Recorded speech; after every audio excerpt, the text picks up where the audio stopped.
ก็สวัสดีนะครับวันนี้เดี๋ยวก็มาไลฟ์ในช่องทางยูทูบอีกรอบหนึ่งนะฮะ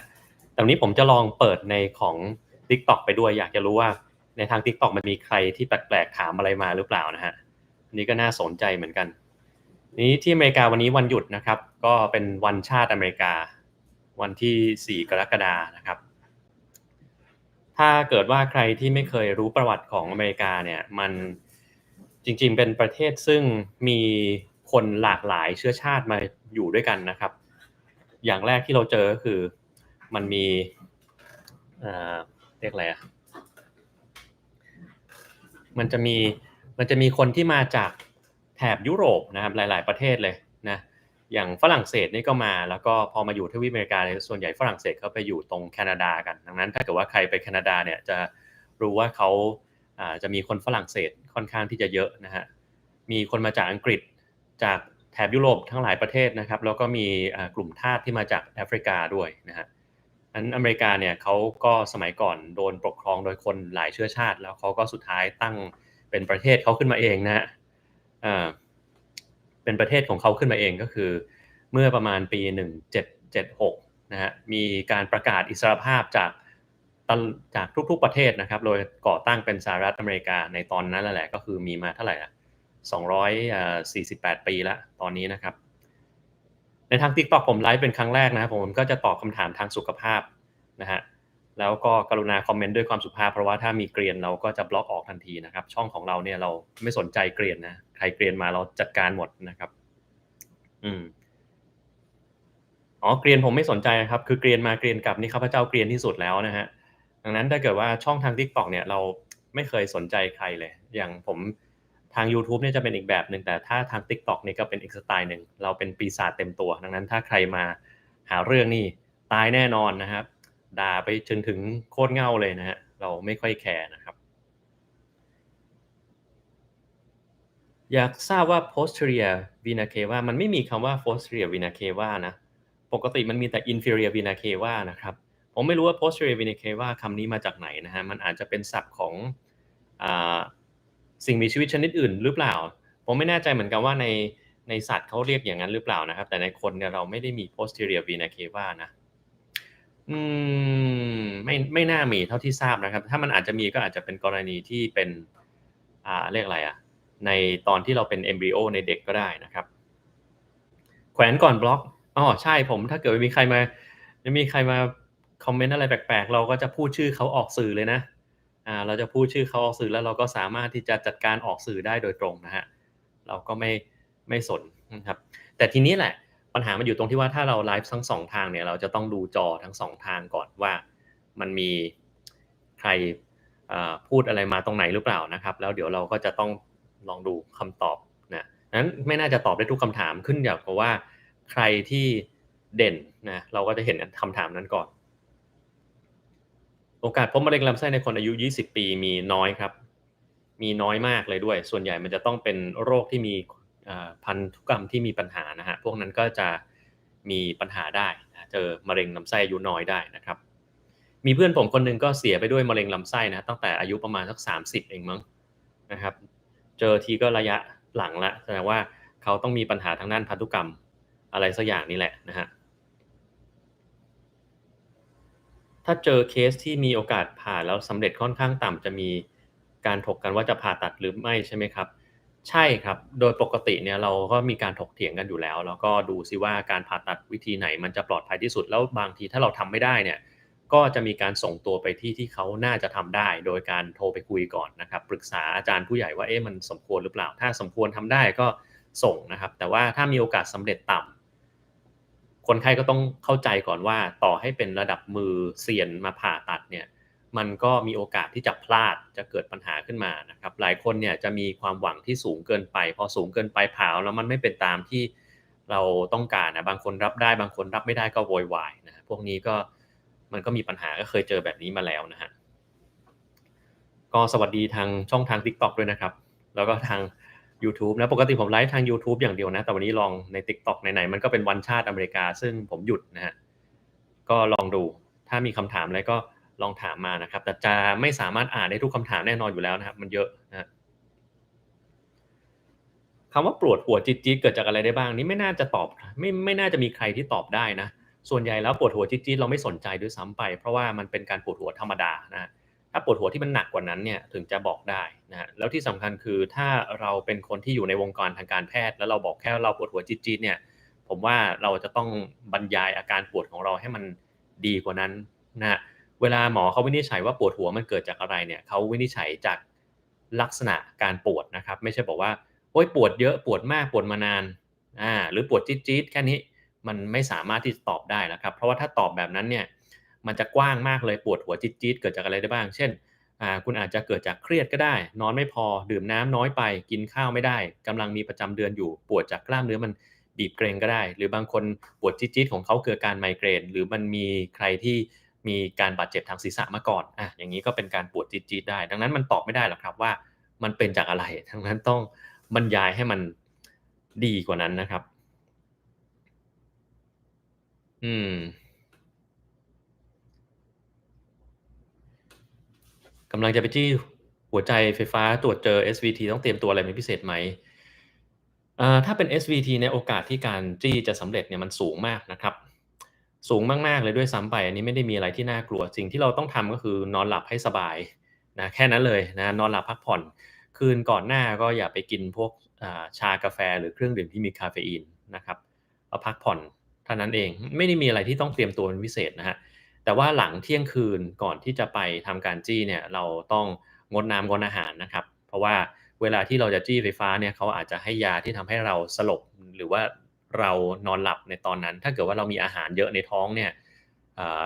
มันอาจจะทำให้เกิดอาหารมันขย่อนขึ้นมาแล้วก็สำลักเข้าปอดอันนั้นแย่ไปเลยนะครับดังนั้นสิ่งที่เราต้องเตรียมตัวไม่มีอะไรมากเลยครับทำตัวตามสบายพักผ่อนแล้วก็นอนหลับให้พอแค่นั้นเองนะครับอืมก็สวัสดีทุกคนนะครับทั้ง2ทางนะครับมีฝาแฝดใช่ผมก็มีฝาแฝดเนาะนี่แหละ ปกติในทางการแพทย์ถ้าเจอเคสที่รักษาไม่ได้เราก็ต้องคุยกันหลายๆอย่างนะครับอืมที่โคนนิ้วโป้งเท้าปูดโปนแต่ไม่ปวดใช่เกาต์หรือไม่ครับไม่ใช่ครับเกาต์เนี่ยจะต้องปวดเสมอเลยถ้ามันไม่ปวดเนี่ยมันไม่ใช่เกาต์นะครับต้องเป็นเหตุผลชนิดอื่นแน่ๆอยู่แล้วนะครับดังนั้นเราต้องมาลองดูนะครับเสมหะติดในคอตลอดทำให้พูดไม่ชัดหรือเป็นที่สมองถ้าอย่างนั้นก็เป็นที่เสมหะติดอยู่ในคอครับ เราไม่สามารถตอบได้นะว่ามันเป็นจากอะไรเพราะมันต้องไปตรวจนะครับเสมหะที่มันอยู่ในคอมันอาจจะเป็นเสมหะจริงๆเลยก็ได้คือคุณมีอะไรที่ระคายเคืองทำให้เกิดเสมหะข้างในปอดนะฮะเช่นสูดดมอะไรเข้าไปเรื่อยๆนะครับสูบบุหรี่เป็นประจำนะฮะเจอ PM 2.5เรื่อยๆหรือบางทีมันมีการสร้างเสมหะขึ้นมาอย่างไม่เหมาะสมเช่นเรามีหลอดลมอักเสบแบบเรื้อรังนะพวกนี้ก็จะมีเสมหะเยอะแล้วมันไม่มีทางหายด้วยนะฮะมีตัวมากระตุ้นเช่นกรดไหลย้อนเป็นประจำนะครับ หรือเราเป็นคนที่ใช้เสียงเยอะจะรู้สึกเหมือนว่าเอ๊ะมันมีเสมหะแต่บางกรณีเนี่ยตรวจอะไรก็ไม่เจอนะครับพวกนี้เนี่ยมันเป็นที่ความรู้สึกบางคนรู้สึกไปเองว่ามีเสมหะก็มีนะมันมีโรคประหลาดแบบนี้เหมือนกันนะครับคือพวกเนี้ยปัญหาอยู่ที่จิตใจละเพราะมันทำยังไงก็ไม่หายต่อให้คุณกินยาลดเสมหะเอายาพ่นไปใช้นะครับกินยานอนหลับกินยาแลเสมหะมันยังอยู่ที่เดิมนะฮะเพราะมันเป็นแค่ความรู้สึกมันไอออกมาแล้วก็ไม่ออกด้วยนะพวกนี้ก็ จำเป็นจะต้องไปรักษากับทางด้านจิตแพทย์เป็นหลักนะครับแล้วรักษายากมากเพราะว่าหลายคนไม่ยอมรับว่าตัวเองเป็นโรคนี้นะครับคิดว่าตัวเองก็ปกติดีนะฮะแต่ว่ามันไม่ใช่นะฮะตอนนี้กำลังกินยารักษา H. pylori อยู่อยากกินของอร่อยต้องงดนำนานๆเลยมีเมนูแนะนำอะไรหรือเปล่าเอ่อเมนูแนะนำก็อะไรก็ได้แต่ที่มันไม่กัดกระเพาะนะครับไม่ใช่รสจัดนะครับกินอะไรก็ได้ย่อยง่ายๆกินเคี้ยวอะไรให้ละเอียดหน่อยแล้วกันนะครับ คุณก็กินก๋วยเตี๋ยวที่มันไม่ได้มีรสจัดมากไม่ต้องปรุงเยอะนะครับหรือกินสลัดอะโวคาโดอะไรพวกนี้ก็สามารถที่จะกินได้เหมือนกันนะครับอืมโรซี่อยู่แถวนี้แหละครับแต่วันนี้คงไม่ได้เอามาให้ดูเนาะกิน Statin แล้วค่าตับสูงทำไมหมอไม่ให้หยุดยาอันนี้ต้องไปถามคุณหมอเขาสิครับนะคือปกติเวลาที่เราสงสัยเนี่ยมันต้องถามหมอเลยว่าทำไมถึงไม่หยุดยาอาทำไมนะครับเพราะว่าผมไม่ใช่หมอที่รักษาคุณมันอาจจะมีสาเหตุอะไรสักอย่างหนึ่งก็ได้ที่ทำให้เขาไม่หยุดเขาอยากจะให้ลองกินต่อหรือว่าไขมันของคุณมันสูงมากจนเกินไปก็ได้นะครับ แต่โดยทั่วไปมันก็ควรจะหยุดเนาะถ้าไม่หยุดต้องมีสาเหตุพิเศษซึ่งต้องถามกับคุณหมอเขาเท่านั้นเองนะฮะแล้วถ้าเกิดกินสเตตินเราต้องเข้าใจว่าสเตตินตัวไหนชื่ออะไรที่เรากินอยู่เพราะมิฉะนั้นเนี่ยเราจะเหมารวมไปว่าสเตตินทุกตัวทำให้ไขมันทำให้ตัวการทำงานของตับของเรามันแย่ลงซึ่งไม่ใช่นะบางคนมันจะมีสเตตินบางตัวที่มีปัญหาแต่ตัวอื่นไม่มีปัญหานะครับก็สามารถใช้ตัวอื่นแทนได้นะครับ หมอนรองกระดูกปลิ้นจะออกกำลังกายได้เหมือนเดิมไหมครับได้ครับส่วนใหญ่หมอนรองกระดูกปลิ้นไม่ต้องทำอะไรนะถ้ามันไม่กดเส้นประสาทนะฮะจนกระทั่งมีอาการอ่อนแรงไปพวกนั้นก็ไม่ต้องทำอะไรส่วนใหญ่ก็กายภาพแล้วก็กลับมาเรียบร้อยได้แล้วนะครับอืมขอไปพักบ้างไปนอนก่อนเลยก็ได้ครับเราควรจะต้องไปนอนก่อน แพทย์ที่ให้คำปรึกษาด้านการนอนหลับมีความเชี่ยวชาญต่างกันมาก่อนเวลาให้คำปรึกษาด้านการนอนหลับจะมีความแตกต่างกันบ้างไหมครับแตกต่างกันอยู่แล้วครับแพทย์เนี่ยไม่มีใครเหมือนกันสักคนนะแต่ละคนก็มีความคิดเป็นของตัวเองถูกไหมครับดังนั้นเนี่ยมันถ้าเราได้ยินได้ฟังความคิดเห็นจากคนคนหนึ่งมามันก็อาจจะแตกต่างจากอีกคนอย่างสิ้นเชิงก็ได้ดังนั้นไม่ต้องแปลกใจว่าเฮ้ยทำไมหมอคนนี้พูดอย่างหนึ่งอีกหมอคนหนึ่งพูดอีกอย่างหนึ่งนะไม่ต้องแปลกใจนะเป็นเรื่องธรรมดานะครับ ดังนั้นเนี่ยบางครั้งเราอาจจะต้องฟังความเห็นของหลายๆหมอแล้วก็บางครั้งเราอาจจะต้องดูซิว่าสิ่งที่หมอคนนั้นเขาอธิบายมาเนี่ยมันสมเหตุสมผลหรือเปล่านะครับก็ต้องคุยเรื่องพวกนี้ด้วยอยากเพิ่มกล้ามคาร์ดิโอทุกวันเช้าเย็นกล้ามจะขึ้นไหมครับไม่น่าขึ้นครับไฮโปไทรอยด์ขึ้นๆลงๆได้หรือเปล่าได้ครับหลอดเลือดตีบรักษาหายขาดไหมไม่หายขาดครับจะหายขาดในบางคนเท่านั้นนะครับถ้าเราสามารถทำ stent ได้พวกเนี้ยก็หายแต่มันไม่ขาดนะครับเพราะว่ามันจะต้องกินยาบางตัวเพื่อป้องกันการเกิด stent มันตันนะครับตลอดชีวิตนะไม่ใช่แบบอยู่ๆก็เฉยๆหายได้นะมันไม่มีการไปสวนล้างเส้นเลือดแล้วก็แกะเอาตะกรันที่มันเกาะอยู่ขอบเส้นเลือดออกมาแล้วหายขาดไม่มีแบบนั้นนะครับแล้วส่วนใครที่ไปฟังมาบอกว่าเราฉีดแบบ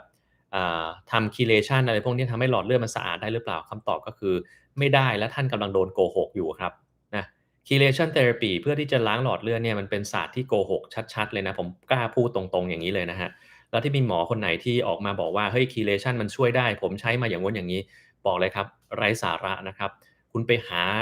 หลักการมาให้ได้เสียก่อนแล้วก็ไปหาหลักฐานทางวิชาการมาให้ได้เสียก่อนไม่ใช่อยู่ๆก็พูดขึ้นมาแบบนั้นนะครับถ้าเป็นหมอแบบนั้นผมก็ฉะแหลกแน่นอนนะครับข้าพเจ้าไม่ไว้หน้าใครทั้งสิ้นนะครับแบบนี้นะครับ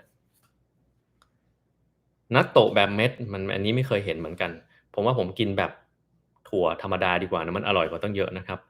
มีผลกับหัวใจโตหรือเปล่าไม่มีครับนัตโตะไม่ได้มีผลอะไรกับหัวใจโตนะครับมันก็กินได้เป็นปกตินะครับ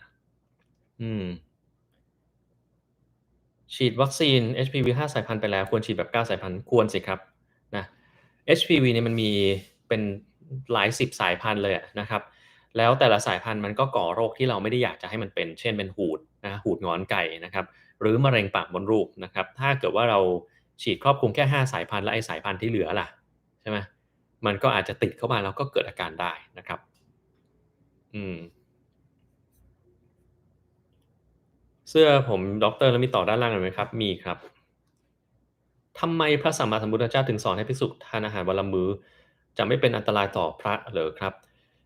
อันเนี้ยผมก็ไม่สามารถตอบได้นะแล้วผมก็ไม่แน่ใจว่ามีเขียนระบุในพระไตรปิฎกแค่ไหนนะครับส่วนพระไตรปิฎกเนี่ยเกิดจากการที่เราเขียนต่อจากความทรงจำมาการที่เราเขียนต่อจากความทรงจำมีโอกาสที่จะบิดเบือนไปจากความจริงได้เสมอไม่ว่าท่านจะความจำดีแค่ไหนมันก็มีโอกาสจะผิดเพี้ยนไปแล้วอย่าลืมนะครับว่าพระไตรปิฎกเนี่ยมีการสังคายนาด้วยหมายความว่าตอนแรกอะจำเฉยๆแต่ยังไม่มีการเขียนผ่านไปสักพักหนึ่งถึงจะมีการเขียนและไอ้ช่วงที่ผ่านไปเนี่ยไม่รู้ว่ามีอะไรที่เสริมเติมแต่งทำให้มันมีการผิดเพี้ยนไปหรือเปล่านะครับแล้วนอกเหนือจากนั้นคือพอเขียนออกมาแล้วเสร็จปุ๊บเนี่ยมันไม่ใช่แค่ครั้งเดียวที่มีการสังคายนาพระไตรปิฎกมันมีอีกรอบหนึ่งถูกไหมพอมีแต่ละรอบเนี่ยก็จะมีการที่ข้อมูลมันอาจจะตกหล่นหรืออาจจะเกินหรืออาจจะมีการเสริมเติมอะไรเข้าไปก็ได้ดังนั้นเนี่ยถ้าถามผมนะไม่สามารถตอบได้ว่าทำไมพระองค์ถึงบอกให้พระภิกษุฉันวันละมื้อ แต่ถามว่าอันตรายหรือเปล่าคำตอบคือไม่อันตรายนะครับถ้าฉันได้เพียงพอไม่มีอะไรอันตรายเหมือนกับคนเราถ้าทำ intermittent fasting ถ้าทำให้ถูกต้องเนี่ยกินอาหารให้มันเพียงพอครบหมู่ทุกอย่างนะครับมันก็ไม่ได้อันตรายอะไรสามารถจะทำได้นะครับ COPD ต้องพ่นยานานเท่าไรตอนนี้พ่นมา3เดือน COPD เนี่ยต้องพ่นไปตลอดชีวิตมันเป็นโรคที่ไม่มีทางหายคุณต้องเข้าใจตรงนี้ก่อนนะครับ COPD หรือ Chronic Obstructive Pulmonary Disease เนี่ยเป็นโรคที่ไม่มีทางหายตลอดชีวิตนะครับมันทำยังไงก็ไม่หายนะแต่ว่ามันจะทำให้อาการคงที่ได้นะครับข้อแรกก็คือต้องหลีกเลี่ยงสิ่งที่ทำให้ปอดมันมีปัญหาเช่นบุหรี่ไม่ว่าจะเป็นบุหรี่จริงบุหรี่ไฟฟ้าซิก้าซิกาโรเลตพอตเวฟส์นะครับบุหรี่ทุกอย่างเนี่ยต้องเลิกให้หมดนะครับอะไรก็แล้วแต่นะควัน PM 2.5ต้องอย่าไปเจอเพราะถ้าเจออาการก็จะกำเริบทันทีนะครับพ่นยาเนี่ยขึ้นอยู่กับว่าคุณอาการกำเริบบ่อยแค่ไหนมันจะมีการเลือกยาที่ไม่เหมือนกันถ้ากำเริบบ่อยจะต้องใช้ยากลุ่มที่มีสเตียรอยด์ผสมแต่ถ้าไม่กำเริบบ่อยไม่ต้องใช้ยากลุ่มที่มีสเตียรอยด์ผสมนะครับนั้นเราก็ต้องทำแบบนี้ก่อนหลังจากนั้นเนี่ยการออกกำลังกายต้องทำเสมอนะครับถ้าไม่ออกกำลังกายมันก็จะไม่ค่อยทุเลาลงอาการเหนื่อยก็จะเป็นตลอดเวลาถ้าคนไหนจำเป็นจะต้องใช้ออกซิเจนนะครับเช่นเราวัดออกซิเจนปลายนิ้วแล้วมันต่ำกว่า 88% อันเนี้ยต้องใช้ออกซิเจนนะครับต้องอย่าคิดว่าการใช้ออกซิเจนคือภาระนะครับไม่ได้ต้องใช้นะถ้าใช้แล้วมันจะดีนะครับ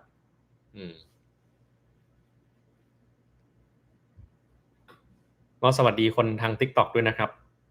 ทานยาเพิ่มความอยากอาหารไซโปเฮปไทดีนเป็นอันตรายหรือเปล่าไม่ได้เป็นหรอกครับไซโปเฮปไทดีนกินแล้วมันบางคนกินแล้วก็ง่วงนะฮะแต่ว่าส่วนใหญ่ก็ไม่มีปัญหา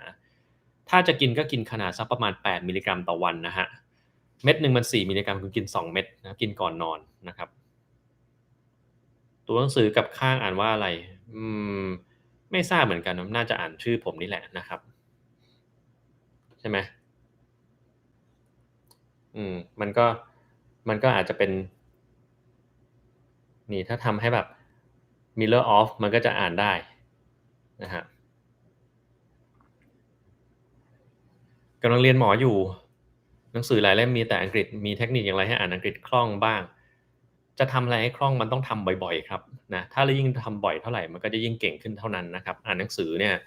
โดยทั่วไปผมแนะนำนะลองอ่านภาษาอังกฤษดูบ้างนะครับเพราะว่าจบไปเนี่ยถ้าเราสามารถใช้ภาษาอังกฤษได้มันก็จะดีนะครับแล้วมันจะต้องเริ่มจากการอ่านบ่อยๆก่อนถ้าเราใช้บ่อยมันก็เก่งขึ้นแน่นอนถ้าเราไม่ใช้เนี่ยต่อให้เรามีเทคนิคดีขนาดไหนมันก็ไม่เก่งขึ้นนะครับนะ สมัยผมเรียนหมอผมก็อ่านเยอะเหมือนกันเพื่อนรุ่นๆของผมมาเป็นหมอที่สหรัฐกันอีกคนอืมอันนี้ผมไม่แน่ใจนะแต่ถ้าเพื่อนที่แบบเรียนจบมาด้วยกันปีเดียวกันเลยจริงๆเนี่ยมี2คนแน่ๆแต่คนที่รู้จักเนี่ยเยอะแยะไปหมดเลยนะครับคนที่รู้จักผมที่อเมริกาก็เยอะหน่อยนะครับมาฟังย้อนหลังก็ได้นะครับสักวันจะเล่าเรื่องการสร้างศาสนานั่นสิเนาะ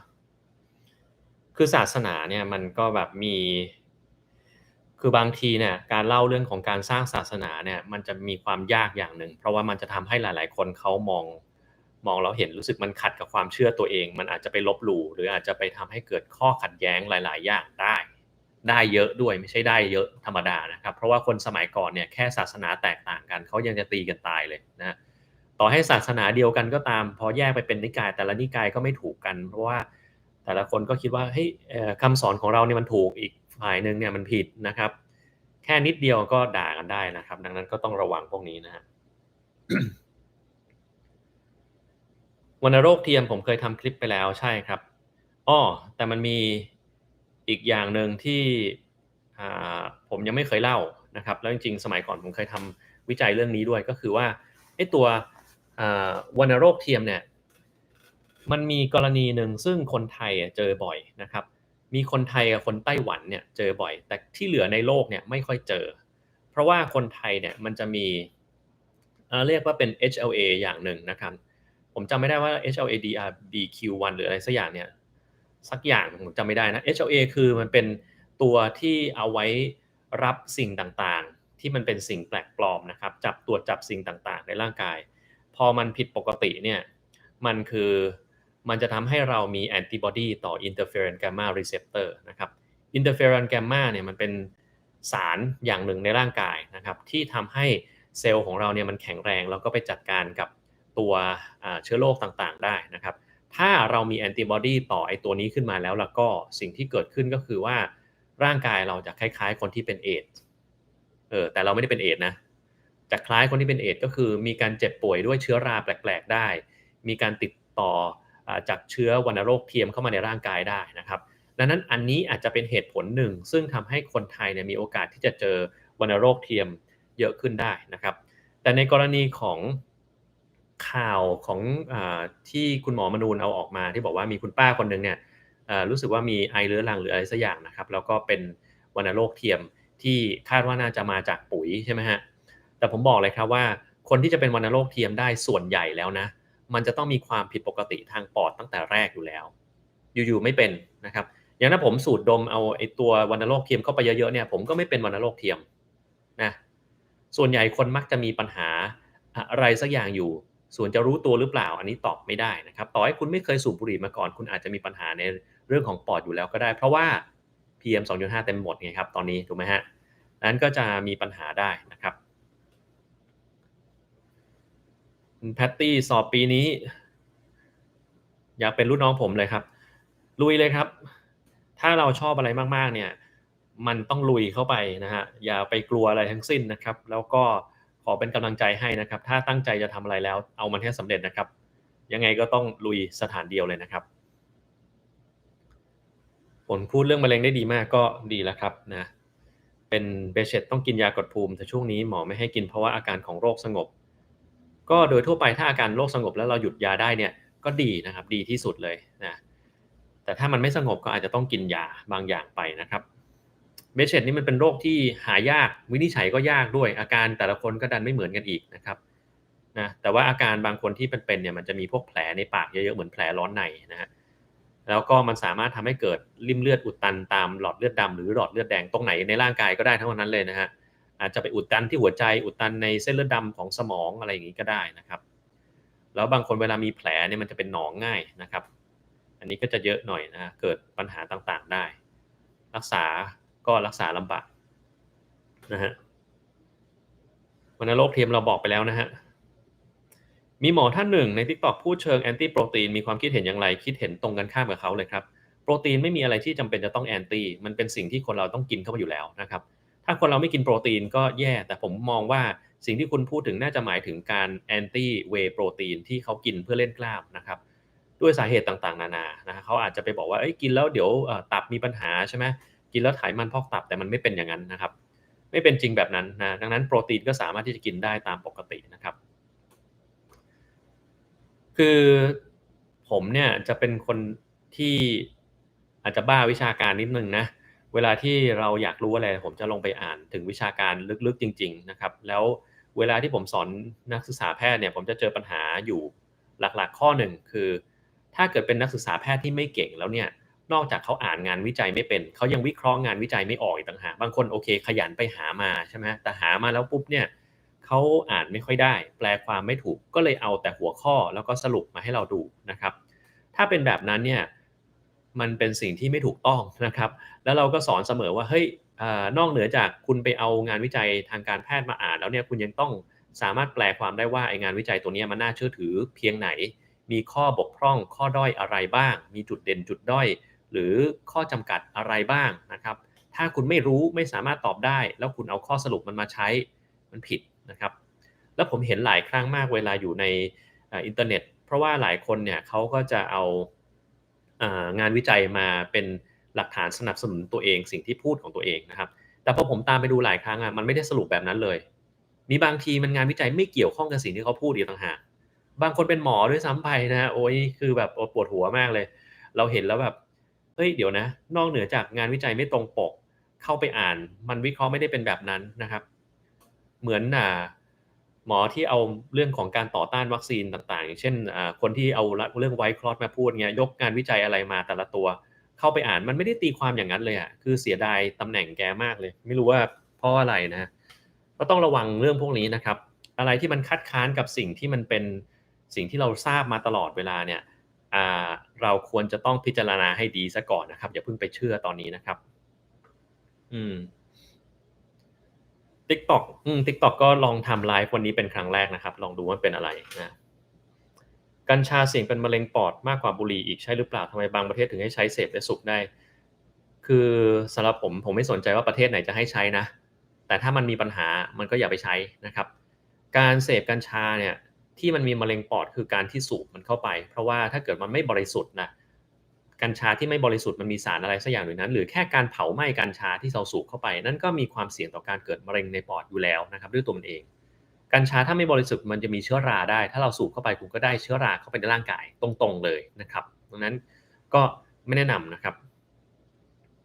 Follow IG ไม่น่าจะได้รับหรอกครับเพราะปกติ IG หรือทางเฟซเนี่ยผมจะรับต่อเมื่อผมอยากจะรับเท่านั้นเองไม่มีเกณฑ์อะไรใดๆทั้งสิ้นคือตามอารมณ์ข้าพเจ้าเลยนะครับแอดมาก็ได้แต่ว่าจะรับหรือเปล่าอีกเรื่องหนึ่งนะฮะ แล้วก็ผมบล็อกคนใน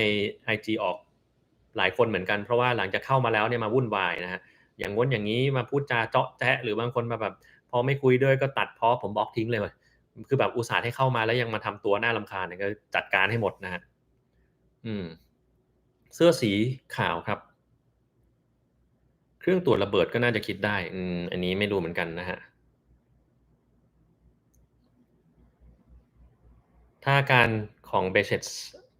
สงบแล้วอันนี้ก็ดีแล้วครับเราจะได้สบายใจได้นะฮะอืม ทายว่าผมอ้วนขึ้นไม่รู้เหมือนกันนะฮะตอนที่ chelation กำลังฮิตเคยมีข่าวทำให้คนไข้ไฮโปแคลซีเมียหัวใจเต้นผิดปกติตายอันนี้ไม่แปลกใจเลยนะครับเพราะว่าผมไม่เคยเชียร์เรื่อง chelation อยู่แล้วมันเป็นศาสตร์ที่มันไม่ถูกต้องอะนะครับแล้วผมเคยเอาเรื่อง chelation มาพูดไปแล้วนะมันมีคนถามมาหลายคนผมก็เอ่อให้เรื่องของ chelation เราไปดูเรียบร้อยแล้วว่ามันมีปัญหาอะไรได้บ้างนะครับสำหรับการทำ chelation แล้วประโยชน์ที่ได้มันไม่ค่อยคุ้มเสียเท่าไหร่นะครับมันมีงานวิจัยอยู่เพียงแค่ไม่กี่งานเท่านั้น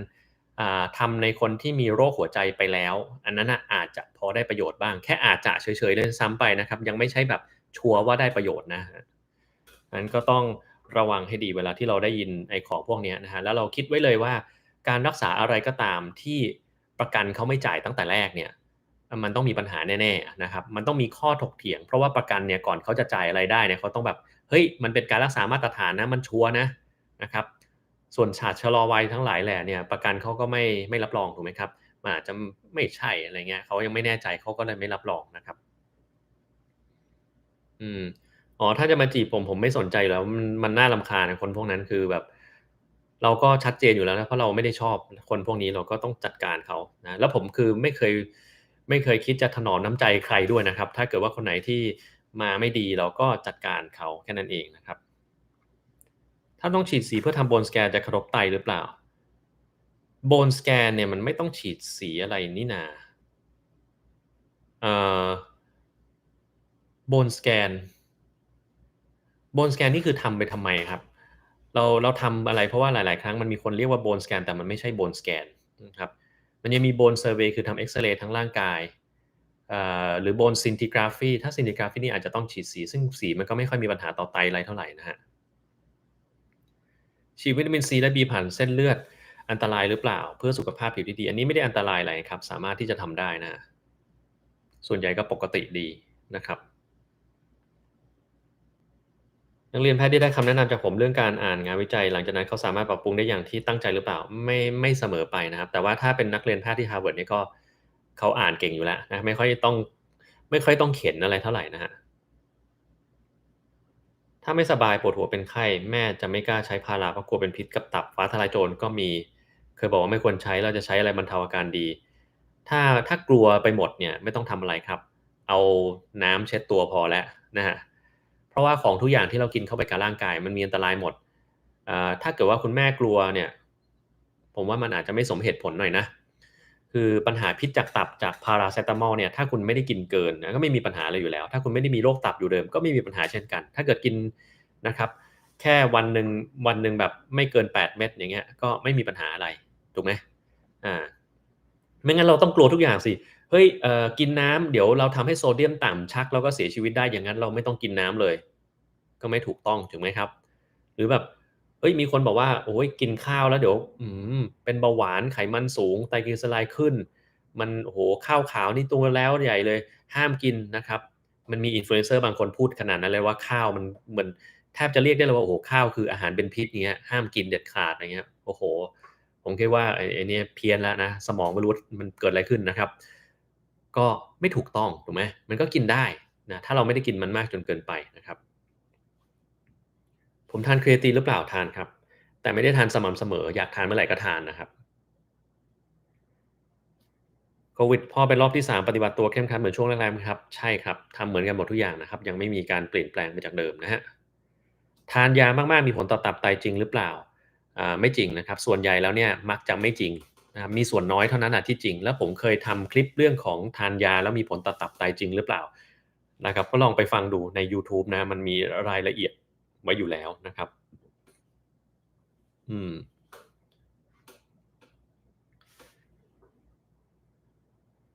เอ่อ celebrate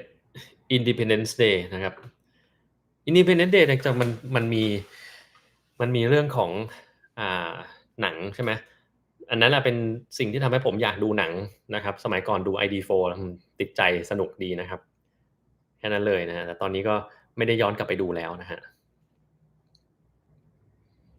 อืมสารอักเสบจะรู้ได้ไงว่าแบบไหนควรจะผ่าแบบไหนที่เขารักษาก็หายถ้าเกิดว่าใช้ยาไปแล้วมันหายแล้วมันกลับมาเป็นอีกเรื่อยๆเนี่ยหรือว่าใช้ยาแล้วมันไม่หายเลยตั้งแต่แรกไอ้อย่างเงี้ยหมอเขาจะคิดว่าอาจจะต้องใช้การผ่าตัดนะครับ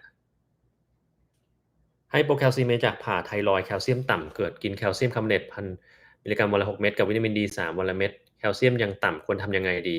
อันเนี้ยไม่ใช่การที่เราผ่าไทรอยด์ไปเฉยๆแล้วมันไปตัดโดนต่อมพาราไทรอยด์ออกไปด้วยนะครับ มันก็เลยเกิดแบบนี้ แล้วจริงๆวิตามิน D3 เนี่ยไม่ถูกต้องครับไม่ควรกินกินเข้าไปยังไงมันก็แคลเซียมต่ำอยู่ดีนะครับถ้าจะกินจะต้องกินตัว 1 alpha หรือ alpha calcidiol alpha calcidol นะครับตัวนั้นมันจะเป็นวิตามินดีซึ่งเป็นเรียกว่า active form คือวิตามินดีเนี่ยมันจะต้องมีแบบไม่ active form ก็คือมันทำหน้าที่ไม่ค่อยได้จึงต้องมีการเปลี่ยนแปลงให้มันกลายไปเป็น active form ซึ่งเป็นวิตามินดีฟอร์มที่ทำงานได้นะครับซึ่งวิตามิน D3 ที่เรากินเข้าไปเนี่ยไม่ใช่ active form นะครับถ้าเราจะกินต้องกิน 1 alpha นะครับขนาดมันจะแตกต่างกับวิตามินดีแบบเห็นได้ชัดเลยนะครับโดสของมันก็จะไม่เหมือนกันเช่น0.5 0.25อะไรเงี้ยนะครับจะแตกต่างจากวิตามิน D3 ดังนั้นตรงเนี้ยลองไปคุยกับคุณหมอดูขอเปลี่ยนเป็น 1 alpha นะครับจะได้ผลมากกว่านะฮะวิตามินหลายอย่างมีผลต่อตับหรือเปล่ามักจะไม่มีครับอยากให้ทำคลิปรีวิวน้ำหอมตอนนี้ยังไม่มีน้ำหอมอะไรใหม่เลยไม่รู้จะรีวิวอะไรนะครับแต่ถ้ารีวิวน้ำหอมเก่านี่ก็น่าจะได้อยู่นะครับอืมน่าจะได้ตอนนี้ยังไม่รู้จะเอาอะไรมานะครับ มีคนส่งอะไรมาทาง TikTok ก็ไม่รู้เหมือนกันนะครับผมก็ไม่เคยรับของอะไรใน TikTok ก็เลยไม่สามารถที่จะตอบได้ว่ามันเอาไว้ทำอะไรเนี่ยครับอันนี้ก็แปลกดีเหมือนกันได้เป็นกุหลาบหัวใจกล่องขนมอันนี้ก็ไม่แน่ใจเหมือนกันนะครับดีก็ได้นะครับ Lung Cancer มะเร็งปอดนี่คนเราอาจจะเป็นทุกคนต้องเริ่มจากระยะ1ไป4ทุกคนหรือบางคนเป็น4เลยตั้งแต่แรกมันเป็น1ก่อนเสมอแหละครับแต่เราจะไปตรวจเจอมันตอนไหนอีกเรื่องหนึ่งนะครับถ้าเราไปตรวจเจอตอนมันระยะที่มันกระจายไปแล้วก็เจอ4แล้วครับนะครับ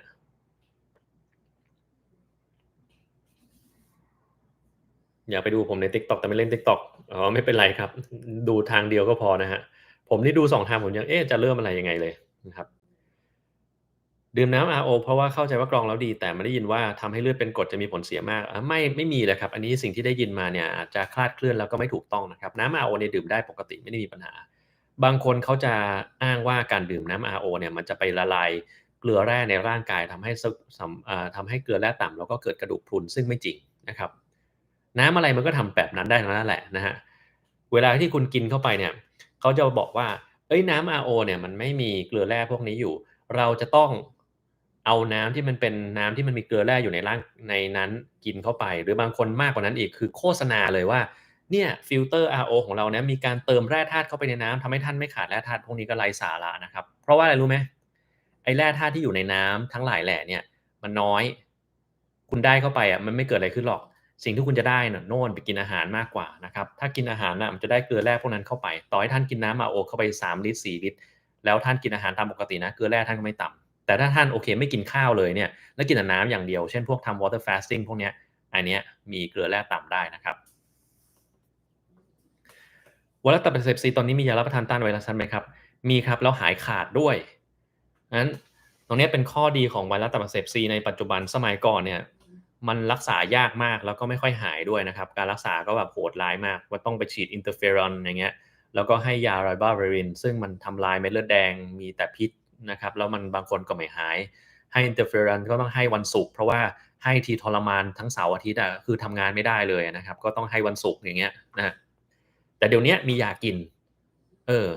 มียากินแล้วก็หายขาดด้วยขึ้นอยู่กับว่าตับเราเสียไปยังไงบ้างหรือเคยใช้ยาอะไรมาก่อนไหมนะครับมีเยอะแยะที่อเมริกาก็มีนะครับ HDL สูงมีความเสี่ยงต่อการเกิด cardiovascular disease เหมือน LDL สูงไหมถ้ามันสูงมากจนเกินไปเนี่ยมีแต่ว่าทำอะไรไม่ได้ปัจจุบันยังไม่มียาไปรักษามันนะครับดังนั้นอย่าไปสนใจมันเลยดีที่สุดนะครับ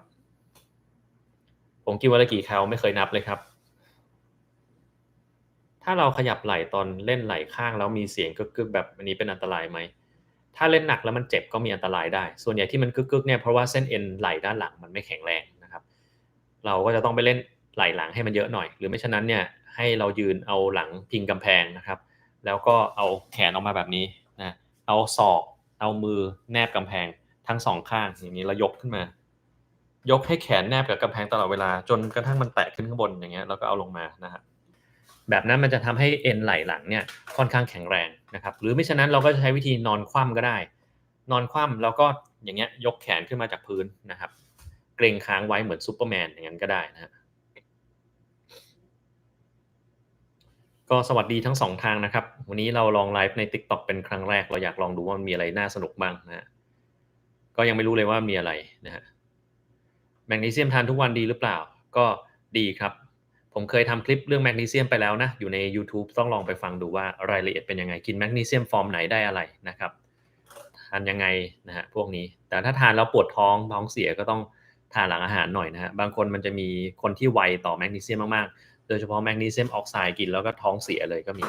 แต่ถ้าเกิดคนไหนท้องผูกอยู่แล้วดีกินแมกนีเซียมออกไซด์ครับแนะนำเพราะว่ามันจะได้ถ่ายคล่องด้วยแล้วก็ได้แมกนีเซียมด้วยไปในตัวนะครับอืม หลังพิงกำแพงหลังล่างเราจำเป็นต้องชิดกำแพงคือทั้งตัวเนี่ยต้องชิดกำแพงนะครับโรซี่ทำอะไรโรซี่ก็นอนอยู่ในตอนนี้นะฮะตับหรือปอดเรางอกใหม่ได้หรือเปล่าตับเนี่ยงอกใหม่ได้แต่อาจจะงอกไม่เต็มที่นะครับปอดเราเนี่ยมักจะไม่งอกใหม่ถ้างอกก็งอกนิดเดียวนะครับวัคซีนป้องกันปอดอักเสบต้องฉีดยังไงบ้างเห็นมี13กับ23สายพันธุ์เราต้องฉีดทั้งคู่นะครับให้เริ่มจาก13สายพันธุ์ก่อนฉีดไปแล้ว2เดือนเนี่ยให้ตามด้วย23สายพันธุ์อย่าไปทำสลับกันนะเพราะถ้าเกิดคุณทำสลับ23สายพันธุ์แล้วก็คุณต้องเว้นไปปีหนึ่งอะกว่าคุณจะฉีด13ได้นะครับถ้าคุณมีโอกาสพาแม่มาอเมริกาเนี่ยมาเถอะครับเพราะว่ามันมีชนิดพิเศษชนิดที่เรียกว่า20สายพันธุ์นะฮะมันก็คือชนิด13สายพันธุ์แต่อัปเกรดอะดีกว่าแล้วก็ฉีดแค่ตัวนี้ตัวเดียวจบเลยไม่ต้องทำอะไรอีกนะฮะ ไม่ต้องฉีดซ้ำไม่ต้องมาบูสต์อะไรด้วยนะครับเชื้อราที่เล็บยังไม่เคยทำนะครับเชื้อราที่เล็บเนี่ยเป็นสิ่งที่เราต้องถามคุณหมอผิวหนังนะครับเพราะข้อแรกเราต้องยืนยันก่อนว่ามันใช่เชื้อราที่เล็บจริงๆนะฮะไม่ได้เป็นอย่างอื่นนะฮะแล้วถ้าเป็นขึ้นมาแล้วจะต้องหลีกเลี่ยงจากสิ่งที่ทำให้มันชื้นนะครับเพราะถ้าคุณยังไปเจอสิ่งที่ชื้นเช่นใส่รองเท้าชื้นๆอยู่ซักผ้าอยู่เรื่อยๆใช้มือซักอยู่เรื่อยๆอันนี้มันเปื่อยนะทำยังไงเชื้อราก็ไม่หายนะครับ แล้วพวกนี้ต้องใช้ยากินนะกินก็ต้องเป็นเดือนไม่ใช่ว่ากินเป็นอาทิตย์แล้วหายต้องเป็นเดือนนะฮะกินโปรเวล่า10มิลลิกรัมวันละครั้งจาก endometriosis ความเสี่ยงต่อ CA breast มากหรือเปล่าไม่ค่อยนะครับไม่ค่อยเสี่ยงขนาดนั้นยกเว้นถ้าเกิดคนไหนที่มีความเสี่ยงตั้งแต่แรกเช่นมียีนเบอร์ค่าอยู่ในร่างกายเนี่ยอันนี้ก็เสี่ยงแน่นอนนะครับขอบคุณคุณอาร์ตนะครับที่สนับสนุนมานะครับทางช่องยูทูบนะฮะเปิดฟัง2ทางเหมือนกันก็ดีเลยครับ น้องชายเป็น AVF เส้นเลือดรั่วในสมองรักษาโดยการฉีดกาวเมื่อปีที่แล้วทำ MRI เรื่อยๆหมอบอกว่ามีโอกาสจะเป็นอีกวิธีการดูแลตัวเองไม่ให้กลับมาเป็นอีกไม่มีครับพวกนี้ถ้ามันจะเป็นอีกมันเป็นด้วยดวงล้วนๆเลยนะไม่มีทางไปแก้นะครับที่ทำให้มันไม่เป็นอีกนะฮะแล้วก็ต้องคอยดูไปเรื่อยๆนะครับ ที่อเมริกามีวัคซีนมะเร็งปากมดลูกกี่สายพันธุ์9สายพันธุ์ครับ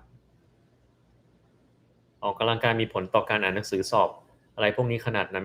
มีเยอะมากเลยด้วยซ้ำไปนะครับในคลิปผมบอกว่าอ่านไปด้วยแล้วก็ไปออกกำลังกายด้วยบ้างคือมันมีเยอะอยู่แล้วนะฮะการออกกำลังกายมันทำให้สมองเรามีความจำที่ดีขึ้นนะครับติดโควิดมา2ครั้งกินโมนูพิเรย2ครั้งถ้าติดเชื้ออีกกินโมนูพิเรยจะดื้อหรือเปล่าไม่ครับสามารถกินได้นะเบาหวานชนิดที่1เล่นเวทควรกินอะไรอย่างไรดีกินอาหารปกติและให้แน่ใจว่าน้ำตาลเราจะไม่ตกนะครับก่อนไปออกกำลังกายเนี่ยก็ส่วนใหญ่นะก็จะเน้นคาร์บโหลดไปนิดนึงคาร์บที่มันแบบเรียกอะไรพวกข้าวโอ๊ตพวกกล้วยอะไรเงี้ยกินเข้าไปนะมันจะได้มีแรงหน่อยนะครับถ้าเป็นน้ำตาลตกตอนออกกำลังกายนี่ก็ไม่ดีเหมือนกันนะฮะขอบคุณคุณหนิงนะครับที่สนับสนุนมานะฮะผู้ชายจำเป็นต้องฉีดวัคซีน HPV หรือเปล่าจำเป็นครับเพราะผู้ชายก็ติด HPV ได้แล้ว HPV ในผู้ชายเนี่ยคือถ้าเป็นกลุ่ม heterosexual คือมีเพศสัมพันธ์กับผู้หญิงอย่างเดียวผู้ชายเนี่ยก็ไม่ค่อยมีอาการอะไรแต่สามารถที่จะแพร่มะเร็งปากมดลูกไปให้ผู้หญิงได้ถ้าเกิดว่าท่านมีเพศสัมพันธ์มากกว่า1คนนะครับมากกว่า1คนนะติดแล้วก็แพร่ได้เลยนะฮะส่วนผู้ชายที่มีเพศสัมพันธ์ร่วมกับเพศเดียวกันทางทวารหนักก็จะทำให้เป็นมะเร็งทวารหนักได้แล้วก็เป็นหูดหงอนไก่ที่ทวารหนักได้เช่นกันและเนี่ยรักษาลำบากนะครับแล้วก็ไม่ใช่เพียงแค่นั้นคือมันเป็นมะเร็งที่องคชาตก็ได้เหมือนกันนะจากไอเชื้อ HPV นี่แหละนะบางคนเนี่ยมีเพศสัมพันธ์โดยใช้ปากไอเชื้อนี้ก็ติดเข้าปากเข้าลำคอไปได้ก็จะไปเป็นมะเร็งในนั้นได้อีกดังนั้นเนี่ยผู้ชายยังไงก็ควรฉีดนะครับอืม บริจาคเลือดมากี่วันออกกำลังกายได้ออกได้เลยครับแค่อย่าฝืนเท่านั้นเองถ้าออกแล้วมันรู้สึกเวียนหัวหน้ามืดอย่างเงี้ยเราก็เพลาๆลงหน่อยแล้วกันนะฮะเส้นเลือดปูดเล็กน้อยปวดบ้างต้องใส่ถุงน่องทางการแพทย์ไปตลอดหรือเปล่ามักจะต้องใส่ไปตลอดครับที่เหลือคือจะต้องไปเล่นกล้ามขานะครับการที่เราเล่นกล้ามขามันอาจจะช่วยเรื่องพวกนี้ได้นะครับขอบคุณคนทาง TikTok ด้วยนะครับที่สนับสนุนมาผมก็ไม่รู้เหมือนกันว่าสนับสนุนอะไรแต่ละอย่างมันคืออะไรนะฮะนี่ไม่แน่ใจนะครับแต่ก็แปลกดี ทาง TikTok มันทำอะไรอย่างอื่นได้ไหมอย่างแบบเนี้ยได้หรือเปล่ามันจะเป็นลูกโป่งไม่เป็นนะมันเป็นได้แต่ทางยูทูบอย่างเดียวถ้าทำแบบเนี้ยทาง TikTok ไม่ได้แต่ทางยูทูบมันได้นะครับแปลกดีสอบถามไอเดียว่าทำไมผมถึงเรียนด้านปอดไม่เรียนหัวใจหรือไตเอ่เพราะว่าโรคปอดเนี่ยมันจะมีความเกี่ยวข้องกับเรื่องของ ICU เยอะนะครับเวลาที่เราเรียนเราไม่ได้เรียนเรื่องปอดอย่างเดียวเราจะเรียนเรื่องของปอดแล้วก็ ICU นะครับใน ICU เนี่ยมันเหมือนกับขั้นสุดของการรักษาทางการแพทย์ทั่วไปเพราะว่ามันมีแต่โรคที่มันยากๆเร่งด่วนป่วยมากๆเราก็ชอบไอ้ของแบบนั้นซะด้วยนะฮะ ก็เลยอยากจะเรียนนะครับแล้วคุณลองคิดดูว่าถ้าเกิดว่าเวลาที่ญาติเราป่วยมาคนหนึ่งเนี่ยแล้วมันป่วยหนักเนี่ยเราก็อยากจะเป็นคนที่รักษาได้ใช่ไหมดังนั้นถ้าเราเรียนหมออะไรที่มันไม่ได้ดูแลคนไข้หนักเราก็อาจจะแบบไม่ค่อยมั่นใจในการรักษาของเราเราจะทำยังไงดีกับภาวะนี้เขาเป็นอย่างนั้นทำยังไงดีอันนี้อาจจะงงๆหน่อยนะครับแต่ถ้าเรามาทางนี้ปุ๊บเนี่ยมันก็น่าสนุกแล้วผมก็เป็นคนที่แบบเรียนอะไรเราก็อยากจะเอาทุกอย่างที่เราเรียนมาไปใช้ไม่ได้อยากจะแบบเรียนเรื่องนี้แล้วก็ลืมทิ้งไปเลยเรียน เรื่องนี้แล้วก็ไม่ใช้แล้วนะครับอ่านหนังสือเพื่อสอบอย่างเดียวอันนี้เราก็ไม่ค่อยชอบเนาะเรามีความเห็นว่าสมัยเด็กๆเนี่ยเวลาที่เราไปหาหมอเรารู้จักแค่ว่ามันก็มีแต่หมออย่างเดียวอะเราไม่รู้จักด้วยซ้ำไปว่ามันมีหมอเฉพาะทางดังนั้นในความคิดของผมเด็กๆเนี่ยคือหมอคนหนึ่งเนี่ยต้องรักษาได้ทุกอย่างในโลกนี้นะครับผมก็เลยมีความอยากจะเป็นหมอคนนั้นให้ได้เท่าให้เท่าที่ผมจะสามารถเป็นไปได้นะครับคือก็เลยมีความอยากจะรู้ให้หมดทุกเรื่องเท่าที่เราสามารถทำได้แต่แน่นอนมันเป็นไปไม่ได้อยู่แล้ว แต่มันเป็นไปไม่ได้ยังไงถ้าเรามีเป้าหมายขนาดนั้นเรามุ่งสู่เป้าหมายมันก็จะต้องมีความสามารถมากกว่าคนที่เขาไม่ได้มุ่งสู่เป้าหมายอย่างเรานั่นแหละถูกไหมฮะก็เลยเลือกมาเรียนเรื่องปอดเป็นหลักนะครับแล้วพอเราเรียนเรื่องปอดเราก็แบบเฮ้ยมันไม่พอว่ะเราอยากจะไปให้สุดไปให้สุดยังไงก็ต้องเรียนเฉพาะทางของเรื่องปอดที่มันลึกลงไปอีกก็คือเรื่องของการปลูกถ่ายปอดนี่แหละนะฮะต่อมน้ำเหลืองอักเสบ2 เดือนมันยุบแต่ไม่หมดทำยังไงดีไม่ต้องทำอะไรครับถ้าเราทราบสาเหตุว่ามันไม่ใช่มะเร็งแน่ๆเนี่ย ไม่ต้องทำอะไรบางทีมันก็ไม่ยุบไม่หายไปไหนมันก็ยังอยู่ที่เดิมนะครับ20สายพันธุ์ของ Pfizer เรียกว่าวัคซีนตัวไหน Bivalent ฮะมันไม่มีคำว่า Bivalent หรืออะไรหรอกครับ คือถ้าเป็นวัคซีน pneumococcal 20สายพันธุ์มันก็เขียน Prevnar 20เนี่ยนะครับมันไม่มีชื่อแปลกๆนอกเหนือจากนั้นนะฮะไทรอยด์เป็นพิษอยู่ในช่วงกินยาเมทิมาโซม5 มิลลิกรัมสัปดาห์ละ2วันนี่นิดเดียวเองนะน้อยมากเลยทำไมกินน้อยจังหมอให้กินวิตามินดี20,000ยูนิตสัปดาห์ละ2วันอีกเพื่อเสริมสร้างกระดูกอยากทราบว่าวิตามินดี2จำเป็นต้องกินไปตลอดหรือเปล่าไม่จำเป็นครับปกติเรากินเฉพาะเมื่อวิตามินดีมันต่ำเท่านั้นเองเพื่อวิตามินดีกลับมาสู่ปกติแล้วเราก็ไม่จำเป็นต้องกินขนาดนั้นก็ได้ก็อาจจะลดปริมาณลงมาก็พอนะครับทานเวย์โปรตีนเยอะเกินไปมีโอกาสเป็นโรคเกี่ยวกับไตอันนี้จริงหรือเปล่าไม่จริงนะครับแต่ว่าถ้าเกิดคนไหนที่เป็นโรคนิ่วในไตอยู่แล้วเนี่ยการกินเวย์เข้าไปเยอะๆเนี่ยอาจจะทำให้นิ่วของท่านกำเริบได้นะครับก็ต้องระวังเรื่องนี้แต่มันไม่ทำให้เป็นโรคไตนะครับแอสตราแซนทินกินแล้วทำให้นมใหญ่หรือเปล่าไปเถียงกับเพื่อนมันไม่เชื่อมันไม่ได้ทำให้นมมันโตขึ้นมานะครับแต่มันทำให้เกิดภาวะไกนิโคแมสเทียคืออาจจะมี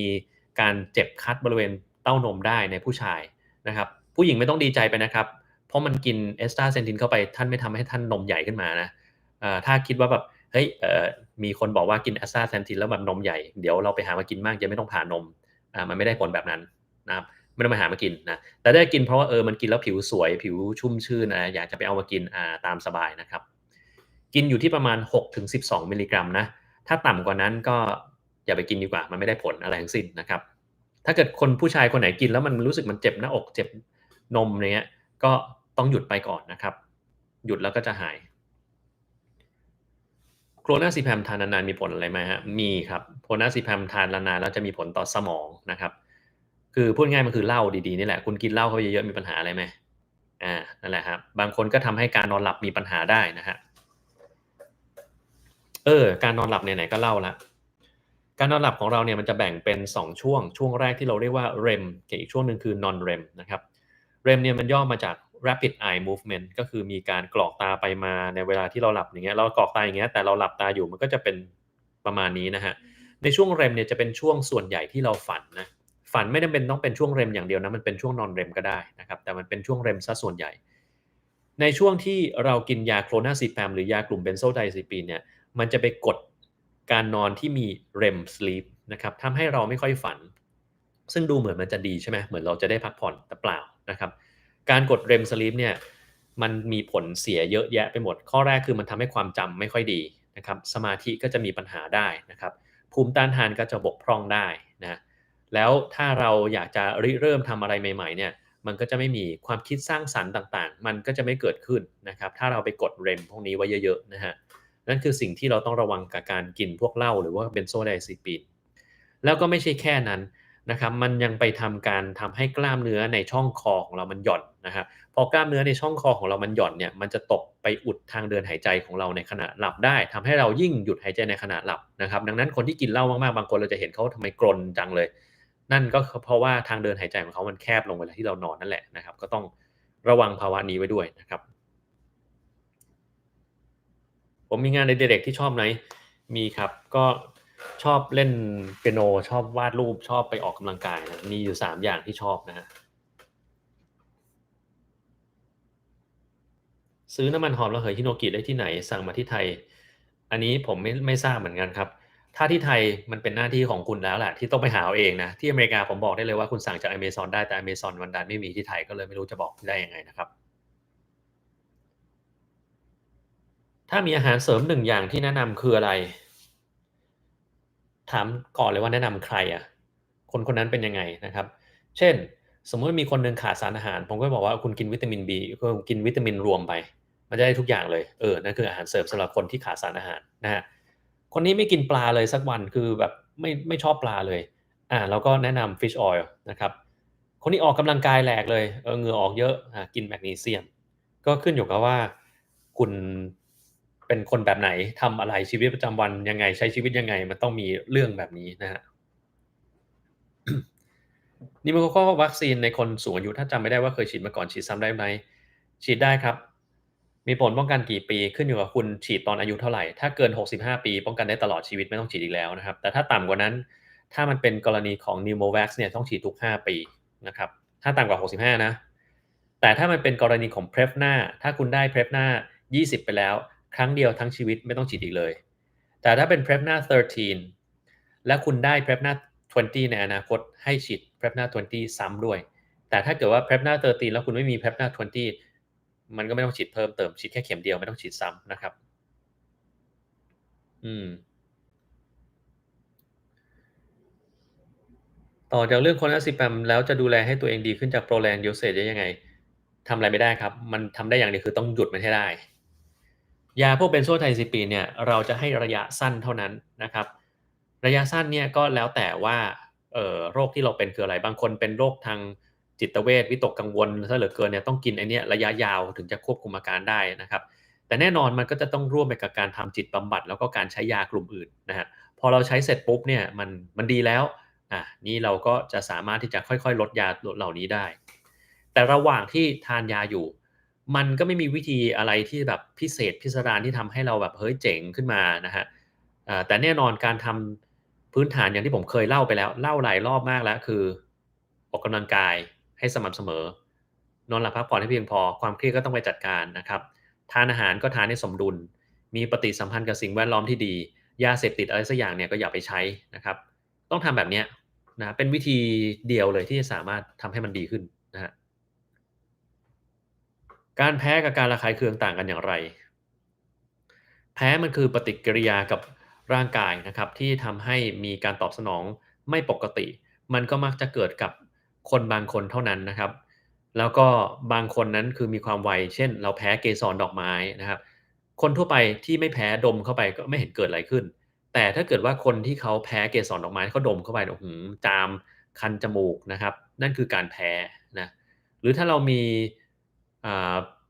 อะไรอะ ขนหรืออะไรของแมวหรืออะไรเงี้ยที่เราแพ้แล้วเราไปโดนมันเราอาจจะคันนะคือการแพ้การระคายเคืองเนี่ยมันเกิดขึ้นกับทุกคนนะครับเกิดขึ้นได้กับทุกคนนะเช่นถ้าเกิดว่าคุณไปเอาเท้าไปเหยียบปูนอย่างเงี้ยปูนที่เอาไว้ก่อสร้างเนี่ยมันจะกัดผิวแล้วก็ทำให้ระคายเคืองได้นะครับไม่มีคำว่าแพ้ปูนอย่างนั้นนะคือใครก็ตามไม่ว่าใครก็แล้วแต่นะ เอาเท้าไปเหยียบในปูนนานๆปุ๊บเนี่ยมันก็จะทำให้มีอาการแสบอย่างเงี้ยหรือผื่นหรือผิวมันผิดปกติขึ้นมาได้นะครับนั่นก็คือการระคายเคืองก็ต่างกันตรงนี้นะเคยเป็นไวรัสบีแล้วจะฉีดวัคซีนไวรัสตับอักเสบบีได้ไหมมาไม่ได้ครับมันจะไม่ได้นะถ้าเราเคยเป็นไวรัสตับอักเสบบีและหายแล้วนะหายแล้วหมายความว่าเราไม่มีเชื้ออยู่ในร่างกายแล้วเราก็สร้างภูมิต้านทานที่เรียกว่า HBs antibody ถ้าเราสร้างมาแล้วเนี่ยแปลว่าเรามีภูมิไม่ต้องเป็นอีกแล้วไม่ต้องฉีดนะครับแต่ถ้าเราเป็นแล้วมันไม่หายมันอยู่ในร่างกายเราไอ้อย่างเงี้ยฉีดวัคซีนไปก็ไม่ได้ช่วยอะไรนะครับอืม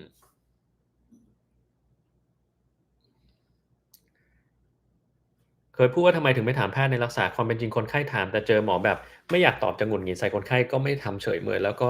ให้คนไข้ไปรอข้างนอกแล้วบอกคนไข้ให้ไปรับยานี่คือสิ่งที่เจอมาคุณต้องเข้าใจก่อนว่านั่นคือร่างกายของคุณถูกเปล่าร่างกายของคุณคุณก็ต้องถามครับต่อให้เขาดุคุณก็ต้องถามถูกไหมถ้าไม่ถามเขาไม่ตอบคุณก็ต้องเปลี่ยนหมอ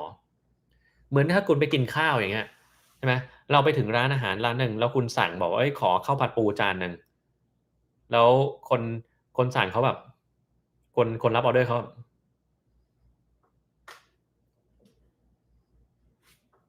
คุณจะทำไงกับเขาอะ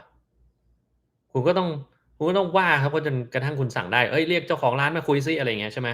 หรือสุดท้ายถ้าเกิดว่าสั่งแล้วเขาเอาข้าวผัดปูมาแล้วโยนอยู่ข้างหน้าคุณตู้มลงไปข้างหน้าคุณทำไงคุณก็ทะเลาะกับเขาถูกไหมหรือถ้าเอามาแล้วมันไม่ใช่ข้าวผัดปูอะเออเป็นข้าวที่แบบมีแต่เปลือกปูอยู่ในนั้นน่ะคุณจะว่าไงคุณก็ด่าเขาถูกเปล่า นี้เหมือนกันมันสิทธิ์ของเราร่างกายของเราเราต้องทำยังไงก็ได้ให้เรารู้ไม่ใช่ว่าเราไปกลัวถูกไหมหมอเขามีหน้าที่อธิบายอยู่แล้วยังไงเขาก็ต้องอธิบายถ้าเขาไม่อธิบายคุณก็เอาผิดเขาได้นะครับหรือไม่งั้นคุณก็เปลี่ยนหมอก็ได้นะครับยังไงก็ต้องสามารถทำให้คุณได้ความรู้ตรงนั้นมาให้ได้นะครับเพราะว่ามันคือร่างกายคุณถ้าเกิดคุณไม่ถามแล้วไปถามคนอื่นเขาก็ไม่รู้นะครับ หรือซ้ำแล้วซ้ำเล่านะครับโดยเฉพาะต่างจังหวัดเนี่ยอันนี้คือสิ่งเหตุผลที่แบบทำให้มีความรู้ผิดๆแล้วก็คนต่างจังหวัดเนี่ยโดนหลอกกันประจำก็คือไปหาหมอทีไรมันก็ไม่หายให้แต่ยาเดิมๆมาแล้วคนต่างจังหวัดก็คือไม่เคยไปถามด้วยว่าเอ๊ะทำไมหรือบางทีก็กลัวแบบเนี้ยกลัวโดนด่ากลัวอะไรอย่างเงี้ยครับพอเสร็จปุ๊บกลับมา แล้วไงต่อล่ะไม่รู้พอไม่รู้เสร็จปุ๊บก็ลองไปดูซิมีคนข้างบ้านเขาบอกเฮ้ยเนี่ยเขาขายสมุนไพรตัวเนี้ยกินแล้วเบาหวานหายไม่ต้องกินยาอีกเลยเอ๊ะแต่เราไปหาหมอให้แต่ยามามีแต่ตับไตแย่ลงทุกวันๆทำไมมันเป็นงั้นก็เลยคิดว่าเฮ้ยเราต้องไปเชื่อของพวกนั้นเอามากินกินแล้วนอกเหนือจากไม่หายแล้วยังตายอีกต่างหากโดนตัดขาด้วยซ้ำไปถูกไหมเนี่ยก็คือการที่เราโดนหลอกไม่หาความรู้ตั้งแต่แรกถูกไหมครับและเหตุผลที่ตอนแรกที่ไปหาหมอเขาต้องเพิ่มยาเข้าไปเรื่อยๆเพราะว่าก็คุณคุมเบาหวานไม่ได้อะ พอเบาหวานคุมไม่ได้ตับมันก็เสียไตมันก็พังอะไรอย่างเงี้ยเป็นธรรมดาอยู่แล้วนะครับแต่เขาก็ดันไม่รู้เขาคิดว่าหมอเนี่ยเลี้ยงไข้รักษาไม่หายต้องนี่หมอพื้นบ้านนี่ยาชาวบ้านนี่ภูมิปัญญาชาวบ้านนี่แบบที่เขาใช้กันมาต่อๆกันอันนี้คนนั้นกินแล้วหายนี่กินแล้วดีอันนี้กินแล้วเป็นสารธรรมชาติของหมอมันยาเคมีนี่แหละคนที่แบบรากหญ้าเขาถึงโดนหลอกกันประจำนะครับถ้าเกิดว่าผมคิดจะเป็นคนไม่ดีขึ้นมาสักคนหนึ่งแล้วผมอยากจะหาเงินนะผมไปหลอกคนรากหญ้าแบบเนี้ยผมก็สบายแล้วถูกไหม เออนะฮะก็เนี่ยแหละเคยจะเลิก Clonazepam นอนไม่ค่อยหลับเปลี่ยนเป็น Ativan 05ได้หรือเปล่ามันก็ได้นะครับแต่ว่าก็มีผลคล้ายกันนั่นแหละยากลุ่ม Benzodiazepine ทุกตัวมีผลต่อสมองหมดทุกตัวนะครับแล้วเวลาจะเลิกเนี่ยมันจะนอนไม่หลับเป็นธรรมดาอยู่แล้วเราก็ต้องฝืนมันนะครับผมเคยทำคลิปไปแล้วว่าทำยังไงให้เราเลิกได้นะครับอายุ30 LDL 199คุมอาหารโดยไม่ทานยาได้หรือเปล่าก็ลองดูแล้วกันนะครับ ทำแล้วก็ลองไปตรวจซ้ำที่เดือนหนึ่งด้วยว่ามันลงหรือเปล่าถ้ามันลงแล้วก็โอเคคุมต่อไปแต่ถ้ามันไม่ลงอันนี้คุณก็ต้องพิจารณาตัวเองแล้วว่าเฮ้ยคุณต้องใช้ยาแล้วแหละเพราะมันคุมไม่ได้นะฮะ TikTok ผมจริงๆหรือเปล่าใช่ครับผู้สูงอายุท้องอืดปวดท้องมากมีวิธีปฐมพยาบาลเบื้องต้นหรือเปล่าไม่มีนะครับถ้าท้องอืดปวดท้องมากมันต้องไปโรงพยาบาลแน่ๆอยู่แล้วระหว่างนั้นนี่คือก็อย่าให้เขาทานอะไรเข้าไปแล้วกันนะครับมันจะยิ่งอืดเข้าไปใหญ่นะครับ คลิปเลือกยานอนหลับอยู่ในช่องไหมครับอยู่ครับแต่บอกไว้ก่อนเลยนะมันต้องใช้ใจเพราะว่าตอนแรกที่คุณเลิกอะมันนอนไม่หลับแง่ๆอยู่แล้วล่ะอาจจะนอนไม่หลับ2-3วันด้วยซ้ำไปถ้าเกิดว่าทนไหวเนี่ยมันจะค่อยๆดีขึ้นนะครับ Cardamom เป็นยาที่หาซื้อทั่วไปไม่ได้ใช่หรือเปล่าโอ๊ยหาซื้อได้ทั่วไป Cardamom เนี่ยพวกนักเล่นกล้ามเขาก็ใช้กันใช่ไหมเขาก็แบบมาขายใต้ดินกันเยอะแยะไปหมดนะครับผมเคยทำคลิปไปแล้วด้วยเรื่องของ Cardamom เนี่ยลองไปฟังดูแล้วกันนะครับ วัณโรคเทียมผมเพิ่งตอบไปเองผมตอบไปแล้วนะฮะที่มาจากการหายใจเอาปุ๋ยคอกถ้าคนแข็งแรงอายุไม่เยอะจะไม่เป็นไรใช่หรือเปล่าก็มักจะไม่เป็นไร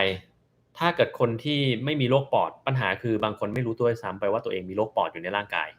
พวกนี้ก็จะเกิดเรื่องขึ้นมานะครับนอนเอาพัดลมจ่อหน้าส่งผลเสียไหมส่งผลเสียครับ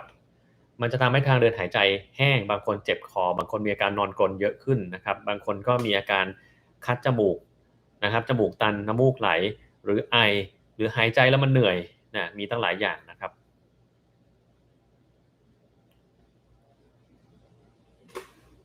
อืมเทคโนโลยีสารสกัดจากเปลือกสนช่วยเรื่องอะไรเห็นหมอสูให้ในคนไข้ช่วยเรื่องมดลูกอักเสบมันแค่อาจจะช่วยนะครับถ้าเกิดกินแล้วมันดีขึ้นก็กินต่อแต่ถ้าเกิดกินแล้วมันไม่ดีขึ้นก็อย่าไปกินนะครับ Melatonin ทานทุกวันอันตรายหรือเปล่าไม่อันตรายครับผมเคยทำคลิปเรื่อง Melatonin ไปแล้วนะครับลองไปฟังรายละเอียดในนั้นดูนะฮะอยากให้ผมกลับมาเป็นรัฐมนตรีว่าการกระทรวงสาธารณสุขไม่น่าจะดีนะครับเพราะว่าเวลาคนเราเนี่ยอยากจะทำอะไรที่มันดีสักอย่างมันต้องคอยมีมารมาขัดขาอยู่เรื่อยๆนะครับผมก็ไม่ชอบเรื่องของการเมืองเพราะว่าเวลาที่เราทำการเมืองปุ๊บจากคนดีเราโดนคนใส่ร้ายจนกลายเป็นคนเลวเลยนะคือบางคนเนี่ยผมฟังแล้วคนนี้มันดีนะทุกอย่างดีหมดแต่พอไปเห็นแบบอีกฝ่ายหนึ่งอะที่เขาเชียร์อีกฝ่ายหนึ่งอะโอ้โฮด่าเสียแบบเสียหายไปหมดโอ๊ยเนี่ยไปขโมยปริญญาเข้ามาเนี่ยมันไม่ทำอะไรดูสิมันกลับมาตอนนี้แล้วมันมีปัญหา ดูที่ไปโกหกเขาอะคือแบบสร้างเรื่องขึ้นมาทั้งนั้นเลยอะนะครับบางอย่างก็ไม่เป็นเรื่องเอามาโจมตีกันอีกดูที่แบบโอ้นี่หน้าตามันไม่ได้นะมันขี้โกงโอ้ใส่ชุดอะไรก็ไม่รู้นะครับโอ้โฮทำตัวให้มันเป็นกระแสไปอย่างนั้นเองแหละแหมไปออกทุกช่องทางอื้อฮืออะไรของเขาเนี่ยใช่ไหมครับดังนั้นเรื่องของพวกที่ทางการเมืองเนี่ยผมไม่สนใจเลยนะวัคซีนไข้หวัดใหญ่มีผลข้างเคียงไหมมีครับเจ็บตรงบริเวณที่ฉีดครับ Rosie ไม่มาด้วยครับมันนอนอยู่นะครับอายุ64มีไตข้างเดียววิ่งวันละ8กิโลมีผลต่อไตหรือเปล่าไม่มีโรคประจำตัวอะไรถ้าเราวิ่ง8กิโลมาประจำอยู่แล้วก็ไม่มีปัญหานะครับสามารถวิ่งต่อได้นะครับ ค่เราอย่าฝืนเท่านั้นเองแล้วก็ดื่มน้ำให้เพียงพอด้วยนะฮะว่าแล้วเราก็จะดื่มน้ำเหมือนกันคนเราต้องทานยาถ่ายพยาธิหรือเปล่าถ้าเรามีความเสี่ยงต่อการติดพยาธิก็ต้องทานถ้าเราไม่มีความเสี่ยงก็ไม่ต้องทานนะครับกินยาสแล้วบวมตามตัวโดยเฉพาะมือบวมกลางคืนแล้วแพนิคพอย้ายไปกินยาสมินประจำเดือนมาช้า แล้วขับออกเป็นเลือดขนาดใหญ่ควรทำอะไรได้บ้างอันนี้ยังไม่ต้องทำอะไรนะคือถ้ากังวลเนี่ยอาจจะต้องหยุดมันไปก่อนเลยนะครับแล้วต้องไปลองดูด้วยว่าเรามีปัญหาเรื่องของตัวเยื่อบุโพรงมดลูกหรือเปล่านะครับถ้ามันหนาจนเกินไปเนี่ยบางทีเราอาจจะต้องกินในตัวโปรเจสเตอโรนอย่างเดียวก่อนเพื่อให้มันเข้าสู่ปกติก่อนแล้วคุณค่อยๆไปเลือกกินอย่างอื่นนะครับEKG อันไซนัสแบรดิคาเดียเป็นคนออกกำลังกายถ้าปกติมันแค่แปลว่าหัวใจเต้นช้าไม่ต้องทำอะไรก็ได้นะฮะลายเสื้อช็อกโกแลตกับดอกไม้หมายถึงอะไรหมายถึงช็อกโกแลตอร่อยและดอกไม้มันสวยครับอืมถ้าคนอ้วนคาร์ดิโอได้1ชั่วโมงกล้ามจะหายก่อนหรือว่าไขมันจะหายน่าจะไขมันหายก่อนนะฮะทำไมทั่วโลกถึงเรียกหมอว่าด็อกเตอร์ไม่ใช่ฟิสิเชียนครับฟิสิเชียนมันเรียกยากกว่าครับฟิสิเชียนใช่ไหมด็อกเตอร์ด็อกเตอร์มันง่ายๆนะด็อกเตอร์ง่ายดีก็เรียกด็อกเตอร์มากกว่าครับวันนี้แพลนไปเที่ยวไหนไม่มีนะฮะไวอาก้ากินแล้วอันตรายหรือเปล่าก็มีแล้วแต่คนถ้าเกิดคุณกินเยอะเกินไปก็ทำให้ความดันตกแล้วก็เสียชีวิตได้เหมือนกันนะกินไวอาก้าขนาดนั้นถ้าคนที่มีโรคหัวใจกินขนาดเกินก็ตายได้เหมือนกันโดยเฉพาะถ้าเกิดคนที่กินคู่กับยากลุ่มไนเตรตเนี่ยก็ตายมาแล้วหลายคนนะฮะต้องระวังเรื่องพวกนี้แต่ถ้าเกิดคนทั่วไปกินก็ไม่ได้อันตรายอะไรมากนะฮะท่อน้ำลายอุดตันเอาเข็มเจาะจะหายได้หรือเปล่าหายได้ครับ ออกกำลังกายกระโดดบ่อยๆมีผลต่อกระดูกหรือเปล่าถ้ามีกระดูกพรุนอยู่แล้วมันทำให้กระดูกมันหายพรุนได้นะมันจะแข็งแรงขึ้นมาได้มะเร็งสมองมีโอกาสหายหรือเปล่า5ขวบกำลังรักษาอยู่ที่รามาก็เป็นกำลังใจให้นะครับมะเร็งสมองไม่ใช่ของรักษาง่ายกันเลยนะโดยเฉพาะเป็นในเด็กนะโอกาสหายเนี่ยมันมีแต่โอกาสที่มันไม่หายมันก็มีเช่นกันดังนั้นต้องลองให้คุณหมอที่เขารักษาดูนะครับผมอยู่แมสซาชูเซตส์ในตอนนี้นะครับแต่ว่าอาจจะย้ายในเร็วๆนี้การทำงานที่นี่ต่างจากที่ไทยเยอะไหมครับเยอะเลยเยอะมากๆเลยนะครับที่เนี่ย work life balance ดีกว่าเมืองไทยแบบชัดเจนมากเลยนะฮะคือถ้าหมอที่เมืองไทยเนี่ยแล้วคุณไม่ได้รวยมาตั้งแต่แรกนะคุณอยู่โรงพยาบาลรัฐบาลนะเอ่งานแบบมหาศาลมากมายเลยอะคือมีทั้งวันไม่หยุดนะครับอยู่เวรก็ต้องอยู่บ่อยเงินก็น้อยเวลาให้ตัวเองก็ไม่มีเวลาที่มีเวลาว่างก็ต้องไปเปิดคลินิกหรือไปทำเอกชนเพื่อหารายได้เสริมนะครับเพราะทำงานที่โรงพยาบาลรัฐนี่มันไม่ได้นะบางคนก็ไปด่าเขาอีกว่าหมอกินภาษีประชาชนก็ต้องมาทำงานสิคือหมอก็ต้องเป็นประชาชนคนหนึ่งที่จะเสียภาษีไหมอะถ้าอย่างนั้นก็แปลว่างั้นคือหมอจ่ายตังค์ให้ตัวเองมาทำงานนะถูกป่ะถ้าเราจะอ้างว่าภาษีอย่างเงี้ยผมก็บอกแบบคนพวกนี้เนี่ยมันปากเสียนะบอกหมอเสียภาษีเนี่ยรู้เปล่าที่เรามาทำงานทุกวันได้ตังค์อยู่ทุกวันเนี่ยภาษีของข้าพเจ้าทั้งนั้นแหละเปล่าเลยผมก็เสียภาษีหมอทุกคนเสียภาษีหมดนะถ้างั้นเราเสียภาษีให้ไม่รักษาคุณได้ไหมล่ะเนาะก็คิดอย่างนี้ซะบ้างนะครับงานมันหนักกว่าชัดเจนที่นี่จะมีกฎเกณฑ์เลยบอกว่าหมอห้ามทำงานเกินเท่านี้ถ้าเกินปุ๊บคุณต้องกลับบ้านทันทีไม่สนใจว่าคุณจะเป็นใครคุณทำงานเกินไม่ได้เพราะว่ามันจะอันตรายต่อตัวคุณเองแล้วก็อันตรายต่อคนไข้ด้วยนะครับนี่แหละ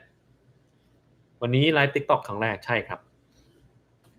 เสื้อมีขายหรือเปล่าไม่มีครับเอาพระโซแลมปริมาณเท่าไหร่ถึงอันตรายแค่ไหนก็อันตรายครับนะโดยทั่วไปเราไม่เคยให้กินเอาพระโซแลมเป็นยาที่ผมไม่ชอบมากที่สุดเลยนะครับคือยายี่ห้อซาแนกเนี่ยคือส่วนตัวนะไม่ชอบมากเลยเหตุผลเพราะว่ามันติดง่ายมากนะครับแล้วเวลามันติดแล้วเนี่ยมันเลิกยากมากด้วยซ้ำไปนะครับอืม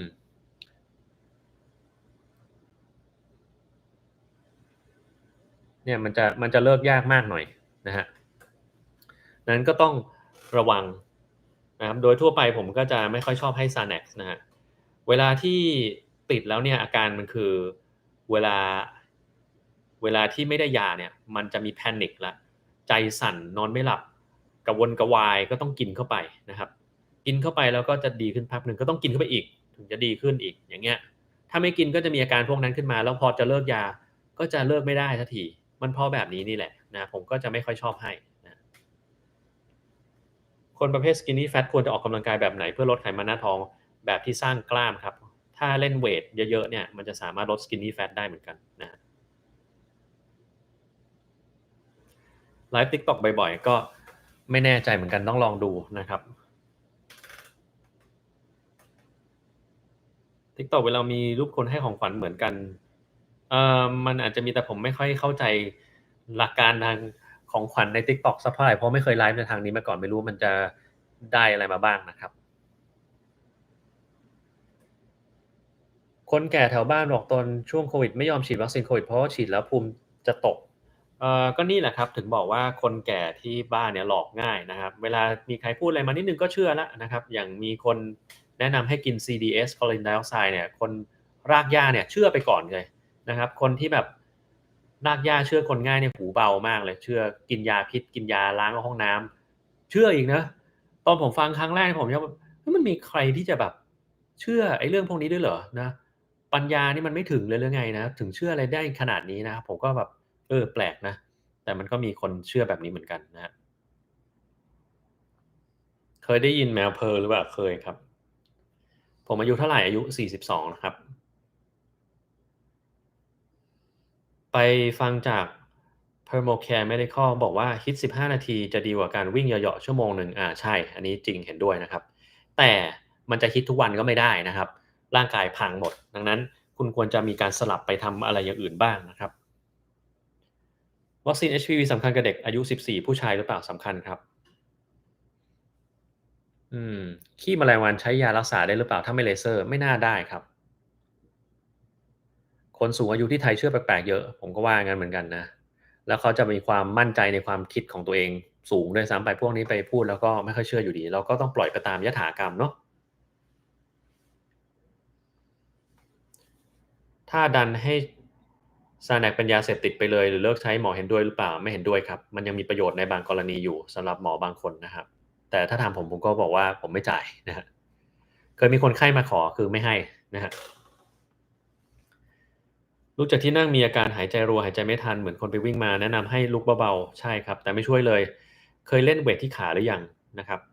ถ้ายังไม่เคยไปเล่นเสียก่อนนะครับเราต้องเล่นเวตที่ขาเยอะๆเล่นจนขาของเราเป็นแบบ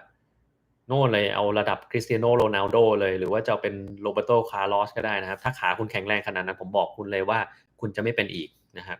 แต่ถ้าเกิดคุณยังไม่เคยเล่นกล้ามขาเลยมันก็ไม่แปลกใจที่คุณเป็นนะฮะในบางคนจะเป็นง่ายกว่า ขอบคุณคุณ MNT Bell นะครับที่สนับสนุนมานะครับก้าวลงฟุตบาทแล้วเจ็บเข่ามากเป็นเข่าเสื่อมระยะต้นหมอบอกไม่น่าเจ็บเพราะเข่าเสื่อมเอ็นไขว้ก็ปกติน่าจะเป็นที่อะไรน่าจะเป็นที่การกระแทกนั่นแหละครับนะฮะ Cement retention ทำนานๆมีผลเสียหรือผลอะไรบ้าง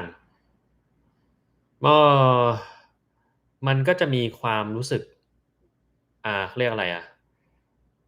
เวลาคนเราเนี่ยไม่ได้ปลดปล่อยอารมณ์ทางเพศบ่อยๆเนี่ยมันจะมีความก้าวร้าวได้นะเพราะว่าอารมณ์ทางเพศมันมีไว้เพื่อปลดปล่อยถ้าเกิดคุณมีแล้วคั่งไว้เรื่อยๆอย่างเงี้ยมันก็จะแบบโมโหร้ายแล้วก็มีปัญหาต่างๆตามมาได้สำหรับผมถ้าคุณอยากปลดปล่อยก็ปลดปล่อยไปเถอะครับที่มันไม่ได้มีปัญหาอะไรแล้วกันนะครับในใจคิดว่าผมอายุ28โอ้ทำไมคิดว่าผมแก่ขนาดนี้จริงผมอายุ12เองนะครับ ความดันในวัยรุ่นให้ยานอนหลับมาปรับเรื่องการนอนแต่กินยานอนหลับแล้วผ่านไป4ชั่วโมงก็ไม่ง่วงสักนิดให้ยาคลอราซิเปตน้องไปฮะน้องไปหรือจากสาเหตุน้อยไปหรือสาเหตุจากอะไรคนนอนไม่หลับส่วนใหญ่อะมันเป็นเพราะความคิดความคิดความกังวลเนี่ยเป็นสิ่งที่เป็นหลักเลยที่ทำให้นอนไม่หลับหรือว่าแต่ก่อนหน้านั้นไม่เคยนอนให้มันตรงเวลาสักทีหนึ่งเลยเนี่ยพวกนี้ก็จะเป็นเหตุผลที่เขานอนไม่หลับนะต้องไปแก้ไขตรงนั้นก่อนนะครับอืม หมอใน TikTok บอกว่าเราสร้างโปรตีนได้จากการกินข้าวหอมมะลิไม่ต้องกินโปรตีนอันเนี้ยไม่ถูกต้องนะครับถ้ามีหมอคนไหนที่บอกอย่างนั้นผมบอกเลยว่าเอ่อลองไปเคาะหัวดูป้องๆหรือปุกๆถ้าป้องๆคือกลวงถ้าปุกๆคือทึบนะครับนะคือคาร์โบไฮเดรตเนี่ยไม่สามารถแปลงไปเป็นโปรตีนได้มันไม่เกี่ยวอะไรกันนะ มันแปลงได้ก็แปลงได้นิดเดียวอะมันไม่ได้แบบโอ้โฮสลักสำคัญขนาดนั้นนะครับอันนี้คือไม่ถูกต้องนะครับ อืมถ้าออกกำลังกายกับคุมอาหารไปตลอดอายุมากจะไม่เป็นความดันใช่ไหมครับหรือความดันสูงคนมีอายุจะเป็นแน่นอนไม่มีคำว่าแน่นอนครับบางคนก็ไม่เป็นบางคนก็เป็นนะครับแต่ว่าออกกำลังกายโอกาสที่จะเป็นความดันโลหิตสูงมันก็จะลดลงกว่าคนที่ไม่ออกกำลังกายเลยนะฮะถ้าง่วงกลางคืนเวลานอนปกติหากฝืนไปสักพักแล้วหายง่วงแบบนี้เกิดจากอะไรอันตรายหรือเปล่ามันก็จะทำให้การนอนหลับของเราผิดปกติไปนะมันไม่ได้อันตรายอะไรมากนะครับแต่มันจะเป็นแบบนั้นแหละนะไม่ได้แปลกใจ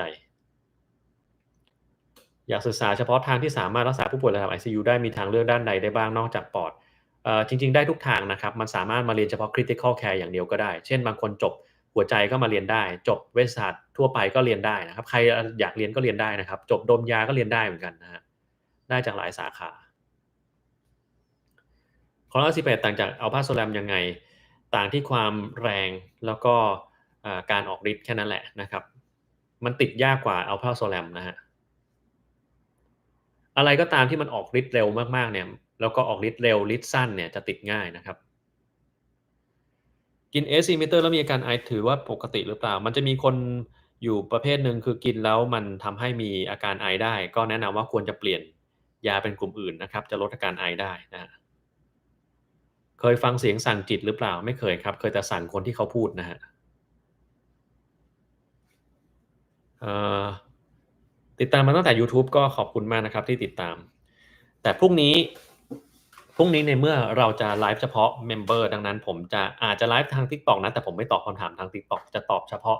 กรณีของยูทูบที่เป็นเมมเบอร์เท่านั้นเองคุณก็สามารถฟังไปด้วยได้นะครับแต่ว่าเราอาจจะไม่ตอบคำถามนะครับแล้วก็อ่าวันอังคารหน้าจะมีไลฟ์กับเพื่อนผมที่เป็นหมอดูแลเรื่องของเวชศาสตร์ชะลอวัยแต่ว่าอันเนี้ยเขาจะใช้หลักฐานทางการแพทย์ใช้งานวิจัยเป็นหลักไม่ใช่แบบหมอชะลอวัยทั่วไปที่แบบเอาอะไรไม่รู้มาใช้อย่างเงี้ยนะฮะอันนี้จะแตกต่างไปเดี๋ยวเราจะมาคุยกันวันอังคารหน้าซึ่งอันนั้นจะต้องทำในมือถือดังนั้นก็จะไลฟ์ได้แค่ช่องทางเดียวเท่านั้นก็คือยูทูบนะครับกินแอปเปิลไซเดอร์แล้วท้องเสียควรเลิกกินไหมครับควรครับอืมอันนี้อะไร ตื่นมากำมือไม่ค่อยได้ปวดมือเกิดจากสาเหตุอะไรได้บ้างถ้ามันเป็นนานๆเนี่ยเราต้องระวังแล้วล่ะว่าเรามีโรคที่มันเป็นภูมิต่อต้านตัวเองอะไรสักอย่างหรือเปล่านะครับต้องไปตรวจด้วยนะคอลลาเจน Type 2ทานแล้วมันจะถูกย่อยกลายเป็นโปรตีนมันไม่ได้ถูกย่อยเป็นโปรตีนครับคอลลาเจนเนี่ยคือโปรตีนมันจะถูกย่อยไปเป็นกรดอะมิโนแล้วกรดอะมิโนจะดูดซึมเข้าไปในร่างกายแล้วไปประกอบเป็นอะไรก็แล้วแต่ว่าร่างกายจะอยากได้อะไรนะครับ มันไม่ใช่กินคอลลาเจนเปลี่ยนไปเป็นอะมิโนแล้วเข้าไปในร่างกายมันจะแปลงเป็นคอลลาเจนเหมือนเดิมไม่นะผมเคยทำคลิปเรื่องคอลลาเจนไปแล้วลองไปฟังอันนั้นดูนะฮะถ้า ANA ตรวจออกมาแล้วได้1:640จากเดิมจากเดิม1:320 ANA เป็น Nuclear กับ Spec Pattern ทั้งคู่ควรตรวจอะไรเพิ่มเติมแนวทางการรักษาอย่างไรต้องถามก่อนว่าคุณไปตรวจเพราะว่าอะไรนะครับ ถ้าเราตรวจเจอพวกเนี้ยเราก็ต้องไปดูซิว่าคุณมีอาการอะไรที่เข้าได้กับแบบไหนบ้างอาจจะไปตรวจเรื่องของ SLE นะครับ Double Strand DNA Anti Smith นะครับหรือว่าตรวจเลือดอื่นๆนะฮะขึ้นอยู่ว่าเราสงสัยอะไรมากกว่านะครับ ANA ตรวจมาแล้วเจอแบบเนี้ยโดยที่ไม่มีอาการอื่นเลยสักนิดเดียวไม่ต้องทำอะไรเราแค่ตรวจติดตามไปเฉยๆแต่ถ้ามันมีอาการอื่นอะไรเลยแม้แต่น้อยเดียวเนี่ยต้องซักประวัติแล้วก็ตรวจตามสิ่งที่เราเจอนะครับ ปวดบ่ากล้ามเนื้อตึงเกร็งทุกครั้งที่เครียดตอนนี้รักษาด้วยการฝังเข็มแต่ก็กลับมาเป็นบ่อยอันเนี้ยต้องฝึกวิธีในการรีแลกซ์นะครับรีแลกซ์ทำยังไงคุณลองนอนลงนะครับนอนเตียงนี่แหละแล้วกล้ามเนื้อบ่าตึงเกร็งใช่ไหมคุณเกร็งมันให้เต็มที่เลยเช่นสมมุติตรงนี้ตึงทำงี้เลยเกร็งเกร็งมือเกร็งทั้งตัวเกร็งเต็มที่เกร็งจนแบบมันเมื่อยเลยนับไปเลยนับ1 ถึง 20เลยก็ได้แล้วผ่อน นะผ่อนแล้วเอาใหม่แล้วเกร็งเข้าไปใหม่เกร็งทั้งตัว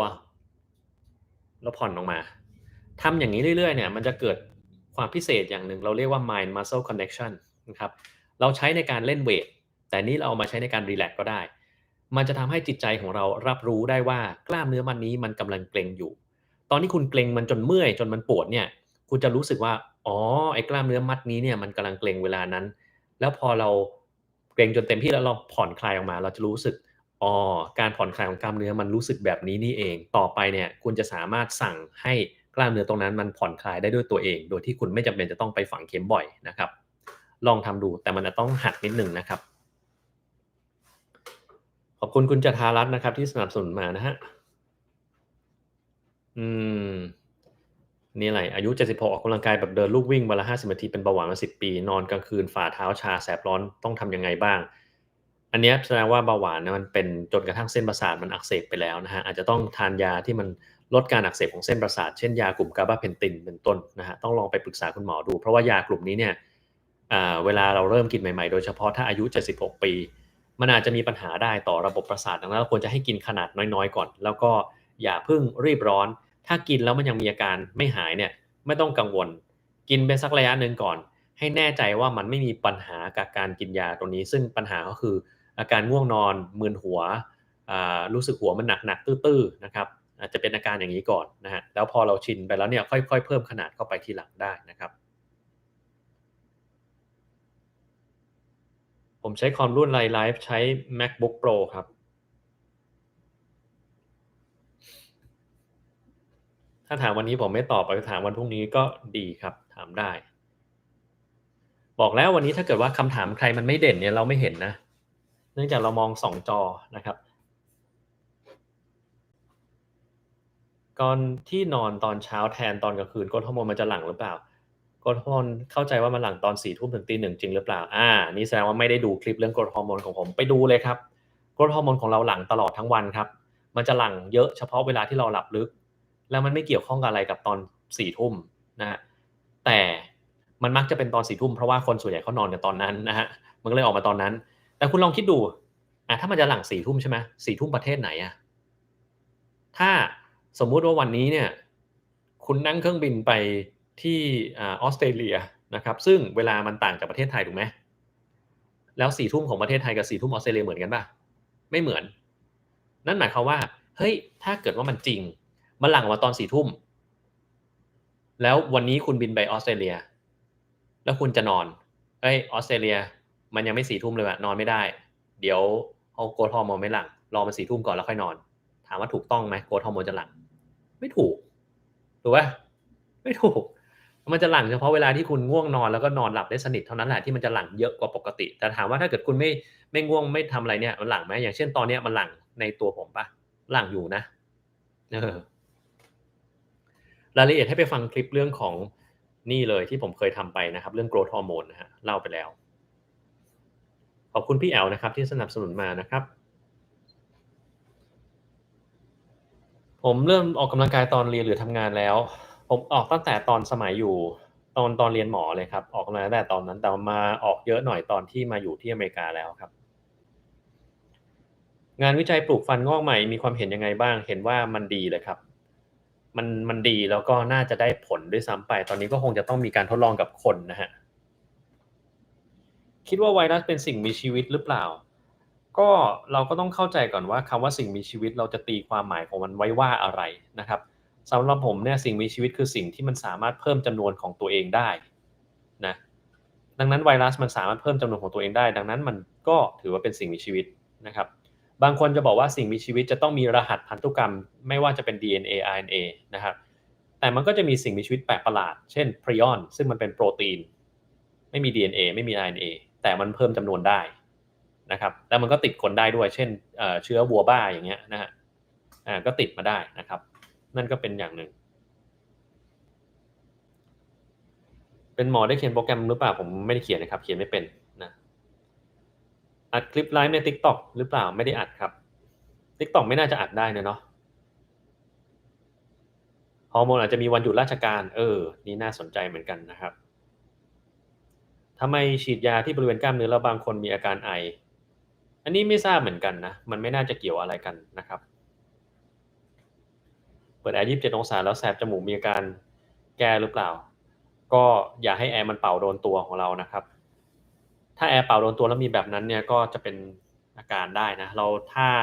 สมมุติว่าเราหันแอร์ไปทางอื่นแล้วยังเป็นอยู่ก็แปลว่าห้องเรามันอาจจะแห้งเกินไปคุณอาจจะต้องเอาอะไรที่มันเปิดที่มันให้ความชื้นมาวางไว้ในห้องนะครับเช่นคุณเอาถาดใหญ่ๆมาอันนึงแล้วเติมน้ำลงไปวางไว้ตรงบริเวณนั้นเนี่ยจะทำให้ห้องเรามีความชื้นได้ไม่จำเป็นต้องซื้อเครื่องเพิ่มความชื้นมานะ แค่ถาดใส่น้ำธรรมดานี่แหละได้ผลแล้วนะครับในอนาคตไวรัสจะกำจัดได้หรือเปล่าไม่ได้ครับ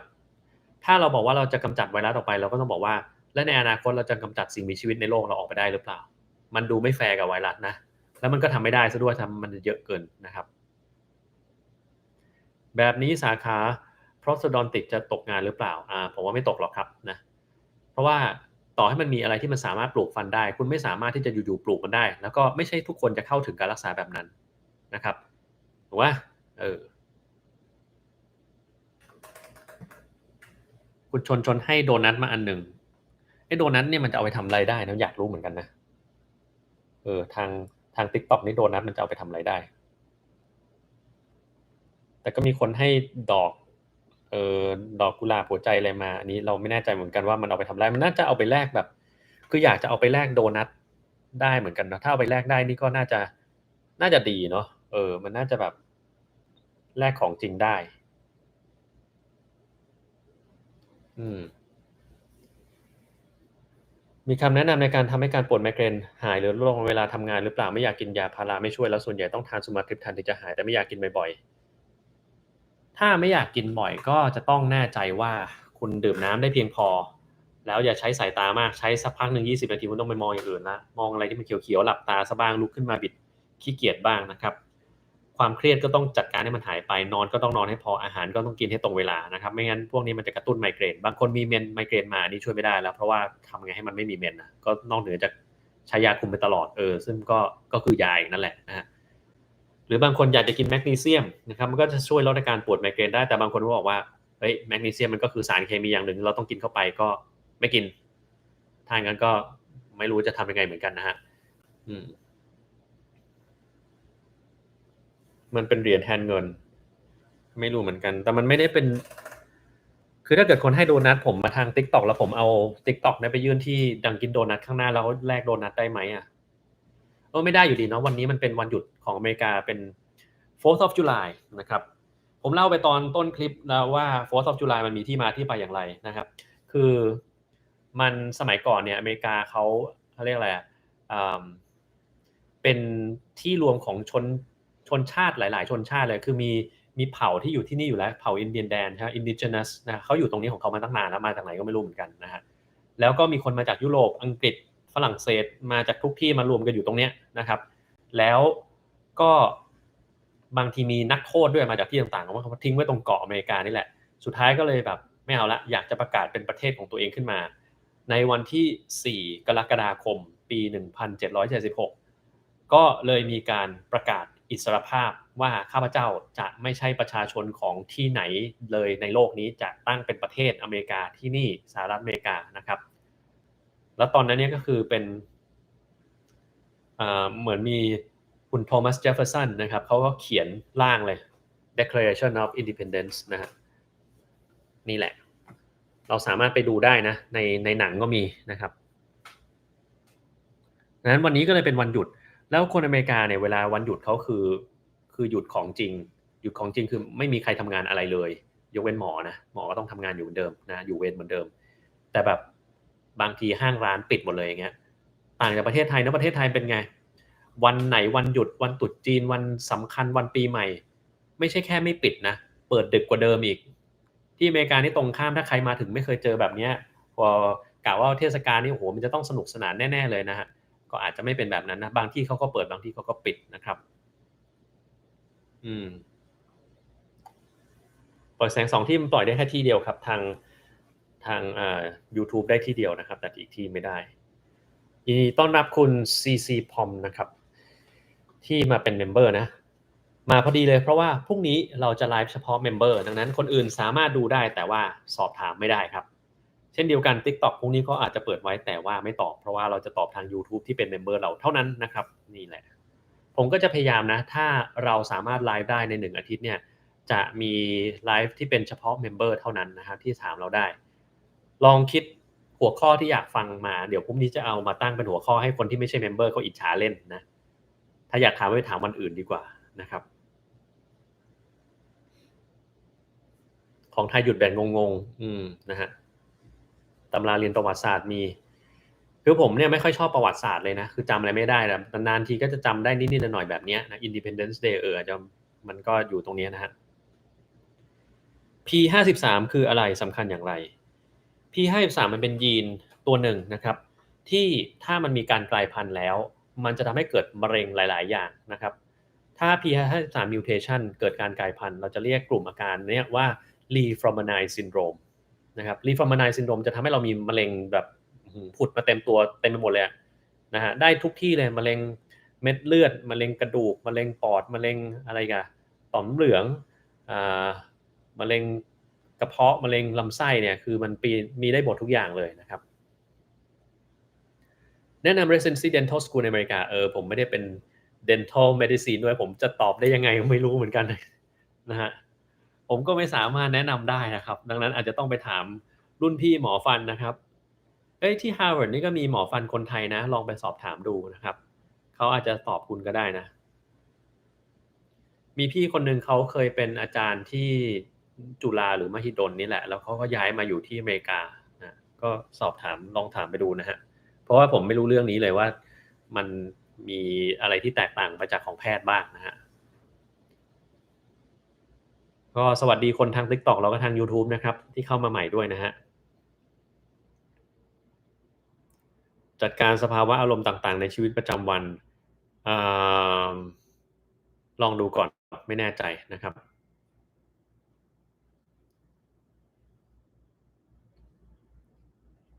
อันนี้อะไรตีสควอตประจำวิ่งไปวิ่งมาอยู่1 ชั่วโมง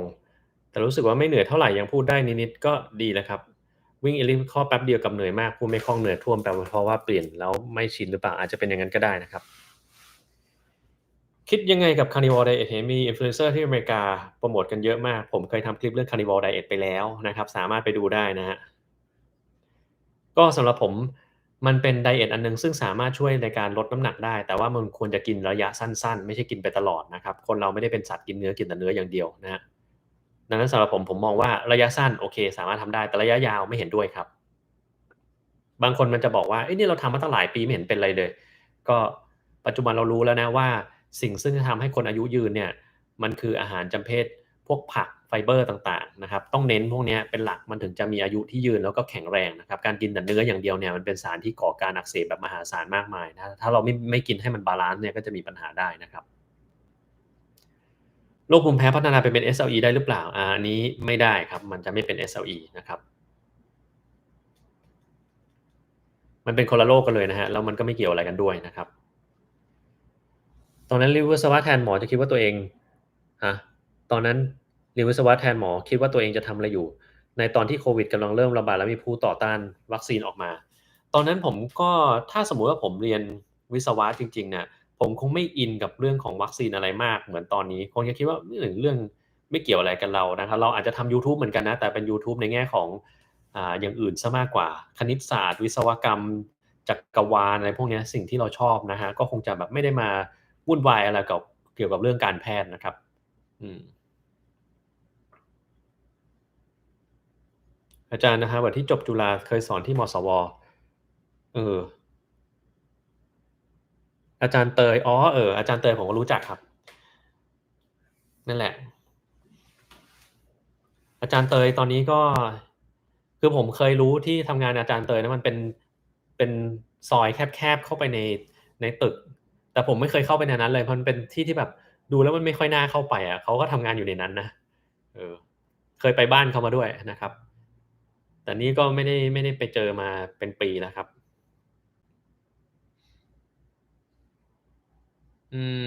อันนี้อะไรแว็บดู2ทางเลยก็ดีครับวัคซีนที่ US กับยุโรปที่ไทยมีวัคซีนอะไรที่มีแตกต่างกันบ้างเผื่อได้ไปทริปยุโรปเนี่ยผมก็ไม่รู้เหมือนกันว่าเขามีวัคซีนอะไรที่แตกต่างนะแต่ที่อเมริกาเนี่ยPrevnar 20เนี่ยมันมีแน่ๆวัคซีน RSV เนี่ยผมไม่รู้เมืองไทยมีหรือยังนะครับShingrix นี่ประเทศไทยเข้าแล้วนะน่าจะมีแค่นี้แหละนะฮะที่มันแตกต่างกันนิดหน่อยนะครับ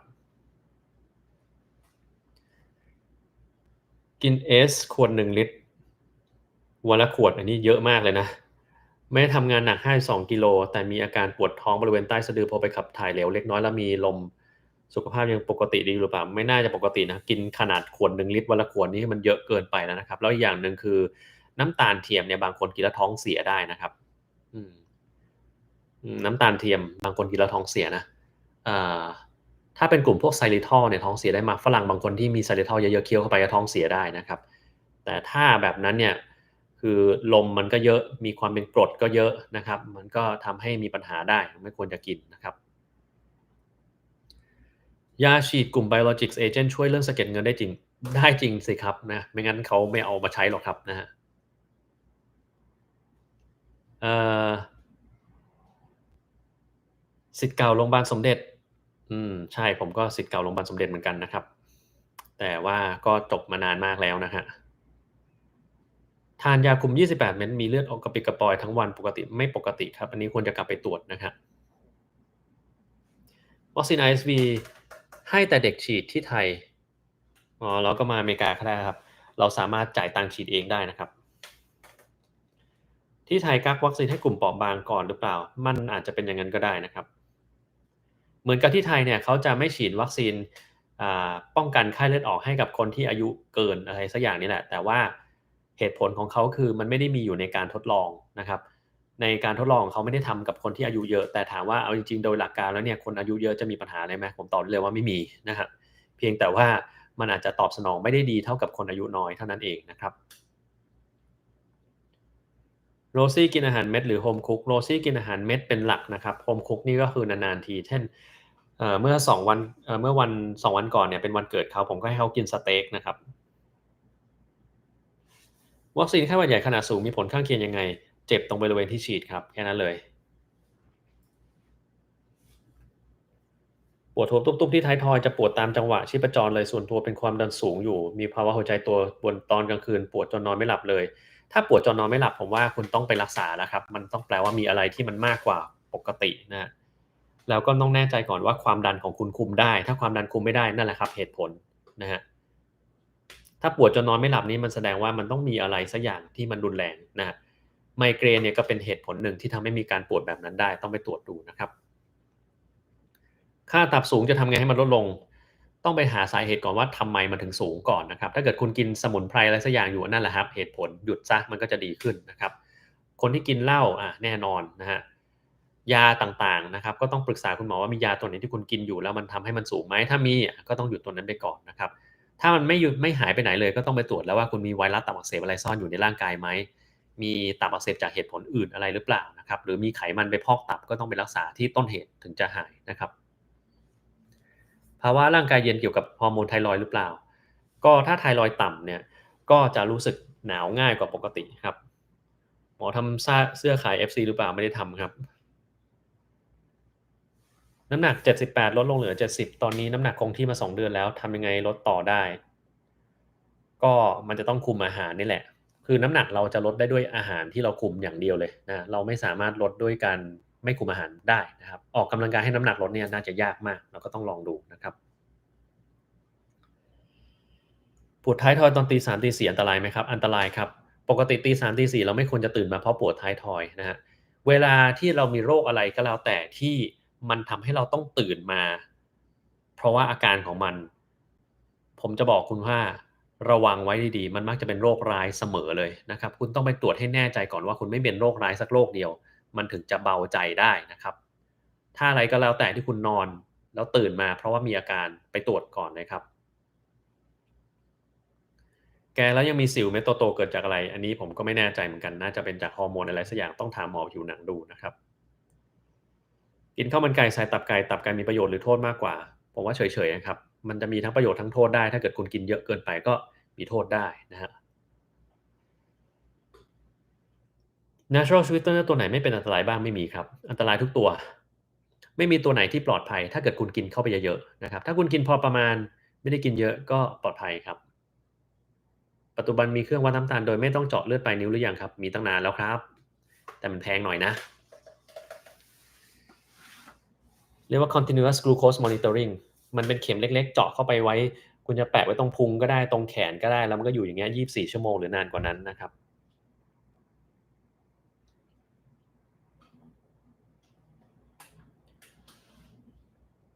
ยุงกัดเปลือกตาบนคันมากๆแต่ไม่ทายาหม่องใช้ยาอะไรทาได้เอาน้ำแข็งแปะสิครับหรือถ้าคุณมีสเตียรอยด์เอาสเตียรอยด์ทามันก็จะดีนะไตรกลีเซอไรด์สูงไขมันเกาะต่ำอาจจะมาจากกรรมพันธุ์ได้จริงหรือเปล่าจริงครับอาจจะนะมันไม่ได้แปลว่ามันต้องเป็นกรรมพันธุ์เสมอไปบางทีมันเป็นจากที่คุณกินเข้าไปนี่แหละถอนฟันกรามหลายซี่พอแผลหายแล้วทำไมเจ็บกรามข้อต่ออาจจะตอนที่เขาถอนก็ได้มันมีการโยกไปโยกมานะครับมันก็อาจจะเกิดการบาดเจ็บก็ได้ก็ลองไป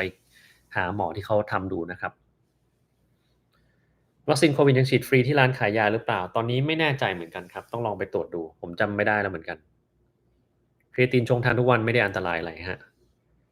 ภูมิรักษาให้หายขาดได้หรือเปล่า ได้ในบางคนนะครับ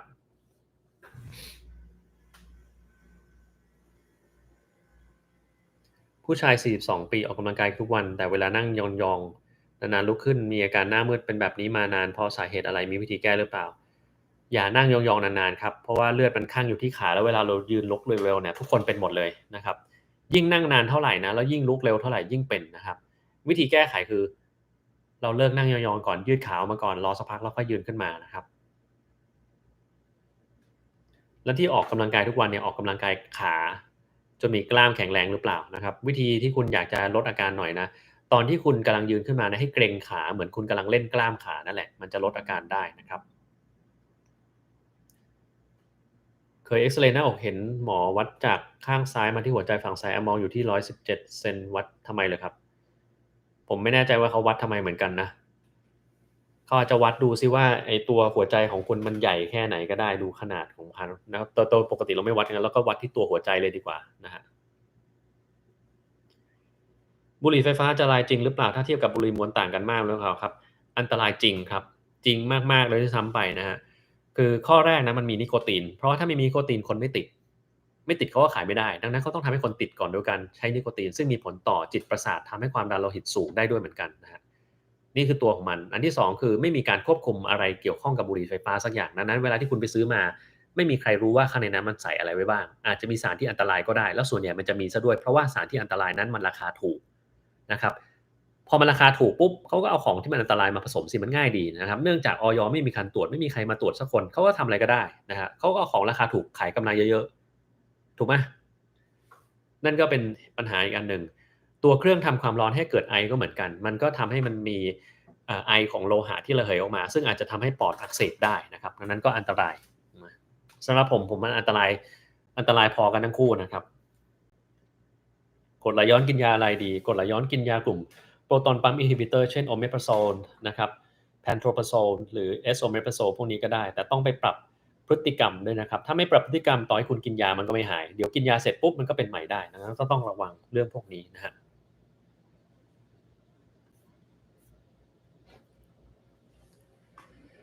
คันหลอดคอกินยาแก้แพ้ไม่หายตอนนี้มีเสมหะไข้แต่ไม่มีการเจ็บคอเหมือนตอนเป็นหวัดอันนี้จะเป็นปอดหรือเปล่าครับไม่น่าจะเป็นปอดครับน่าจะเป็นที่หลอดลมธรรมดานี่แหละฮะมาลาเรียเป็นแล้วรักษาหายจะมีผลต่อร่างกายอย่างไรบ้างมีข้อแนะนำอย่างไรดีบางคนก็จะมีอาการเพลียไปอีกนานเลยนะครับดังนั้นต้องไปออกกำลังกายนะครับคือทำให้ร่างกายมันฟื้นฟูตัวเองขึ้นมาได้ใหม่นะครับขอบคุณคนทาง TikTok ด้วยนะครับที่ส่งอะไรมาให้นะผมก็อยากรู้เหมือนกันว่าเอาไปทำอะไรได้นะเดี๋ยวต้องไปลองเล่นดูเหมือนกัน ผมออกกำลังกายเล่นเวทวันละนานเท่าไหร่ไม่เท่ากันสักวันนะครับอย่างเมื่อวานเนี่ยผมไม่ได้ไปยิมผมก็วิดพื้นแค่50ทีแล้วก็พอไม่ได้ทำอะไรอย่างอื่นอีกนะครับขี้เกียจเซลล์มะเร็งไม่มีการแก่จริงไหมครับจริงครับเซฟเดิมแพ้ได้ด้วยตัวเองไหมครับถ้าคุณเป็นคนที่ไม่มีความเครียดเลยในร่างกายนะไม่เจ็บป่วยไม่เครียดไม่นอนดึกกินอาหารได้ตรงเวลาทุกอย่างเนี่ยมันมักจะดีขึ้นนะครับ กินวีแกนยังไงให้โปรตีนถึงถ้าเป็นโปรตีนจากถั่วมีปัญหาเรื่องไขมันจากถั่วไหมครับมีได้ครับทำยังไงให้ถึงมันก็ต้องกินเข้าไปเยอะหน่อยนะฮะ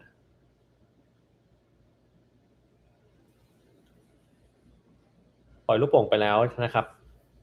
กินเวย์โปรตีนผมกินครับกินตอนเช้าตอนที่ก่อนจะไปทำงานนะมันก็ง่ายดีทำให้เราไม่ต้องมานั่งกินอาหารอย่างอื่นอิ่มเร็วการทำ sleep test ช่วยแก้ปัญหาการนอนได้ยังไงมันช่วยบอกว่ามันมีปัญหาอะไรในการนอนแล้วเราต้องไปแก้ครับการทำ sleep test มันไม่ได้แก้ปัญหาเรื่องการนอนมันเป็นการตรวจนะครับ ความดันสูง170กว่ากินแล้วไม่ลด ผู้สูงอายุออกกำลังกายไม่ไหวทำอย่างไรได้เพิ่มยาความดันครับกินยาแล้วไม่ลดก็ต้องเพิ่มขนาดเข้าไปจนกว่ามันจะลดนั่นแหละนะฮะฟลาโวนอยด์ช่วยลดคอเลสเตอรอลได้จริงหรือเปล่าถ้าจริงใช้โดสเท่าไหร่ครับไม่ค่อยได้ครับที่ลดคอเลสเตอรอลก็ต้องกินยาเข้าไปตรงๆนั่นแหละครับของที่คุณไปกินมาจากพวกอะไรสมุนไพรหรือพวกอาหารเสริมต่างๆเนี่ยมันไม่ค่อยแน่นอนเท่าไหร่บางคนกินเข้าไปก็ไม่ลดอะไรเลยบางคนก็ลดบางคนก็ไม่ลดบางคนขวดนี้กินแล้วลดอีกขวดนึงซื้อมากินแล้วก็ไม่ลดบางทีลดมากลดน้อยไม่เท่ากันดังนั้นผมจะไม่แนะนำให้คุณใช้ไอ้ของแบบนี้ในการลดคอเลสเตอรอลนะครับ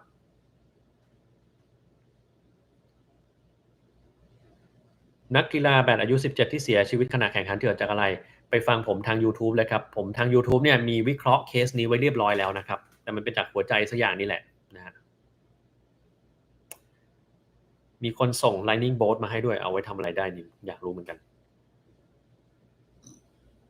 อันนี้มีคนส่งดอกกุหลาบมาด้วยดีเนาะเราได้กุหลาบมาเอามาทำอะไรได้บ้างเนี่ยถ้านอน8-9ชั่วโมงแล้วยังหาวขนาดยกเวทเป็นไปได้ไหมว่ากินขาดไม่พอไปดูก่อนเลยว่าคุณมีการหยุดหายใจในขณะหลับหรือเปล่าเพราะถ้ามีเนี่ยมันต้องไปแก้ตรงนั้นนะครับแล้วบางคนก็โอเคถ้ากินขาดไม่พอก็อาจจะมีอาการแบบนั้นก็ได้นะฮะอืมสำหรับการเลือกยี่ห้ออาหารเสริมวิตามินสังเคราะห์วิตามินธรรมชาติต่างกันบ้างหรือเปล่าสำหรับผมมันไม่ต่างกันนะครับคุณต้องมั่นใจอย่างหนึ่งก่อนว่ามันมีปริมาณที่เขา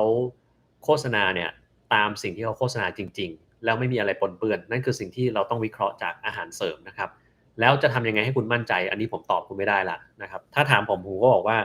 ถ้ามันมีการส่งตัวอย่างนั้น ไปให้หน่วยงานอิสระตรวจสอบแล้วมีผลการตรวจสอบชัดเจนว่าตรวจสอบล็อตที่เท่าไหร่วันไหนเจอสารอะไรมีปริมาณเท่าไหร่แล้วมีสารเจือปนอะไรบ้างที่เขาทดสอบแล้วมันมีอย่างนี้ชัดเจนนะอันเนี้ยสำหรับผมว่าอย่างนั้นมันก็เชื่อได้ส่วนเขาจะโกหกขึ้นมาหรือเปล่านี้ไม่มีทางตรวจสอบได้แล้วครับนะอยากฟังเรื่องเคสที่ประทับใจอีกตอนนี้ยังไม่มีเลยครับยังไม่มีอะไรที่ประทับใจคือเล่าไปหมดแล้วมั้งเนี่ยนะสะสมเยอะๆแลกเงินได้อ๋อดีนะครับเดี๋ยวจะไปแลกเป็นอะไรดีจะไปแลกไปกินขนมดีกว่าเนาะ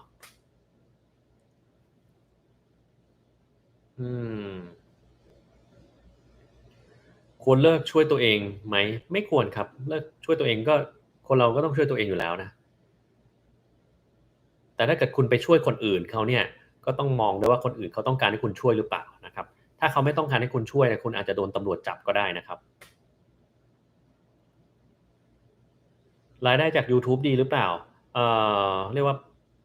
พอถูถ่ายด้วยกับพอให้ผมอยู่ในห้องนี้ได้อะนะฮะใจเต้นเร็วหลังกินข้าวบางครั้งเดินไกลๆก็เหนื่อยควรตรวจ EST หรือเปล่า ก็ถ้ากังวลก็สามารถไปตรวจได้นะครับแต่ใจเต้นเร็วหลังกินข้าวไม่ได้เกี่ยวอะไรกับการที่คุณต้องตรวจ ESG หรอกนะแต่ถ้าเดินไกลๆแล้วเหนื่อยง่ายกว่าปกติอันนี้ควรจะไปตรวจดูนะครับว่ามีปัญหาอะไรหรือเปล่านะครับอืมในช่วงที่เป็นหมอเคยป่วยเป็นอะไรไหมนอกจากไข้ธรรมดาเป็นไข้หวัดใหญ่ครับอืมเป็นไข้หวัดใหญ่แต่ต้องทำงานทรมานมากเลยจำได้ว่าตอนอยู่ประเทศไทยเป็นไข้หวัดใหญ่แล้วปวดเมื่อยทั้งตัวไข้ก็ขึ้นแบบไข้40กินยาน้ำมูกก็ไหลก็ต้องกินยาลดน้ำมูกกินแล้วมันก็ง่วงนอนกินพาราเซตามอลแล้วก็เอาอ่าผ้าขนหนูชุบน้ำแล้วก็แปะไว้ตรงคอแล้วก็ไปเดินดูคนไข้เออใส่ใส่แมสใส่แมสเอาผ้าเปียกๆคล้องคออย่างเงี้ยแล้วก็ใส่ถุงมือไปตรวจคนไข้โอ้โหทรมานสุดยอดมากเลยอยู่เวรเองต่างหากนะกลางคืนก็ไม่ได้นอนด้วยต้องเป็นอย่างเงี้ยไปเดินอยู่แล้วก็แบบดีละมาอเมริกาเพราะว่าถ้าเราเป็นไข้หวัดใหญ่อยู่ที่อเมริกาได้นอนอยู่บ้านแล้วไม่ต้องมานั่งตรวจคนไข้นะครับฟีนัสไลน์กับเมนอกซิดิลมีผลต่อตับไตหรือเปล่าฟีนัสไลน์ไม่มีนะครับแต่เมนอกซิดิลเนี่ยแค่อาจจะนะครับถ้าคุณกินขนาดสูงอาจจะมีผลต่อตับได้นะแต่โดยทั่วไปก็ไม่เป็นอะไรในขนาดที่เราใช้นะฮะอาหารเสริมกับเสริมอาการเหมือนกันไหมฮะอันนี้ไม่ทราบเหมือนกันนะครับเสริมเสริมอาหารไม่ใช่เสริมอาการอาหารเสริมกับเสริมอาหารไม่เหมือนกันอยู่แล้วครับเสริมอาหารนี่แปลว่า มันขาดอะไรสักอย่างเข้าไปแล้วต้องเสริมเช่นอ่าถ้าเสริมอาหารผมคิดว่าน่าจะแปลว่า fortify นะครับเช่น fortified milk เนี่ยนมที่มีการเสริมอะไรเข้าไปสักอย่างเช่นนมอันนี้มีการเสริมวิตามินดีเข้าไปในนั้นเรียกว่า fortified วิตามินดีนะครับแต่อาหารเสริมเนี่ยมันก็คือมันไม่ได้ใส่เข้าไปในอาหารอ่ะมันอยู่ในตัวเม็ดนั้นตรงๆเลยนะครับซึ่งก็จะมีการพิจารณาที่แตกต่างกันไปนะครับ ไข้40ยืนได้ยังไงไม่รู้เหมือนกันเหมือนตัวเองเป็นผีอะเหมือนลอยได้นะครับเดินเหยียบพื้นเหมือนไม่เหยียบอะเหมือนเหยียบแล้วมันขามันแปลกๆอะนะฮะเป็นแบบนั้นอะแต่ก็ต้องไปลาวอะคืออย่างเงี้ยก็กินยาพอไข้ลงเอาเช็ดตัวล้างตัวหน่อยก็ดีขึ้นเดี๋ยวมันก็ขึ้นใหม่อย่างเงี้ยน่ารำคาญมากเลยนะฮะแล้วก็ตอนตรวจคนไข้ก็เป็นอย่างนั้นทั้งคืนอ่ะโคตรเหนื่อยเลยนะฮะก็เลยเห็นว่าแบบตอนนั้นก็เลยแบบโหดหน่อยแบบว่าเฮ้ยคนอื่นเป็นไข้หวัดมาแล้วขอลาทีเดียวทั้งอาทิตย์ฝันไปเถอะข้าพเจ้าไม่ให้ดูซิขนาดเป็นไข้หวัดใหญ่ยังต้องมาลาคนไข้เลยพวกคุณนี่งานอะไรถึงต้องมาลาทั้งอาทิตย์นะอะไรเงี้ยลา2-3 วันยังพอว่าลาทั้งอาทิตย์นี่ไม่ให้แน่นอนนะฮะ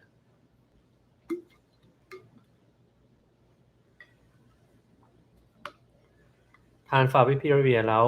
มียูริกในเลือดสูงนั้นถือว่าเป็นโรคเกาต์หรือเปล่าเพราะว่าเห็นข้อเคียงของยาทำให้ยูริกสูงเหมือนกัน เจ็บข้อนิ้วก็อาจจะนะครับคุณก็ลองหยุดกินไปก่อนนะฮะเดี๋ยวนี้ฟาวิพิลาเวียมันไม่ได้ผลแล้วนะไม่ควรจะกินแล้วนะครับกรดไหลย้อนเป็นมาอาการดีขึ้นมา1 เดือนแล้วคิดว่าหายแล้วก็กลับมาหนักอีกทั้งที่ทำตัวเหมือนเดิมก็ขึ้นอยู่กับว่าเรามีปัจจัยกระตุ้นอะไรบ้างหรือเปล่าซึ่งผมเคยเล่าไปในคลิปของ YouTube ผมแล้วลองไปดูนะครับอายุ40กับ20รู้สึกเรี่ยวแรงต่างกันเยอะหรือเปล่าอ่าต่างกันเยอะพอสมควรอายุ20เนี่ยฟื้นตัวเร็วมากเลยไม่ว่าคุณจะทำอะไรฟื้นตัวแป๊บเดียวนะครับแต่ว่า40เนี่ยมันฟื้นตัวช้าหน่อยนะครับ ข้าพเจ้านี้ทรมานจริงเคยเป็นมาแล้วก็ใช่อะทรมานจริงแล้วตอนคุณเป็นคุณทำงานปะหรือนอนพักไอ้นี่ทำงานทุกวันเลยทำงานจนไข้หวัดใหญ่หายอะคิดดูแล้วก็เจ๋งด้วยนะคือผมสามารถป้องกันตัวเองได้คือไม่มีคนไข้คนไหนติดไข้หวัดใหญ่จากผมสักคนเลยนะ0 คนแสดงว่าข้าพเจ้านี่ป้องกันตัวเองแบบอย่างเจ๋งตอนนั้นนะฮะเบต้ากลูแคนมีประโยชน์หรือเปล่าเฉยๆครับไม่ได้มีประโยชน์ขนาดนั้นนะฮะแต่จะกินก็ได้มันไม่ได้มีข้อเสียอะไรนะครับ คนไข้เพื่อนร่วมงานทราบหรือเปล่าว่าผมป่วยมากแต่ต้องเดินตรวจคนไข้ทราบครับเห็นหน้าก็รู้แล้วว่าไอ้นี่มันป่วยนะครับคือเนาะคนป่วยเรามองหน้าเราก็เข้าใจแล้วว่ามันป่วยนะฮะเมทฟอร์มินต้องกินขนาดเท่าไหร่นานแค่ไหนถึงส่งผลต่อการดูดซึมวิตามิน B12 อันนี้ไม่มีใครทราบครับแต่ถ้าถามผมน่าจะต้องกินมาเป็นหลายเดือนอะอย่างน้อยก็6 เดือนถึงปีหนึ่งอะถึงจะเริ่มมีปัญหานะฮะหญ้าหวานกินติดต่อกันนานจะอันตรายหรือเปล่าอันตรายได้ครับอยากกินเยอะแล้วกันนะฮะคนไข้น่าจะบอกว่าหมอจะไหวหรือเปล่ามันไม่ไหวก็ต้องไหวอะเนาะ มะเร็งในคนอายุน้อยเจอเยอะหรือเปล่าเห็นเป็นกันเยอะตอนนี้มันเจอเยอะขึ้นนะผมว่านะครับอย่างน้อยก็ PM 2.5มันต้องเกี่ยวข้องอะไรสักอย่างนี้แหละเราต้องระวังเรื่องพวกนี้นะฮะอืมมีคนส่งไอติมให้ด้วยดีจังเดี๋ยวเอาไปกินนะครับป่วยครั้งล่าสุดเมื่อไหร่เป็นโรคอะไรจำไม่ได้แล้วนานแล้วนะฮะได้เป็นหวัดนี่แหละเมื่อหลายเดือนก่อนนะครับ เคยเป็นหวัดแล้วคัดจมูก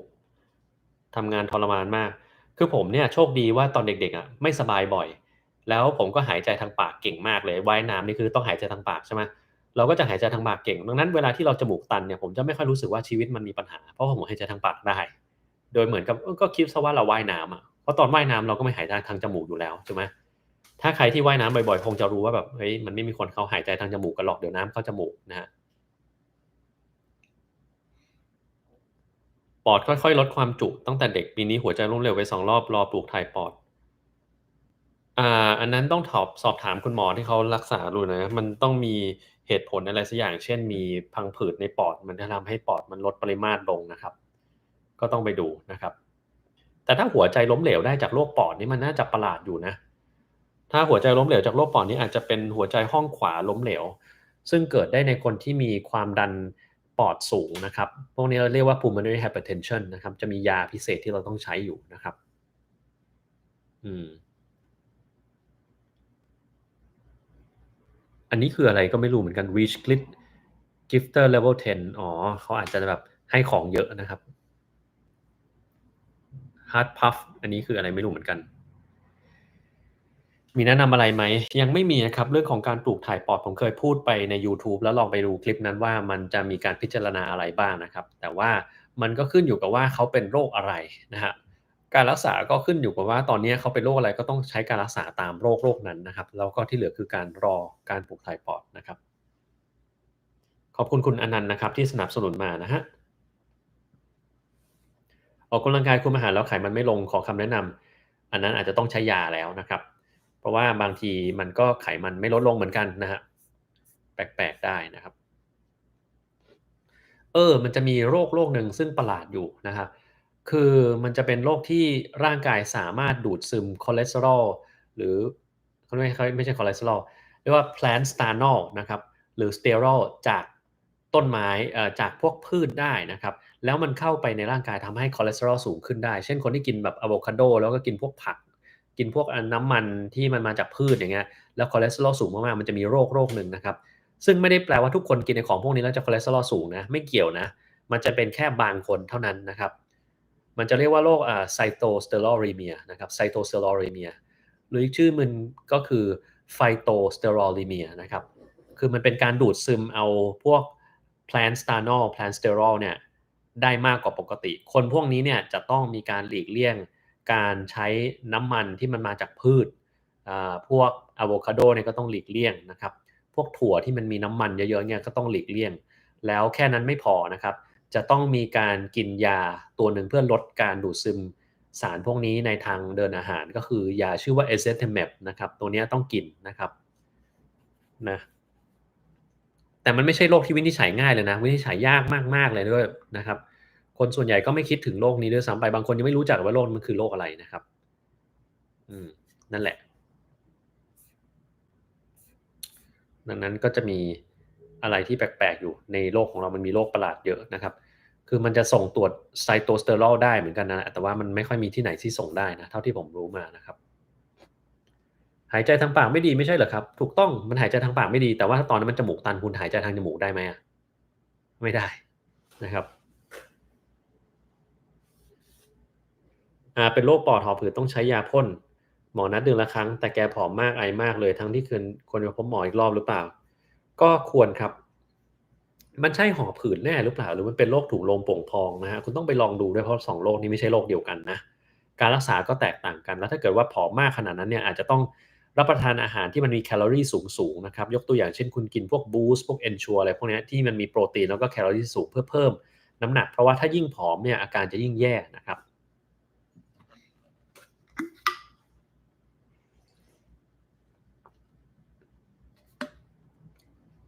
ใน TikTok ผมเคยเห็นคนที่เขาไลฟ์แล้วก็เหมือนมีเป้าหมายอะไรตั้งไว้สักอย่างหนึ่งอะที่แบบเอ้ยถ้าคนให้ของมาเท่านี้แล้วจะแบบดีใจอะไรเงี้ยแต่ผมก็ไม่รู้เหมือนกันว่ามันเอาไว้ทำอะไรนะนี่ไม่เคยเล่นเหมือนกันเดี๋ยวลองกดเล่นดูว่ามันมีอะไรบ้างเอ่อมีมีแท็กได้ด้วยเหรอ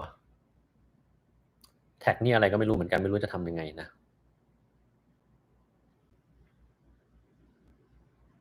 อันนี้มันมีของแปลกๆอยู่ในไลฟ์ TikTok เยอะเหมือนกันผมยังไม่รู้มันคืออะไรเลยอันนี้คืออะไรสามารถมีทีมได้ด้วยเหรอตั้งทีมใน TikTok ได้ด้วย add team name to call your member อ้าวโรซี่เอาอะไรเดี๋ยวลองแอดอ่านี่โบโบ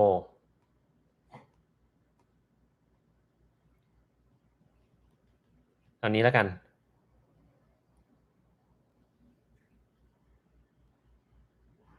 เออถ้าตั้งชื่อนี้มันจะได้อะไรไหมเนี่ยไม่รู้เหมือนกันตั้งไปแล้วมันได้อะไรเหมือนกันนะผมก็ไม่รู้เหมือนกันลองกดเล่นดูต้องไปถามคนที่เขาไลฟ์ทาง TikTok ว่าเขาทำอะไรกันปกติเขาน่าจะขายของกันมั้งใช่ไหมฮะมีหมอไม่รู้จริงหรือเปล่าใน TikTok บอกว่าจริงๆแล้วโปรตีนไม่จำเป็นต้องกินอันนี้น่าจะถ้าเป็นหมอจริงเนี่ยก็คือไม่รู้เรื่องอะไรแล้วนะครับโปรตีนเนี่ยจำเป็นต้องกินใครบอกว่ามันไม่ต้องกินเนี่ยผมว่าเข เขาน่าจะต้องกลับไปเรียนใหม่แล้วนะครับคือต่อให้เป็นหมอจริงก็ตามถ้าเป็นหมอจริงบอกว่าโปรตีนไม่จำเป็นต้องกินผมมองว่าคนเนี้ยไม่ควรจะเป็นหมออีกต่อไปแล้วนะครับอันนี้เพี้ยนแล้วนะฮะแคลเซียมในเลือดสูงที่ 8.5 8.5ได้ปกติดีนี่ครับไม่เห็นจะสูงยังไงเลยนะแคลเซียมสูงเนี่ยไม่เกี่ยวข้องกับการที่มันมาเกาะเส้นเลือดนะมันจะเกาะเส้นเลือดก็ต่อเมื่อคุณมีโรคอย่างอื่นที่ทำให้เกิดการอักเสบของเส้นเลือดมากกว่าเช่น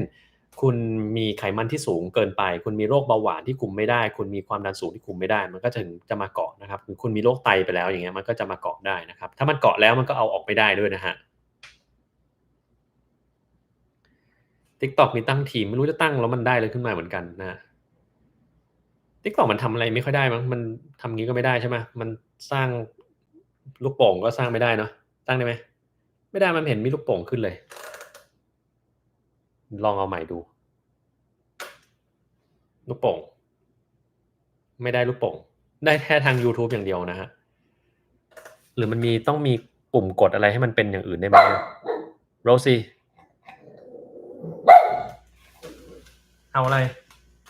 ไหนลองมาใน TikTok สิโรซี่โร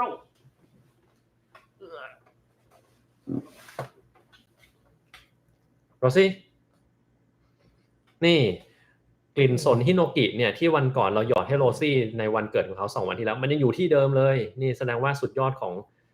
น้ำมันสนฮิโนกิ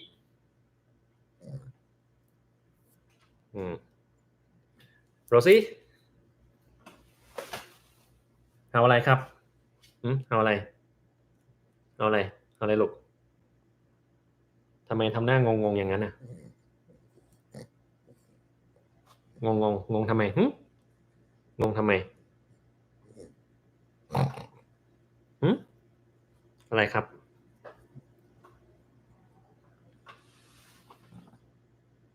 เนี่ย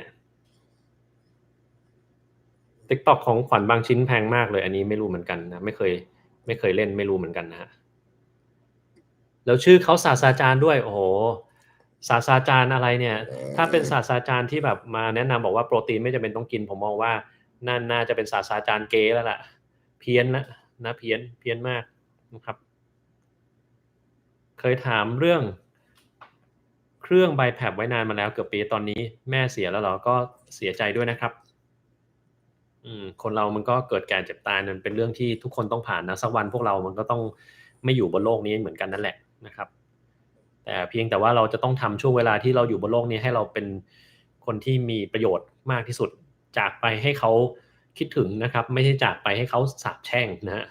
จากไปก็ดีแล้วมันไม่ต้องอยู่บนโลกนี้อีกแล้วอะไรเงี้ยเราก็ต้องอย่าเป็นคนแบบนั้นนะฮะนี่ตีหัวเลยเอานอน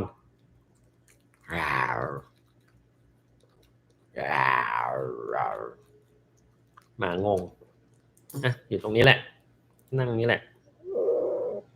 บนอะไรบนอะไรอีกอะไร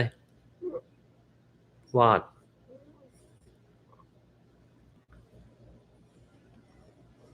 800 กรัมยังตกค้างทำให้โรซี่มีพุงหรือเปล่าอันนี้ก็ไม่นะฮะโรซี่เขากินเข้าไปเยอะทำไมกินติดทนจังมันเป็นน้ำมันไงครับมันเลยกินติดทนตัวสุขภาพพบเรดบราเซลต่ำนิดๆ MCS สูงนิดๆแต่เป็นมาตลอด 3-4 ปีมีปัญหาอะไรบ้างหรือเปล่าควรทานอาหารเสริมไม่ควรทานอะไรเสริมเลยครับควรจะกลับไปถามหมอก่อนว่ามันเป็นอะไรถึงมันเป็นแบบนั้นได้นะฮะอย่างที่ผมบอกมันไม่ควรจะเริ่มจากอาหารเสริมเวลาที่เราเจออะไรแปลกๆนะโรซี่โอ้ไม่มีสังกะตังขึ้นตรงหูเนี่ยเดี๋ยวมันแกะมาหมดแล้วชอบเอาหลังพิงเหรอว่าไงมีอินโฟคนหนึงบอกว่าดื่มนมที่ไม่ผ่านการพาสเจอร์ไลซ์ทุกคืนแต่บอกว่าไม่เป็นอะไรมันจะเป็นอะไรไหมเป็นสิครับคือการที่ไม่ผ่านการพาสเจอร์ไลซ์นะบางคนมันไม่เป็นไรมันมีจริงๆนะคนที่ไม่เป็นอะไรแต่ว่าคนที่มีปัญหาคือมันมีเชื้อโรคอยู่ในนั้นเนี่ยคุณกินเข้าไปคุณอาจจะป่วยก็ได้หรืออย่างน้อยๆถ้าเกิดคุณภูมิต้านทานไม่ดีกินเข้าไปก็อาจจะแย่ได้เหมือนกันนะครับต้องระวังตรงนี้นะฮะ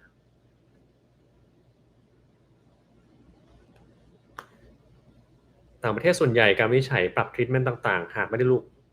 หากไม่ได้ถูกเรียกแบบเร็วๆหมายความว่าอาการที่มีอยู่ไม่อันตรายใช่หรือเปล่าเพราะหมอหัวใจจะรีบไปอันนี้คืออะไรจะรีบไปรับ ICD แล้ว4.6 risk of death อันนี้ไม่เข้าใจเหมือนกันแล้วว่าแปลว่าอะไรเหมือนกันทั้งหมดที่ผ่านมานะครับแต่ว่าถ้าเกิดคุณหมอเขาไม่ได้ทำอะไรให้มันพิเศษเร็วอะไรขนาดนั้นก็ไม่ได้แปลว่าเร่งด่วนขนาดนั้นนะครับเขาก็จะมีการวิเคราะห์อยู่แล้วว่าแค่ไหนถึงจะโอเคนะวิธีฝังแรกรักษามะเร็งได้จริงหรือเปล่าทรมานน้อยกว่าคีโมหรือเปล่าเราไม่ได้มีการเลือกบอกว่าให้เราจะฝังแรกหรือเราจะเลือกคีโมเราจะเลือกว่าวิธีไหนเหมาะกับเรามากที่สุดนะครับแล้วก็การฝังแรกมันก็ใช้ในการรักษามะเร็งได้ในบางชนิดเท่านั้นเองนะครับเช่นมีการฝังแร่ในหลอดลมในปอดก็ได้หรือฝังแร่ในมดลูกในการรักษามะเร็งปากมดลูกก็สามารถทำได้เหมือนกันนะซิงค์ที่เป็นอาหารเสริมดีจริงๆหรือเปล่าเห็นไม่สนับสนุนให้ไปกินอาหารเสริมก็อยากจะกินก็ได้นะครับมันไม่ได้มีปัญหาอะไรนะฮะคืออาหารเสริมเนี่ยคุณอยากจะกินก็ได้แต่ว่าสำหรับผมมองว่าคุณจะต้องเข้าใจก่อนว่าคุณกินไปทำไมแล้วไม่ใช่กินทำไมคุณต้องกินแล้ววัดผลได้นะครับเช่นบอกว่าเราจะกินแล้วเราจะแบบ เฮ้ยขนผมเล็บมันแข็งแรงขึ้นจากการกินซิงค์นะครับมีฮอร์โมนเทสโทสเตอโรนสูงขึ้นจากการกินซิงค์คุณก็ต้องวัดได้ว่าเฮ้ยกินไปแล้วเนี่ยเดือนนึงเนี่ยขนผมเล็บแล้วมันแข็งแรงขึ้นจริงหรือเปล่าแล้วเทสโทสเตอโรนที่บอกว่ามันควรจะสูงขึ้นคุณไปเจาะมาแล้วมันสูงขึ้นจริงไหมถ้ามันจริงอย่างเงี้ยแปลว่าใช้ได้แต่ถ้าเกิดว่าไม่เห็นมันจะต่างจากเดิมเลยอะหรือเรามโนเองว่ามันดีขึ้นเล็กหน่อยหรือเราไปตรวจแล้วเทสโทสเตอโรนมันก็ไม่เห็นจะต่างกันจากเดิมอย่างนี้ก็แปลว่ามันไม่ได้ผลไงครับนะก็เสียตังค์ฟรี หนังสือโปรตีน Anabolic บอกว่าความต้องการโปรตีนคือ 0.8 กรัมต่อ Lean Body Mass จริงหรือเปล่ามันอาจจะมากกว่านั้นในบางคนนะครับ เช่น ถ้าเกิดคนไหนที่เล่นกล้ามเยอะๆคุณอาจจะต้องกินมากกว่านั้นหน่อยหนึ่งนะครับแล้วอีกอย่างหนึ่งคือคนที่มีภาวะ catabolism นะครับคือมีการสลายของโปรตีนในร่างกายเนี่ยจะต้องกินเข้าไปมากกว่านั้น เช่น คนที่มีแผลไฟไหม้คนที่ติดเชื้อในกระแสเลือดคนพวกนี้อาจจะต้องกินมากกว่านั้น เช่นอาจจะถึง 1.5 กรัมต่อกิโลกรัมต่อวันเลยก็ได้นะครับการให้น้ำเกลือนานๆจะทำให้หัวใจวายได้หรือเปล่าอ่ามันไม่เกี่ยวข้องกับการให้นานครับมันเกี่ยวข้องกับการให้เยอะเกินไปจนร่างกายไม่สามารถขับออกมาได้นะครับส่วนใหญ่แล้วมันก็ไม่เกี่ยวอะไรกันหรอกนะครับถ้าอยู่ๆให้น้ำเกลือแล้วน้าเสียเนี่ยไม่น่าจะเป็นจากน้ำเกลือน่าจะเป็นจากโรคที่เขาเป็นนะฮะหมอบอกว่าน้องหมาร้องเสียงดังเกิดจากการกินโปรตีนมากเกินไปอันนี้ไม่น่าเกี่ยวแล้วนะหมาร้องเสียงดังคือบางทีโรซี่มันเห่าคนอื่นเขามันก็ไม่ได้แปลว่าโรซี่กินโปรตีนนี่โรซี่อะไร good girl อะไรครับอะไรลบนวดเบาหวานตรวจปัสสาวะต้องเช็คทุกกี่เดือนถ้าเราไม่เป็นเบาหวานปกติเบาหวานไม่ได้ตรวจจากปัสสาวะครับเราตรวจเลือดนะฮะผักอะไรโปรตีนสูงสุดนี้ไม่ทราบเหมือนกันครับลองหาใน Google หรือหาใน Chat GPT สิครับว่าอะไรที่โปรตีนสูงสุดเทคโนโลยี CRISPR-Cas9 ตัดต่อยีน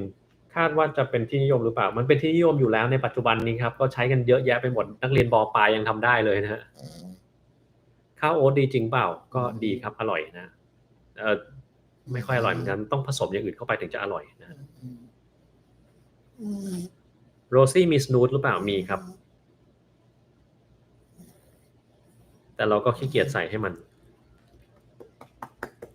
ต่างประเทศใช้เคมีแบบเดียวกับเมืองไทยหรือเปล่าก็ใช้ตัวเดียวกันนั่นแหละครับ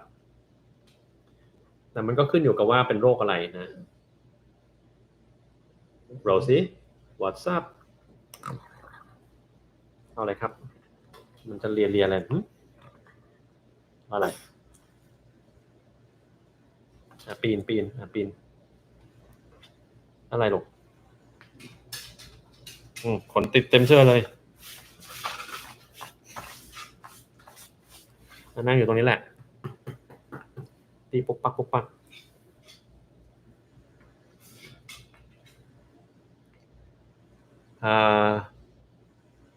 ยาตามโรงพยาบาลรัฐต่างกับโรงพยาบาลเอกชนจริงไหมอาจจะจริงหรืออาจจะไม่จริงก็ได้ครับเชื่อเรื่องนรกและสวรรค์เฉยๆครับไม่ได้เชื่อหรือแล้วก็ไม่เชื่อด้วยนะฮะนิโคตินแพชมีผลเสียแค่ไหน ก็มันมีผลจากนิโคตินอยู่แล้วนะครับนิโคตินเนี่ยมันมีผลต่อจิตประสาททำให้ความดันสูงวิตกกังวลอะไรพวกนี้ได้เหมือนกันนะถ้าเราใช้มันเรื่อยๆนะครับบางคนใช้ก็มีการคอแห้งปากแห้งได้เหมือนกันกินวิตามินอะไรถึงจะขาว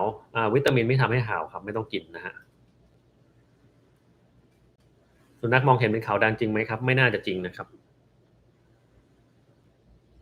ออกกำลังกายทุกวันจะทานแมกนีเซียมต้องพบหมอก่อนไหมครับไม่ได้จำเป็นครับถ้าคุณไม่มีโรคประจำตัวก็ทานได้เลยนะนมถั่วเหลืองทำให้สูงมากขึ้นจริงหรือเปล่าอันนี้ไม่น่าจะใช่นะฮะแต่ว่ามันก็อาจจะมีส่วนคือมันกันให้โปรตีนเข้าไปในร่างกายได้นะขนหมาติดเต็มโรซี่นี่เป็นสิ่งมีชีวิตผลิตขนจริงๆเลยถ้ารวบรวมทั้งบ้านได้น่าจะเอาไปใส่ตุ๊กตาได้หลายตัวแล้วนะเนี่ยต้องแกะออกทั้งหมดกินข้าวโอ๊ตบ่อยๆทานน้ำไม่เพียงพอจะเสี่ยงลำไส้อุดตันไหมเสี่ยงได้ครับมันไม่ทำอุดตันหรอกมันทำให้ท้องผูกนะครับแบบนั้นนะเป็น GP แต่ความรู้สึกว่าตัวเองไม่เก่งพอมีแนวทางในความสร้างความมั่นใจอย่างไรบ้างก็ต้องหาความรู้เพิ่มเติมครับถ้าเมื่อไหร่เราไม่หาความรู้เพิ่มเติมเราอยู่ที่เดิมมันก็โรซี่นั่นสงสัยจะกินโปรตีนมากเกินไปใช่ไหมฮะเอาแหลกเลย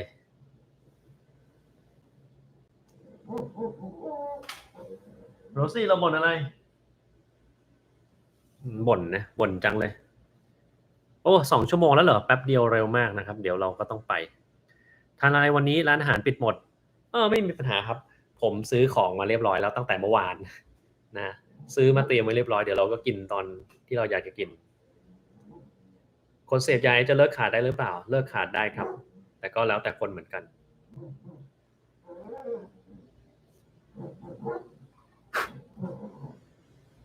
โรซี่จะหิวโรซี่ไม่ได้หิวครับ AI ถูกใช้ในวงการทางการแพทย์หรือเปล่าใช่ครับโซเดียมในเลือดต่ำเกิดจากอะไรได้บ้างเกิดจากการกินน้ำมากจนเกินไปก็ได้เกิดจากฮอร์โมนเรียกว่า SIADH ตัวตัว ADH หรือ aldosterone นะไม่ใช่ anti diuretic ฮอร์โมนสูงเกินไปก็สามารถทำให้โซเดียมมันต่ำได้นะครับแต่มันก็ต้องไปหาสาเหตุนะว่าทำไมมันเป็นเช่นนั้นนะคือมันต้องมีสาเหตุหลายอย่างเช่นยาบางตัวยาทางด้านระบบประสาทก็ทำให้เป็นแบบนั้นคนท้องก็จะโซเดียมต่ำกว่าปกติได้นั่นเป็นต้นนะครับถ้าฮิตทุกวันจะทำได้หรือเปล่าถ้าคุณสามารถทำฮิตไหวทุกวันได้ก็แปลว่าคุณไม่ได้ทำฮิตจริงๆแล้วครับมันน่าจะต้องทำให้มันหนักกว่านั้นแล้วแหละแมกนีเซียมไฮดรอกไซด์กับมิวซิลินทานทุกวันได้หรือเปล่าได้ครับลาไปนอนก่อนนะไม่เป็นครับข้อมูลเกี่ยวกับโรคการป้องกันเยอะไปหมดยึดแกนของผมก็ลองฟังดูเหตุผลก่อนแล้วกันนะครับเพราะว่าหลายๆครั้งถ้าเราฟังแบบมันไม่มีเหตุผลอะไรเนี่ยมันก็อาจจะไม่ค่อยดีเนาะเราต้องเข้าใจในเหตุผลของการที่ได้คำแนะนำต่างๆมานะฮะกินอาหารตอนกลางคืนนานๆมีผลเสียมากหรือเปล่าครับกินแล้วนอนมันก็จุกได้ครับบางคนก็กินแล้วฝันเยอะอย่างเงี้ยนะฮะหรือบางคนกรดไหลย้อนก็ได้นะครับวิ่งวันละ15นาที body fat ลดลงได้ดีหรือเปล่า15นาทีไม่น่าลดอะไรได้นะครับน้อยไป LDL 142ควรเริ่มยาไขมันเลยหรือเปล่า Diet Control ก่อนครับยังไม่ต้องลดยกเว้นถ้าเกิดคุณเป็นเบาหวานหรือคุณมีโรคหัวใจไปเรียบร้อยแล้วงั้นคุณต้องกินยาทันทีนะรอไม่ได้นะครับขอบคุณคุณทัดดาวนะครับที่สนับสนุนมานะครับ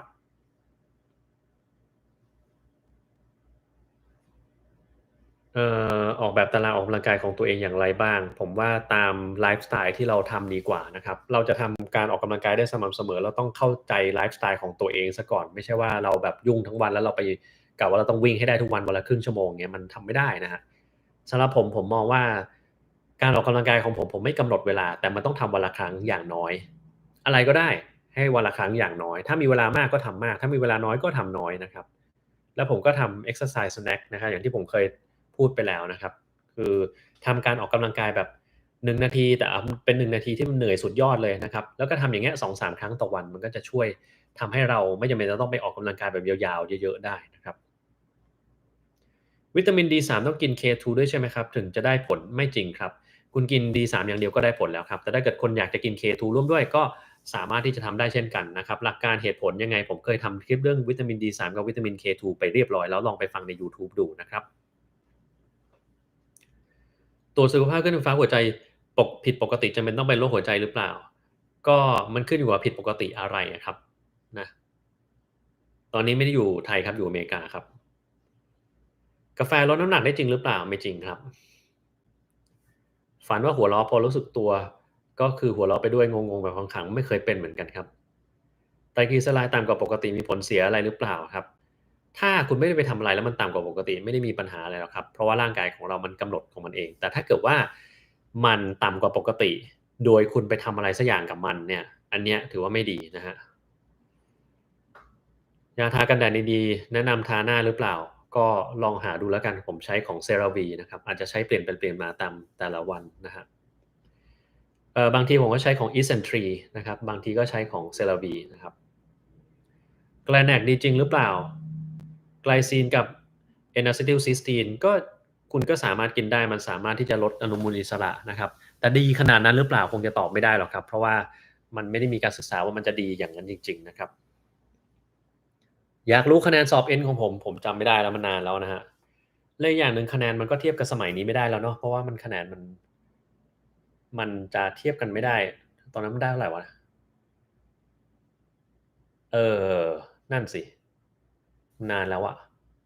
ผมจำหน่วยมันไม่ได้น่าจะได้590อะไรสักอย่างสักถ้าสักอย่างนี่แหละน่าจะ595ถ้าผมจำไม่ผิดนะซึ่งมันมันเทียบกับสมัยนี้เทียบกันยังไงไม่รู้เพราะว่าผมไม่รู้ระบบการสอบเดี๋ยวนี้แล้วว่าเขาเอ่อคะแนนมันให้กันยังไงนะครับ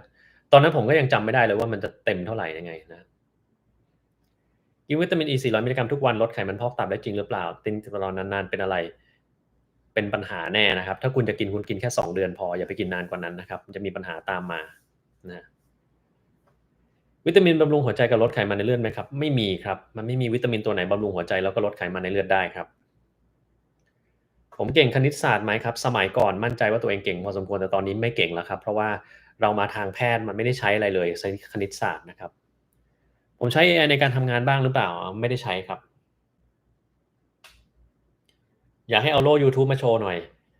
ผมเก็บไว้สักที่หนึ่งไม่ได้เอาออกมาขี้เกียจเอามันออกมานะฮะนอนห้องแอร์มีผลเสียอะไรไหมถ้าแอร์มันเป่าโดนหน้าคุณแล้วมันเป่าเอาฝุ่นมาก็จะมีผลเสียได้ครับแต่ถ้านอกเหนือจากนั้นก็ไม่มีปัญหานะ ไม่รู้ว่าตัวเองชอบอะไรต้องทำยังไงดีก็ต้องพยายามหาอะไรทำไปหลายๆอย่างแล้วดูซิว่าตัวเองมีชีวิตแบบไหนที่เราชอบนะครับหรือไม่ก็ลองดูชีวิตคนอื่นว่ามันมีชีวิตคนแบบนี้เรารู้สึกว่าน่าจะมีความสุขนะเราก็ศึกษาเรื่องนั้นเพิ่มเผื่อเราจะชอบได้นะครับสมัยนี้ใช้สอบเอาคะแนนไปเทียบตามคณะที่เลือกก็ดีนะครับปวดท้องต้องการแบบหิวข้าวเป็นอาการโรคกระเพาะหรือเปล่าก็อาจจะเป็นได้ก็ได้นะครับ595 เต็ม 600ไม่น่าใช่ละมันน่าจะเยอะกว่านั้นนะฮะ ออกกำลังกายเพิ่มกล้ามเนื้อนับแคลยังไงผมไม่เคยนับเลยครับนะผมไม่เคยนับแคลอรีอะไรว่าตัวเองกินไปเท่าไหร่กินตามใจที่แบบตัวเองอยากจะกินแล้วก็อาจจะให้มันสมดุลนิดหนึ่งเท่านั้นเองนะครับอืมดังนั้นผมก็จะไม่ได้เคร่งครัดกับการนับแคลอรีมากจนเกินไปแต่ว่าก็จะไม่อดมากจนเกินไปเช่นกันนะครับส่วนสูง150อยู่สูงมาตั้งแต่อายุ12ตอนนี้อายุ30แล้วมีโอกาสสูงกว่านี้ไม่บอกเลยไม่มีครับ ไม่มีเลยนะที่จะสูงไปกว่านี้ได้แล้วครับใส่ส้นสูงเท่านั้นหรือไม่ก็ต้องไปผ่าตัดยืดกระดูกซึ่งก็มีปัญหาได้เหมือนกันกินกาแฟต้องรอ30นาทีก่อนกินโอเมปโซหรือเปล่าไม่จำเป็นนะครับกินโอเมปโซพร้อมกับกาแฟได้ขอวัดแคลอรี่ในอาหารกันยังไงเหรอครับเรื่องนี้ก็ต้องไปเรียนรู้เลยอะต้องไปวัดปริมาณจริงๆถ้าจะวัดให้แบบชัวร์ๆนะเขาก็เอาอาหารไปเผาดูซิว่ามันได้เป็นพลังงานออกมาเท่าไหร่นะครับแต่ว่ามันก็ไม่มีคนทำกันเดี๋ยวนี้มันก็จะมีแอปที่อเมริกาที่แบบเอาแอปเนี่ยถ่ายรูปแล้วมันจะบอกเราเลยว่าในเนี้ยมีแคลอรี่อะไรอยู่เท่าไหร่นะครับหายใจเข้าลึกแล้วจะไอเกิดจากอะไรอาจจะเกิดจากการระคายเคืองของหลอดลมของเราหรือว่าเราอากาศมันแห้งเกินไปก็ได้นะครับอืมผ่ากระดูกสันหลังที่คดอันตรายมากหรือเปล่าก็อันตรายได้บ้างนะครับแต่ถ้ามันจำเป็นเขาก็จะแนะนำให้ผ่านะครับข้าวร้านไหนในจุฬาอร่อยบ้างผมก็ไม่ได้ไปจุฬามานานแล้วอะครับไม่สามารถตอบได้นะครับ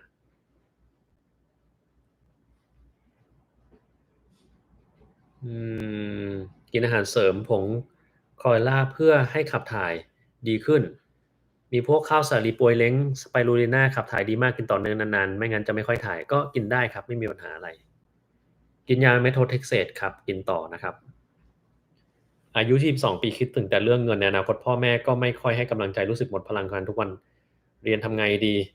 ผมว่าคิดถึงเรื่องเงินในอนาคตเนี่ยไม่ได้เป็นเรื่องที่ประหลาดนะเราเป็นคนที่คิดดีแล้วด้วยซ้ำไปว่าเฮ้ยในอนาคตเราจะมีอะไรเด็กบางคนเนี่ยคิดถึงเลยว่าเกษียณเนี่ยมันต้องหาเงินให้ได้เท่าไหร่นะผมมองว่าเป็นสิ่งที่ดีนะการที่เรามองถึงอนาคตแบบเนี้ยต่อให้พ่อแม่เขาไม่เห็นคุณค่าของการคิดแบบเนี้ยเราไม่ต้องสนใจเขาหรอกครับเพราะว่านี่คือชีวิตของเราไม่ใช่ชีวิตของเขาเขาไม่เห็นด้วยก็ช่างเขาเพราะว่าเขาไม่ได้อยู่กับเราไปตลอดชีวิตนะครับสุดท้ายเราก็ต้องเป็นคนดูแลตัวเองแล้วถ้าเกิดเราหาเงินได้เยอะสุดท้ายเราก็สามารถช่วยดูแลเขาได้อีกต่างหากนะครับดังนั้นก็คิดแบบที่คุณคิดนั่นแหละดีแล้วครับ ลูกสนใจเรียนหมอแนะนำการสอบ MCAT ได้บ้างหรือไม่ทราบเลยครับผมไม่ได้เรียนไม่ทราบเรื่องของการสอบอะไรในสมัยนี้แล้วครับดังนั้นต้องไปลองถามน้องๆรุ่นที่เพิ่งจะสอบเข้าหมอไปได้ก่อนนะครับลดแป้งและน้ำตาลช่วยลดน้ำหนักได้จริงหรือเปล่าได้จริงๆครับโดนฝนทั้งตัวไปหลบซ่อนเลยจิมไหนบอกว่าเราจะไปนอนแล้วไงยังอยู่อีกเหรอเนี่ยนะฮะ ปรับยาความดันสูงจาก1เม็ดเหลือครึ่งเม็ดวันนี้ความดันอาทิตย์ละ3ครั้งต่อสัปดาห์ความดันอยู่ที่ประมาณ127128 87จะกินต่อหรือพอแค่นี้กินต่อครับ87ไม่ปกติครับมันต้องต่ำกว่านั้นนะฮะกินวิตามินเสริมได้ทุกวันเลยหรือเปล่าหรือต้องวันช่วงไหนบ้างก็ขึ้นอยู่กับคุณกินทำไมแล้วกินตัวไหนด้วยนะครับไม่เหมือนกันสมัยผมเรียนแพทย์ยากกว่าตอนนี้หรือเปล่าผมว่ามันตอนไหนมันก็ยากเท่านั้นแหละครับมันไม่มีคำว่ายากกว่านะฮะแพ้อาหารทะเลหายได้ไหมครับไม่ได้ครับแพ้แล้วแพ้เลยนะครับ มีบางแอปคำนวณแคลอรี่ได้ใกล้เคียงมากใส่สูตรอาหารลงไปได้เลยใส่เซอร์วิงไซส์ลงไปคำนวณให้ได้เลยของอเมริกาไม่ต้องใส่อะไรสักอย่างถ่ายรูปแล้วมันบอกเลยว่ามันคืออะไรนะฮะปวดไมเกรนแนะนำให้กินโทปแมกคู่กับกาบาก็ตามที่หมอเขาแนะนำครับถ้าเขาแนะนำเราก็ทำตามเขาถ้าเราสงสัยเราถามเขาเลยครับไข้หวัดเป็นเดือนรักษายังไงไข้หวัดเป็นเดือนไม่ใช่ไข้หวัดแล้วครับต้องไปหาเหตุผลว่ามันมีโรคอะไรอย่างอื่นหรือเปล่าถึงจะบอกถึงการรักษาได้ครับตอนนี้อยู่ที่อเมริกาครับ เดี๋ยวสักพักก็จะไปแล้วเหมือนกันเพราะมัน2 ชั่วโมงกว่าแล้วนะกาแฟช่วยในเรื่องการขับถ่ายได้ยังไงกาแฟเนี่ยตัวคาเฟอีนมันทำให้เกิดการเคลื่อนไหวของลำไส้นะครับคนเราจะขับถ่ายลำไส้มันต้องเคลื่อนไหวบีบเอาอึออกมามันจะอึได้นะครับบอกชื่อแอปได้ไหมครับไม่น่าจะได้ครับผมจำไม่ได้นะผมเคยเห็นมันโฆษณาอยู่แต่ก็ไม่ได้ใช้เพราะว่าข้าพเจ้าไม่นับแคลอรี่อยู่แล้วนะฮะไม่สนใจทอนซิลสโตนจำเป็นต้องแคะออกเองหรือเปล่าก็คุณไปให้หมอเขาแคะออกก็ได้ครับ กินไฟเบอร์เป็นประจำส่งผลเสียอะไรหรือเปล่า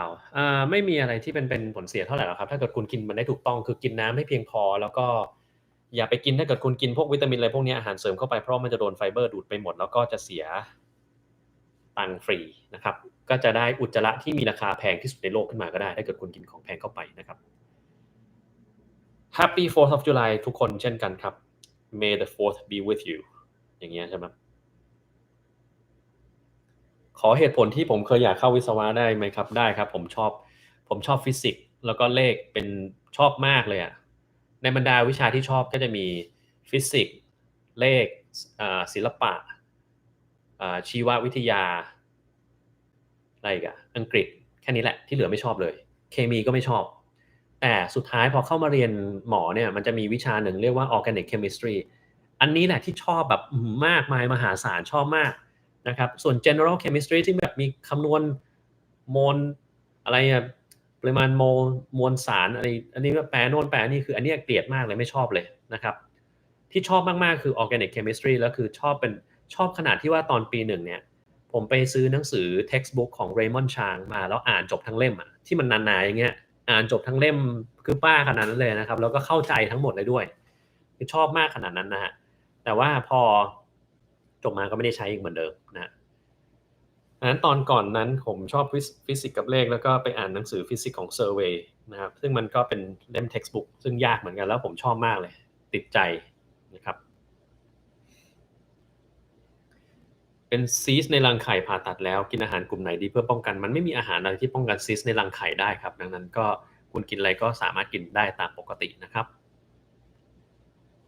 แฟมิโลตรวจ NT 9mm นี่คืออะไรไม่รู้จักเหมือนกันแถมตรวจ NIPD มีตัวย่อเยอะเหลือเกินไม่รู้จะแปลว่าอะไรครับในนี้ลองไปสอบถามคุณหมอที่เขารักษาแล้วกันนะครับว่าเขาให้ความหวังอะไรของคุณไว้แค่ไหนถ้าตรวจแบบปุ๊บแล้วอาจจะบอกว่าเด็กเล็กหรือเด็กมันมีปัญหาอะไรอย่างเงี้ยต้องลองถามคุณหมอเขาดูนะครับที่ผ่านมามีการฝังแร่ที่หน้าผากด้วยอันนี้ไม่เคยได้ยินมาว่าฝังแร่ที่หน้าผากมันทำยังไงนะครับไม่น่ามีนะครับก่อนไปขอโชว์เพลงหนึ่งได้ไหมครับคุณไปลองทำ YouTube มาแล้วก็ทำเพลงแล้วเดี๋ยวผมถ้าเปิดได้จะเปิดให้ทุกคนฟังดูนะครับรักษาตัวเป็นพังผืดในหลอดลมก็เป็นกำลังใจให้แล้วกันนะครับทำไมถึงเรียนในสิ่งที่ไม่ได้ใช้เช่น Organic Chemistry ไม่รู้เหมือนกันนะครับแต่ผมชอบแล้วกันจริงๆสมัยที่ผมเรียนเนี่ยตอนปีหนึ่งผมรู้สึกว่ามันดีเพราะว่ามันได้เรียนวิชาที่แบบมันง่ายอ่ะมันง่ายสำหรับเราเช่นแคลคูลัสเนี่ยง่ายสำหรับเราOrganic Chemistry ง่ายสำหรับเพราะเราชอบเนี่ยเรียนภาษาอังกฤษอย่างเงี้ยง่ายสำหรับเราแล้วก็ดีนะแต่พอมันต้องไปเรียนแบบอ่าอะไรSociety for Human อะไรสักอย่างไม่รู้นะครับหรือภาษาไทยหรืออะไรเงี้ยซึ่งเราไม่ชอบเลยมันอันนั้นวิชาพวกนั้นต้องพยายามมากกว่าปกติมันถึงจะทำได้แต่ถ้าแบบแคลคูลัสฟิสิกส์หรืออะไรอย่างเงี้ยสบายไม่ต้องเข้าเรียนก็ทำได้อะไรเงี้ยนะเราชอบพวกนั้นมากกว่าคอดำรักแร้ดำสัญญาณเตือนโรคเบาหวานจริงไหมครับจริงครับส่วนใหญ่มันเป็นคนที่อ้วนๆจะเป็นแบบนั้นเยอะนะฮะ Organic Chemistry ใช่เคมีอินทรีย์ใช่ไหมครับใช่ครับชอบมากเลยถ้าให้กลับไปเรียนใหม่ก็เอานะครับแต่ไม่รู้จะเรียนไปทำอะไรตอนนี้หมอว่ามีญาติอยู่วิศวะนิวเคลียร์หรือเปล่าที่เขาทำอะไรได้จริงๆไม่ได้อยู่วิศวะนิวเคลียร์เขาอ่าเรียนทางด้าน electro optics นะครับหรือเรียกว่าภาษาไทยเรียกอะไรทัศนศาสตร์หรืออะไรไม่รู้จำไม่ได้ละนะนั่นแหละนะครับแต่เขาก็เป็นเรียกว่าเป็นอัจฉริยะในหมู่อัจฉริยะในครอบครัวของผมเลยเขาเรียนจบได้ทุนคิงมาที่อเมริกาแล้วก็ไปเรียนมหาวิทยาลัย Caltech ซึ่งถือว่ายากที่สุดในโลกเลยแล้วก็เรียนได้คะแนนสูงที่สุดด้วยทั้งที่ไม่ค่อยได้เรียนวันๆที่ทำอะไรวันๆเอาแต่เตะบอลอ่าทำอะไรกันเป็นหัวหน้าหอเพื่อเอาตังค์มาใช้ทำอะไรสักอย่างอย่างเงี้ยนะครับนะเก่งสุดละในครอบครัวผมอัจฉริยะแบบนั่นแหละแสบร้อนที่ผิวหนังอันตรายหรือเปล่าขึ้นกับสาเหตุครับต้องไปตรวจดูว่าเป็นอะไรเหตุผลที่โยนเหรียญในการเลือกสายนี่มาจากอะไรเพราะว่าผมเลือกระหว่างแพทย์กับวิศวะไม่ได้ครับชอบพอกันทั้งคู่นะครับก็ต้องเลือกสักทางหนึ่งมันจะต้องยื่นใบสมัครแล้วถ้าเราไม่ยื่นมันก็เข้าอะไรไม่ได้สักอย่างถูกไหมแต่ถ้ายื่นใบเปล่ามันก็ยื่นไม่ได้อยู่ดีเราก็ต้องเขียนอะไรเข้าไปในนั้นนะฮะ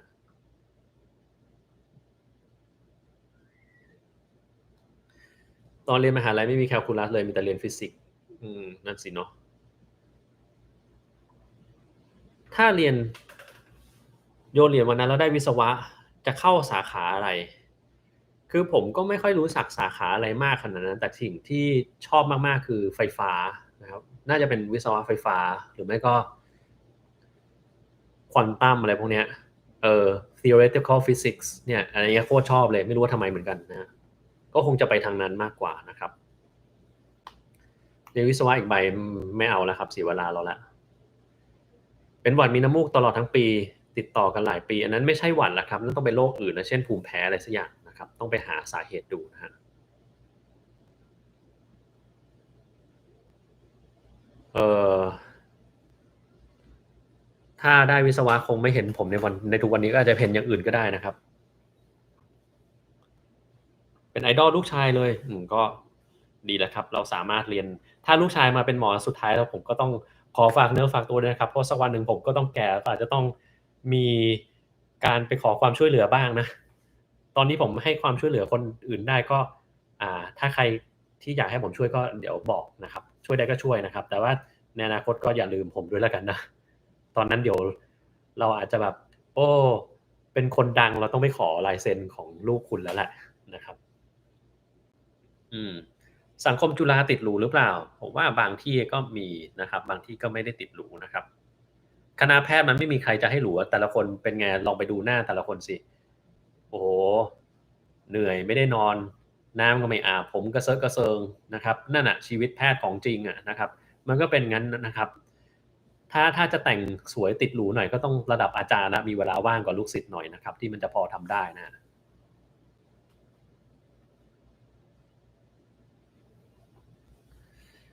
วิชาที่ชอบคือคณิตศาสตร์เพิ่มเติมประมาณนั้นวิชาที่ไม่ชอบเลยคือชีวฟิสิกส์ประมาณนี้นี่ก็แปลกดีเหมือนกันเนาะเกรด4ทุกวิชาทุกเทอมเรียนผมไม่ได้เกรด4ทุกวิชานะตอนม4เนี่ยไม่ได้เกรด4ม4กับม5เทอมแรกเทอมแรกไม่ได้แต่หลังจากนั้นก็4หมดนะครับ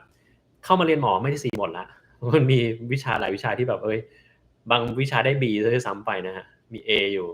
พอสมควรแต่ B ก็มีเหมือนกันแพทย์จริงต้องไม่พกปากกายืมพยาบาลเอาแต่ผมพกนะแต่เป็นปากกาที่ไปจิกเข้ามาอีกทีนึงคือแบบเห็นมันวางอยู่มันไม่มีใครหยิบใช่ไหมเอามาเป็นของเราเลยนะครับหรือเวลาไปตามงานประชุมสักอย่างเนี่ยเขาจะแจกปากกามันหมอเป็นบ้าอะไรไม่รู้ไปงานพวกนี้ต้องเอาปากกามาให้หมดคือมีเยอะแยะอยู่แล้วอะไม่รู้จะเอาไปทำอะไรแล้วแต่ก็ยังไปเอามาอีกนะครับผมก็เหมือนกันเป็นคนหนึ่งในนั้นก็ไปเอามันมาอีกนะครับเนี่ยมีเต็มตู้ไปหมดเลยนะฮะส่งมาเรียนแพทย์ต่างประเทศยากหรือเปล่าเตรียมตัวยังไงบ้างก็ยากเสมออยู่แล้วครับเตรียมตัวยังไงก็ลองไปฟังคลิปเรื่องที่ผมพูดนะครับมีคลิปที่ผมทำเป็นไลฟ์แล้วก็คลิปที่ผมพูดนะครับแน่นอนมันต้องอ่านหนังสือหนักแน่นอนนะฮะลูกสาวอ่านฟิสิกส์จนปวดหัวกินพารายังไม่หายทำยังไงครับหยุดอ่านไปออกกำลังกายก่อนนะครับแล้วเดี๋ยวค่อยมาอ่านใหม่นะฮะที่อเมริกาสั่งไก่ทอดเว้นจะเยินหรือเปล่าผมก็ไม่รู้เหมือนกันอยู่เมืองไทยผมไม่เคยสั่งไก่ทอดเหมือนกันเว้นผมก็เยินนะครับสวัสดีคุณหลินนะครับที่เข้ามาทาง TikTok ด้วยนะ TikTok นี่เพิ่งเคยไลฟ์เป็นครั้งแรกนะก็ไม่รู้เหมือนกันว่ามันมีอะไรพิเศษได้มีคนให้ของมาแต่ก็ไม่รู้เอาของมันไปทำอะไรได้นะครับเขาบอกว่าเอาไปแลกตังค์ได้แล้วก็เดี๋ยวต้องลองดูก่อนว่าแลกได้หรือเปล่านะตอนเรียนหมอมีเพื่อนที่4ทุกวิชาท็อปทุกวิชาไหมเอ่อไม่ได้ทุกวิชานะมันมีคนที่แบบเก่งกว่าอยู่ดีเป็นบางวิชานะครับแนะนำลินสีดวงแบบไม่ผ่าตัดทำยังไงก็ได้ให้ท้องไม่ผูกครับถ้าคุณท้องผูกลินสีดวงไม่หายถ้าคุณน้ำหนักเยอะลดน้ำหนักซะนะครับแล้วก็ถ้าไม่อยากไปผ่าตัดมันก็จะมีพวกยากลุ่มแดฟลอนอย่างเงี้ยก็ลองกินดูอาจจะพอช่วยได้บ้างนะครับคนให้เสียเงินซื้อเอาเหรอขนาดนั้นเลยเหรอเจ๋งดีขอบคุณคุณหลินนะครับที่สนับสนุนมานะฮะโรคกระเพาะรักษายาทานเองได้หรือเปล่าก็สามารถทำได้นะครับคุณจะกินพวกกลุ่มโอเมปราโซนพวกนี้ก็สามารถช่วยได้หรือบางคนจะกินยาธาตุน้ำขาวก็ช่วยได้เหมือนกันนะครับเรียนหมอมีโดดแต่ทำไมคนถึงไม่รู้อันนี้ไม่เข้าใจเหมือนกันแปลว่าอะไรผมก็เคยโดดเรียนเหมือนกันช่วยกดหัวใจดันไลฟ์อ่าหัวใจมันจะดันไลฟ์ได้ด้วยเหรออันนี้ไม่รู้เหมือนกันนะครับอันนี้ก็ไม่แน่ใจแต่อันผมเห็นอย่างหนึ่งคนที่เป็นดาราแล้วไลฟ์เนี่ยมันไม่นอนกันเลยยังไงเนี่ยเราแปลกใจมากเลยอย่างที่อเมริกามันตอนกลางวันผมก็จะเห็นแบบเราไลฟ์ตั้งแต่แบบหัวค่ำแล้วผมก็เปิดนานๆทำอะไรว่างๆสิก็เปิดมาดูยังไลฟ์อยู่เลยเหรอนี่มัน6 โมงเช้าประเทศไทยแล้วยังไลฟ์อยู่เลย7 โมงเช้ามันก็เลิก7 โมงเช้าเพิ่งเลิกไลฟ์มันไลฟ์ทั้งคืนเลยเหรอเนี่ยโอ้โหมันโหดมากเลยนะแต่ละคนนะครับเจ๋งจริงนะฮะยาทานมะขาวเดี๋ยวทานเลยนะครับ TikTok ของผมชื่ออะไรนะครับก็ชื่อจริงผมเลยแทนนี่แทนนิยวันนะครับผมชอบ TikTok หรือเปล่าก็ดูบ้างดูเล่นๆสนุกสนานนะครับการรักษาโรค Spinal Muscular Atrophy ที่อเมริกาเป็นอย่างไรบ้างยังรักษาไม่ได้เลยครับปัจจุบันนี้นะมีคนพยายามทำ Gene Therapy แต่ก็ยังไม่สำเร็จเท่าไหร่นะครับถ้ากลับมาอายุ19ถ้า Calisthenics ที่อยากทำอะไรบ้างผมอยากทำ planche ได้ครับแต่ว่าตอนนี้มันฝึกไม่ได้เราไม่มีเวลามากขนาดจะฝึก planche ได้แล้วก็คิดว่าร่างกายเราฟื้นฟูไม่ทันนะฮะไม่สามารถทำได้แน่นอนนะแล้วก็อีกอย่างหนึ่ง ซึ่งอยากจะฝึกคือ Hephaestus นะครับ Hephaestus นี่น่าจะต้องใช้แรงเยอะมากซึ่งตอนเนี้ยพยายามลองกับไอ้บาร์ที่มันอยู่กับบาร์ที่เตี้ยๆที่ระดับเอวอะเพราะว่ามันทำบาร์สูงไม่ได้เราต้องทำบาร์เตี้ยบาร์เตี้ย Hephaestus ยังแบบยากมากยากถึงระดับอย่างโหดอะนะครับผมทำback lever ไม่ได้แต่ทำ front lever ได้ไม่รู้ว่าทำไมเหมือนกันนะครับบางคนบอกว่า back lever ง่ายกว่าแต่ข้าพเจ้าทำ back lever ไม่ได้ทำได้แต่ front lever นะครับส่วน front lever ก็ front lever pull up ยังไม่ได้เลยนะฮะมันแรงไม่ถึงนะครับแต่ส่วนหนึ่งที่ทำไม่ได้ก็เพราะว่าไม่ได้ซ้อมด้วยมันเหมือนกันนะครับเพราะว่าที่ครั้งล่าสุดที่ผมทำ front lever ก็คือเมื่อหลายอาทิตย์ก่อนนะครับอย่างตอนนี้ muscle up นี่ก็ไม่ได้ทำมาเท่าไหร่หลายเดือนแล้วอะไม่รู้ทำได้อีกหรือเปล่านะทำไม่ได้แล้วมันก็ถ้ากลับไปทำใหม่มันก็ต้องซ้อมสักพักถึงจะเริ่มทำได้นะครับดาราที่เขาทำเปิดคลิปวนลูปไปไม่น่าใช่นะครับไม่น่าใช่ตอนไปทำฟันมวลกระดูกได้มวลกระดูกใต้เหงือกหายไปมันเป็นสิทธิ์เพิ่มขึ้นหรือเปล่าต้องทำยังไงอันนั้นน่าจะต้องถามหมอฟันเขาดีกว่าเนาะว่ามันเกี่ยวอะไรกันหรือเปล่านะครับกดอะไรไม่เป็นเลยแพลวๆไปหมดทั้งหน้าจองั้นก็ลองกดทุกปุ่มพร้อมกันดูซิว่ามันจะเกิดอะไรขึ้นนะครับอยากเริ่มโหนบาร์ต้องทำยังไงต้องไปหาบาร์มาก่อนครับถ้าไม่มีบาร์มันจะเริ่มโหนไม่ได้ครับถูกปะไปหาบาร์มาก่อนเลยแล้วก็เอามือเข้าไปจับมันแล้วก็โหนขึ้นไปนะครับส่วนว่าถ้าคุณโหนแล้วคุณอยากจะทำอะไรต่อนั้นก็เลือกดูว่าคุณอยากจะโหนแบบดึงข้อจะโหนไว้เฉยๆหรือจะโหนแล้วกระโดดขึ้นไปบนบาร์อันนั้นก็ต้องค่อยๆเริ่มฝึกกันไปนะครับผมเคยมีคลิปเรื่องของการสอนวิธีการดึงข้อสำหรับมือใหม่ด้วยนะครับอืม ใช้ได้สำหรับมือใหม่นะแล้วก็มีท่าบางท่าที่แบบอาจจะฝึกสำหรับมือที่มันเก่งขึ้นนิดหน่อยแล้วลองไปหาในยูทูบดูนะครับมีสอนไว้เรียบร้อยแล้วนะครับสเต็มเซลล์รักษาข้ออักเสบได้หรือเปล่าไม่ได้ครับปรับการนอนตอนไปอยู่ในอเมริกาใหม่ๆยากไหมครับไม่ยากครับผมไม่ค่อยมีปัญหาเรื่องการนอนนะอาจจะเป็นคนโชคดีนะนอนตรงไหนก็หลับได้ถ้า follow ครบ1,000,000จะฉลองอะไรอันนี้ผมก็ไม่รู้เหมือนกันนะอาจจะหาขนมมากินโชว์ให้ follower เขาอิจฉาก็ได้นะผมอาจจะเอาแบบราเมงอร่อยๆมาวางข้างหน้าแล้วก็กินให้แบบพวกคุณอิจฉากันก็ได้นะฮะอัปเดตคดีเป็นยังไงตอนนี้อ่าให้ทนายไปให้ตำรวจจับแล้วนะครับคือคนนั้นน่ะเขาโดนโดนฟ้องแล้วก็ไม่มาศาลก็เลยโดนศาลออกหมายจับทีนี้พอออกหมายจับผมก็บอกว่าเราก็สามารถที่จะมีรางวัลนำจับนี่แบบนี้คดีมันจะได้คืบหน้าเร็วหน่อยนะครับ ช่วงนี้คนเป็นมะเร็งปอดเยอะมากไม่ทราบว่าจะมีป้องกันอย่างไรได้บ้างตราบใดก็แล้วแต่ที่มันยังมี PM 2.5อยู่เนี่ยมันป้องกันอะไรไม่ได้นะครับเราก็ต้องหลีกเลี่ยง PM 2.5ให้ได้เสียก่อนนะอาจจะต้องมีเครื่องฟอกอากาศอะไรพวกนี้ด้วยนะครับแล้วถ้าเกิดว่าคนไหนสูบบุหรี่แน่นอนต้องเลิกนะฮะอยู่ใกล้คนสูบบุหรี่ก็ไม่ได้เหมือนกันนะฮะมิว่าแมกนีเซียเป็นยาระบายที่อ่อนหรือเปล่าผู้สูงอายุท้องผูกมากจะได้ผลไหมครับมันก็ไม่ได้อ่อนขนาดนั้นหรอกครับแต่ว่ามันกินก็ได้ผลเหมือนกันนะ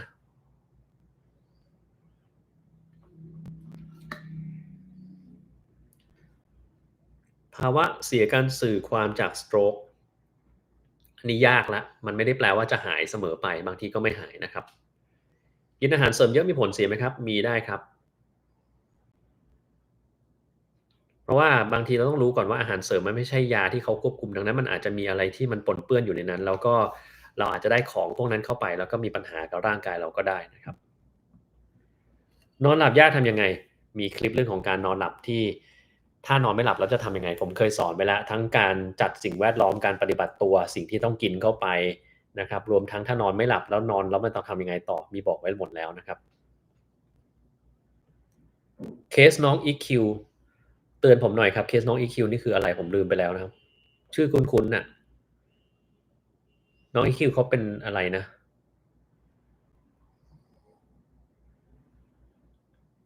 เออน้องคนไหนนะน้องที่เป็นฝ่ายยักษ์อะไรงั้นหรือเปล่าเนี่ยจำไม่ได้เหมือนกันต้องลองไปดูนะหน้ากากแบบโมเดลที่ชอบใส่กัน PM 2.5ได้หรือเปล่ามันต้องเป็นหน้ากาก N95 ถึงจะสามารถทำได้ครับญาติที่เริ่มอ้วนแล้วอยากให้เขาออกกำลังกายแต่บอกยังไงเขาไม่ยอมออกกำลังกายดุด่าแล้วก็พูดดีก็แล้วควรปรึกษานักจิตเพื่อเอาวิธีโน้มน้าวให้เขาออกกำลังกายดีหรือเปล่า คนพวกนี้ไม่มีทางหรอกครับตราบใดที่เขาไม่เห็นประโยชน์ของการออกกำลังกายเขาไม่รู้ว่าจะออกไปทำอะไรเขาก็ไม่ทำหรอกครับนะน้องที่กินลูกชิ้นติดคอเอผมว่าผมไม่ได้ดูเรื่องของน้องที่ลูกชิ้นติดคอนะอืมไม่ได้ดูดังนั้นต้องไปดูก่อนหรือไม่คุณก็สรุปมาให้ผมฟังดีกว่าว่าเฮ้ยเขาทำไมเป็นยังไงนะครับเคยถ่ายไปเลือดมา3ครั้งนานๆทีแต่หลังๆมาเป็นแค่ลมผายลมเยอะมากถ้าเรากังวลควรจะต้องไปตรวจก่อนว่ามันเป็นจากอะไรนะบางทีถ้าเราถ่ายไปเลือดเนี่ยก็อาจจะมีการเป็นลินซิดวงก็ได้แต่ถ้าเกิดว่าไม่เคยตรวจเนี่ยก็ต้องไปตรวจว่ามันเป็นนั้นจริงหรือเปล่านะครับ ถ้าลมเยอะมากบางทีเรากินอาหารที่มันมีลมเยอะเช่นผักบางชนิดนะฮะบรอกโคลีเนี่ยลมเยอะมหาศาลเลยก็ต้องระวังนะเป็น IgA ลงไตเป็นโปรตีนร่วนทำยังไงดีครับไปรักษาเลยครับส่วนใหญ่ IgA เนี่ยไม่ค่อยได้อันตรายมันมักจะหายเองแต่ถ้ามันเป็นเยอะอันนี้ก็ต้องรักษาหน่อยนะครับ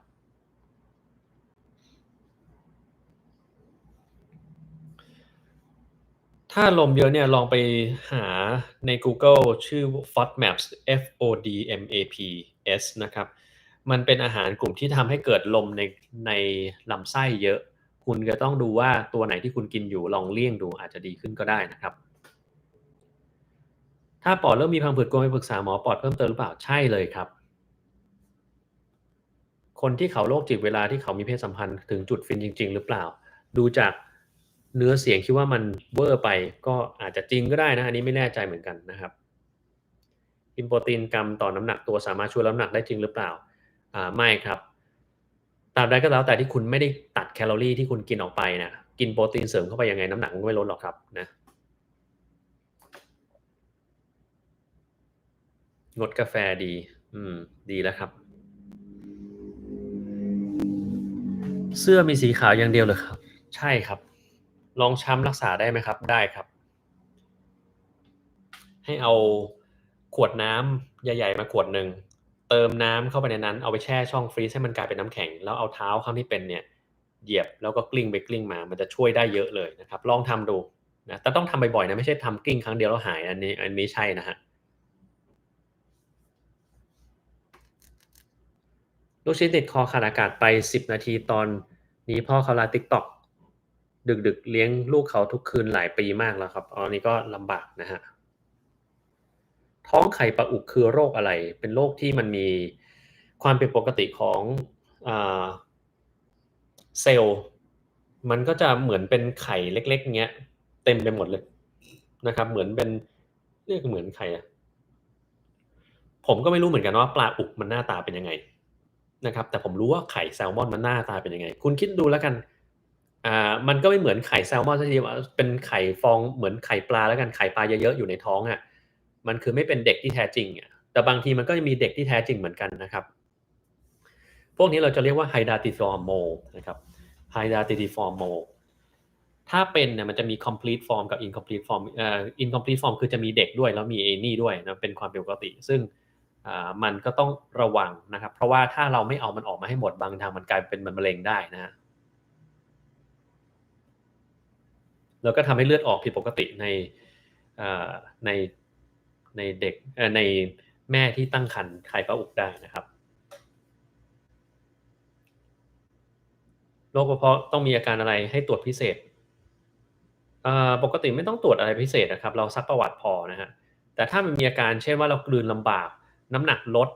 ถ่ายแล้วมันมีเลือดปนหรือว่าถ่ายดำอย่างเงี้ยนะครับหรือกินยาแล้วมันไม่หายพวกเนี้ยต้องไปส่องกล้องดูด้วยนะครับในทางการแพทย์ควรทานอะไรช่วยเรื่องการนอนหลับมันไม่มีอาหารอะไรที่ช่วยเรื่องของการนอนหลับได้แบบจริงจังเท่าไหรนะคุณอาจจะกินกล้วยกินนมอะไรพวกเนี้ยอาจจะพอช่วยได้บ้างนะครับแมกนีเซียมสามารถช่วยทำให้การนอนหลับมันดีขึ้นได้บางคนกินไอเนี่ย 5-HTP ก็สามารถพอช่วยได้เหมือนกันนะครับ มีทริกทำยังไงให้เก็บประสบการณ์ช่วงปตรีถ้าเข้าโรงเรียนหมอที่สหรัฐสำเร็จไม่มีทริกอะไรครับตั้งใจเรียนแล้วก็ตั้งใจสอบทำกิจกรรมให้เยอะเข้าไว้ผมไม่ได้เป็นคนที่แบบบ้าเรียนแล้วก็เรียนอย่างเดียวแต่ผมทำกิจกรรมทุกอย่างที่มันมีให้ทำนะครับงานกีฬาสีงานซิงกิ้งของโรงเรียนของโรงพยาบาลวาดรูปงานนอกหลักสูตรประชุมนิสิตนักศึกษาแพทย์ทั้งเอเชียผมก็เป็นประธานนะครับกีฬาก็เล่นเอามันให้เกลี้ยงเลยนะครับ นะแบบเนี้ยมันจะได้แบบ ฝรั่งเขาดูว่าคนนี้ไม่ได้บ้าเรียนอย่างเดียวมันมีอย่างอื่นด้วยนะครับอายุ65มีภาวะความดันโลหิตสูงมีน้ำตาลไหลออกมา3ครั้งต่อวันรักษาแบบไหนดีน้ำตาเนี่ยผมก็ไม่ทราบเหมือนกันอาจจะตาแห้งก็ได้ต้องลองไปตรวจดูว่ามันมีตาแห้งไหมนะฮะความดันโลหิตสูงก็รักษาตามปกติเรารู้อยู่แล้วว่าต้องคุมอาหารที่มันมีโซเดียมอย่าไปกินเยอะนะครับแล้วก็นอกเหนือจากนั้นคือออกกำลังกายสม่ำเสมอนอนหลับพักผ่อนเพียงพอใช้ยาที่มันจำเป็นนะครับอัลไซเมอร์ป้องกันได้หรือเปล่ามันป้องกัน 100% ไม่ได้แต่ว่ามันก็มีวิธีที่มันอาจจะช่วยได้ซึ่งผมพูดไปใน YouTube ไปแล้วลองไปหาดูนะครับมีทั้งวิธีในการออกกำลังกายมีวิธีการฝึกสมองวิธีต่างๆที่พูดในไลฟ์ก็ลองไปหาดูมันมีทั้งไลฟ์แล้วก็ทั้งในกรณีของทั้งวิดีโอด้วยนะครับกินกล้วยกินไข่ต้มกินกี่วิง่วงเลยชนนี่ไม่น่าง่วงจริงนะเดี๋ยวก็ตื่นชนเนี่ยเป็นคนนอนดึกตี 2 ตี 3ก็ยังไม่นอนนะครับดังนั้นเดี๋ยวดูก่อนว่าไอ้กินของพวกนี้มันจะทำให้ชนง่วงได้จริงหรือเปล่านะครับเคยได้ยินเพชรสังฆาจากโรงพยาบาลบำราศนฤรูลที่รักษาที่สิดวนทวารหรือเปล่าเคยได้ยินครับแต่ส่วนว่าจะรักษาได้จริงหรือเปล่าเนี่ยอันนี้ไม่แน่ใจเหมือนกันเพราะว่าผมไม่เคยไปค้นงานวิจัยนะครับแต่ถ้าใช้ก็ลองดูก็ได้นะฮะ TikTok ไม่ชอบให้เราพูดถึงแพลตฟอร์มอื่นก็ไม่เป็นไรครับมันไม่ชอบแต่เราจะพูดYouTube Facebook Instagram X Twitter Discord ไม่ชอบใช่ไหมไม่ชอบจะพูดโว้ยไม่สนใจปัจจุบันญาติที่เป็นอัจฉริยะทำงานอะไรที่ไหนเขาเปิดบริษัทของตัวเองครับก็ทำพวกโปรเจกต์ที่เป็นความลับของรัฐบาลอเมริกาหลายอันซึ่งพอมันเป็นความลับเราก็รู้ไม่ได้แล้วแต่เขาพูดมาคำหนึ่งว่ากำลังทำการสื่อสารระหว่างโลกกับดาวอังคารอยู่ซึ่งเราคงไม่เข้าใจนะครับขอบคุณคุณนิชานะครับที่สนับสนุนมานะฮะก็ในทาง TikTok เราก็แต่ TikTok หนึ่งแบบคนไม่ค่อยหายไปไหนนะไลฟ์แล้วก็อยู่ดึกๆอยู่ได้เรื่อยๆนะสแกนเงินรักษาแบบไหนได้ถ้าเป็นน้อยก็ใช้แค่สเตียรอยด์ทาหรือว่าใช้โคทาร์แชมพูสระผมแล้วก็หลีกเลี่ยงอาหารหรือว่ายาต่างๆที่ทำให้การเป็นเนี่ยมันกำเริบได้นะครับถ้ามันเป็นเยอะกว่านั้นก็อาจจะต้องใช้ยากินถ้ามันไม่ไหวจริงๆก็ต้องใช้ยาฉีดนะครับผมท้าทาย AI ก็ไม่เป็นไรครับไม่สนใจอยู่แล้ว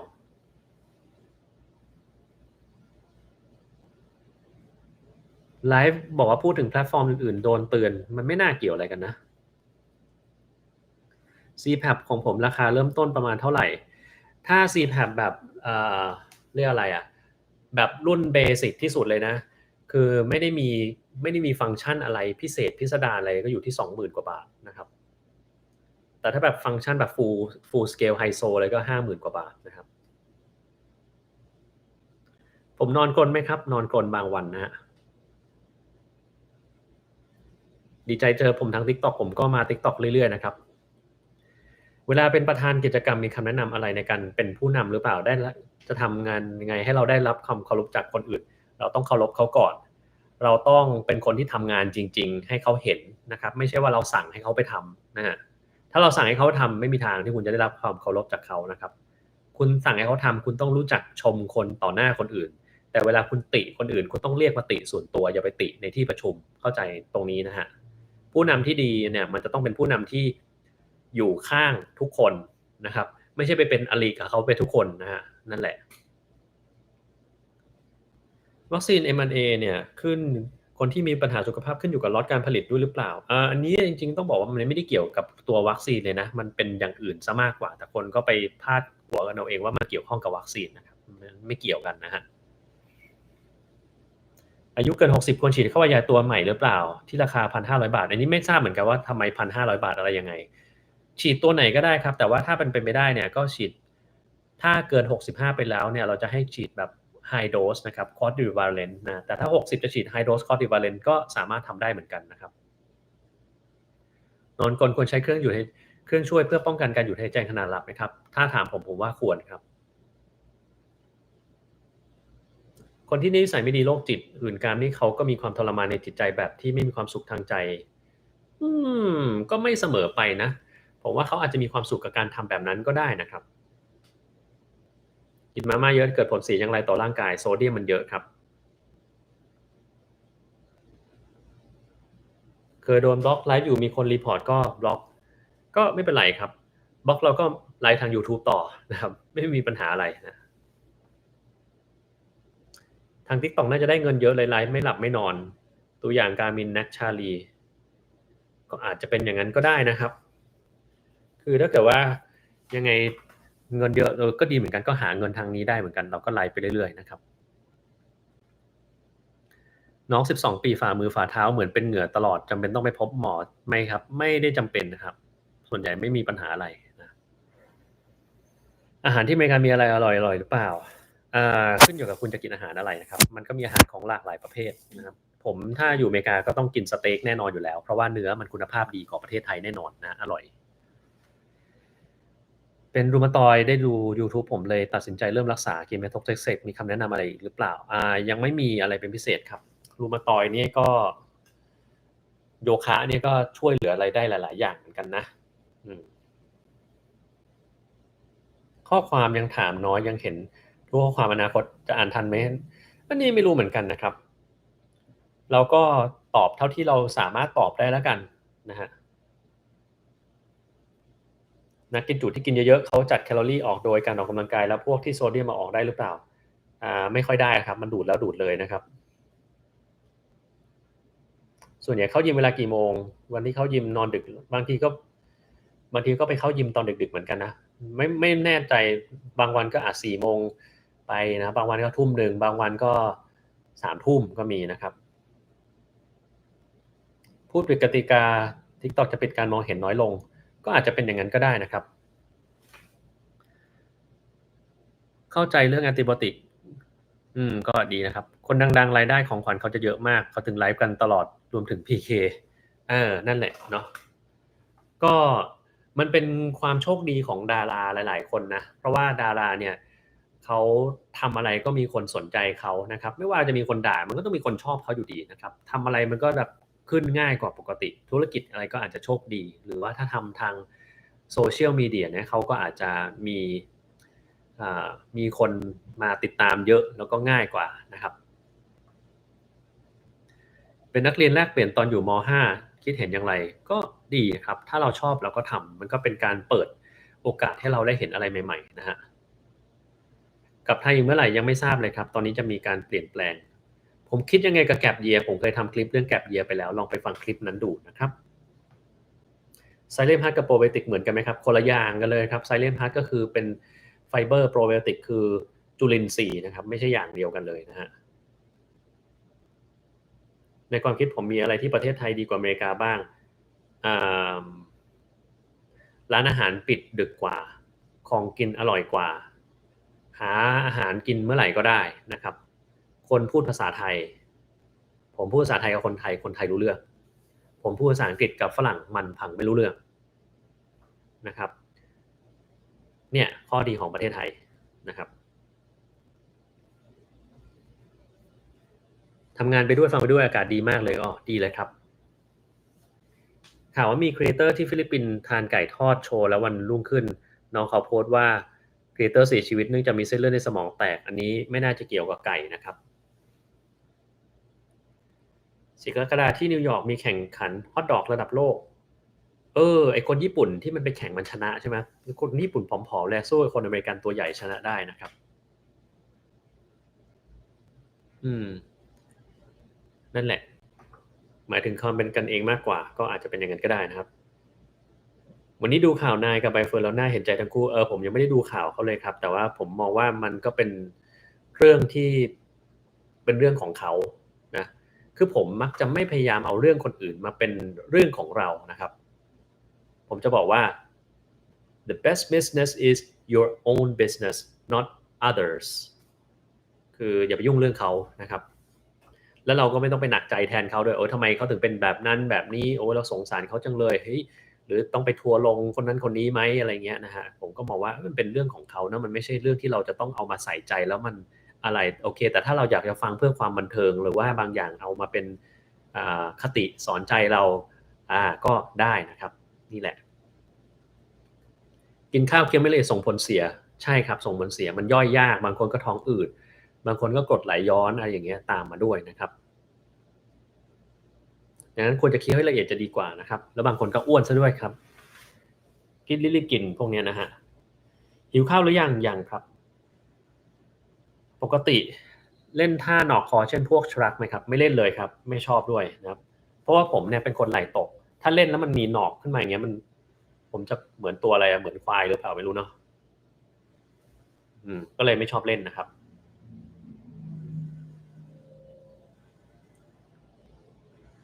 อันนี้อะไรเนี่ยแต่ว่า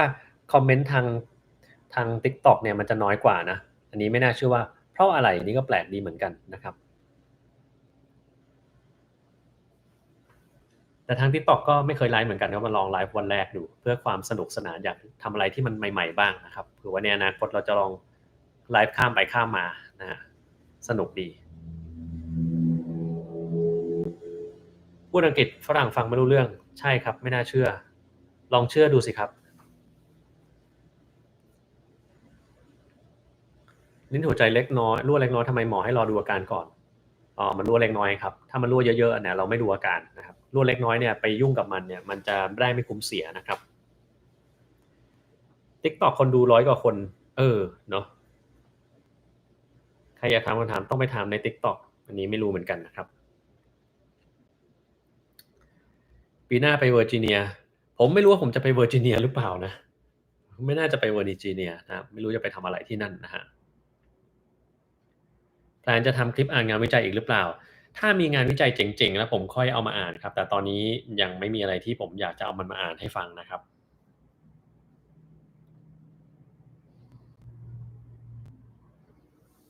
น้องหมาผมพันธุ์อะไรพันธุ์เป็น Cavalier King Charles Spaniel ครับอืมนั่นแหละอันนี้อะไรนะอ่านไม่ออก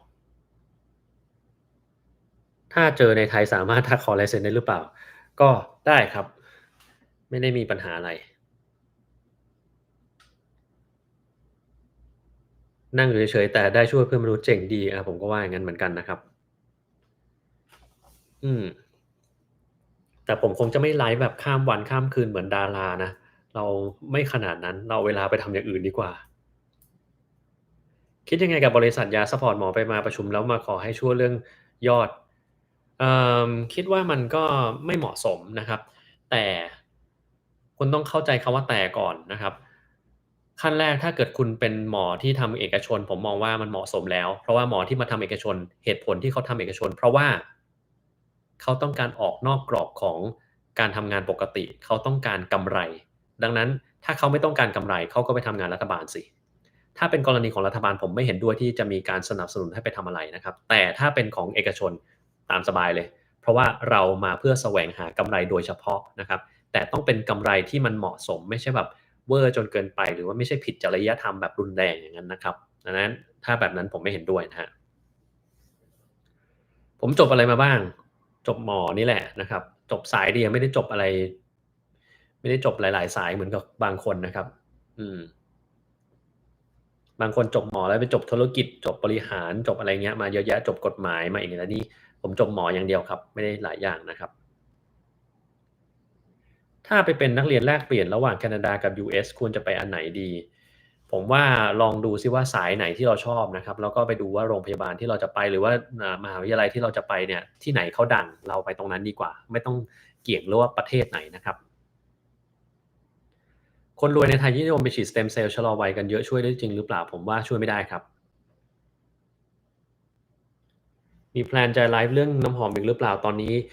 ยังไม่มีครับเพราะน้ำหอมผมไม่มีอะไรตัวใหม่เลยแต่ถ้าเอาตัวเก่ามาพูดเนี่ยก็ได้อยู่นะครับคนเอาคนเอาตัวเก่ามาพูดก็น่าจะดีเอไอเกี่ยวกับการปรึกษาทางการแพทย์คิดว่าจะมาไวหรือเปล่าหรือจะโดนต่อต้านเพราะว่าไม่โดนต่อต้านหรอกครับมันถ้ามันมาได้ดีก็ให้มันมาไปนะครับผมว่ามันดีเสียด้วยซ้ำไปเราจะได้ไม่ต้องทำงานหนักกันนะครับสมุนไพรไทยช่วยลดน้ำหนักลดน้ำตาลในเลือดได้จริงหรือเปล่ามันน่าจะมีบางอย่างลดน้ำตาลได้แต่ว่าลดได้ขนาดยาหรือเปล่าผมว่าไม่ได้ครับ มนุษย์เราสามารถไปทำให้ถึงจุดที่เป็นอมตะได้หรือเปล่าไม่ได้ครับขอบคุณคุณหมีม่วงด้วยนะครับที่สนับสนุนมานะครับผมต้องทำงานวิจัยอยู่ไหมไม่ทำครับผมไม่ชอบงานวิจัยถ้าเลือกได้ผมก็ไม่ทำนะครับเรียนหมอเจอเพื่อนที่ background story มีชีวิตลำบากแต่ยังสู้เรียนหมอไหมมีแต่มันไม่ยอมบอกมารู้ว่าทีหลังนะครับ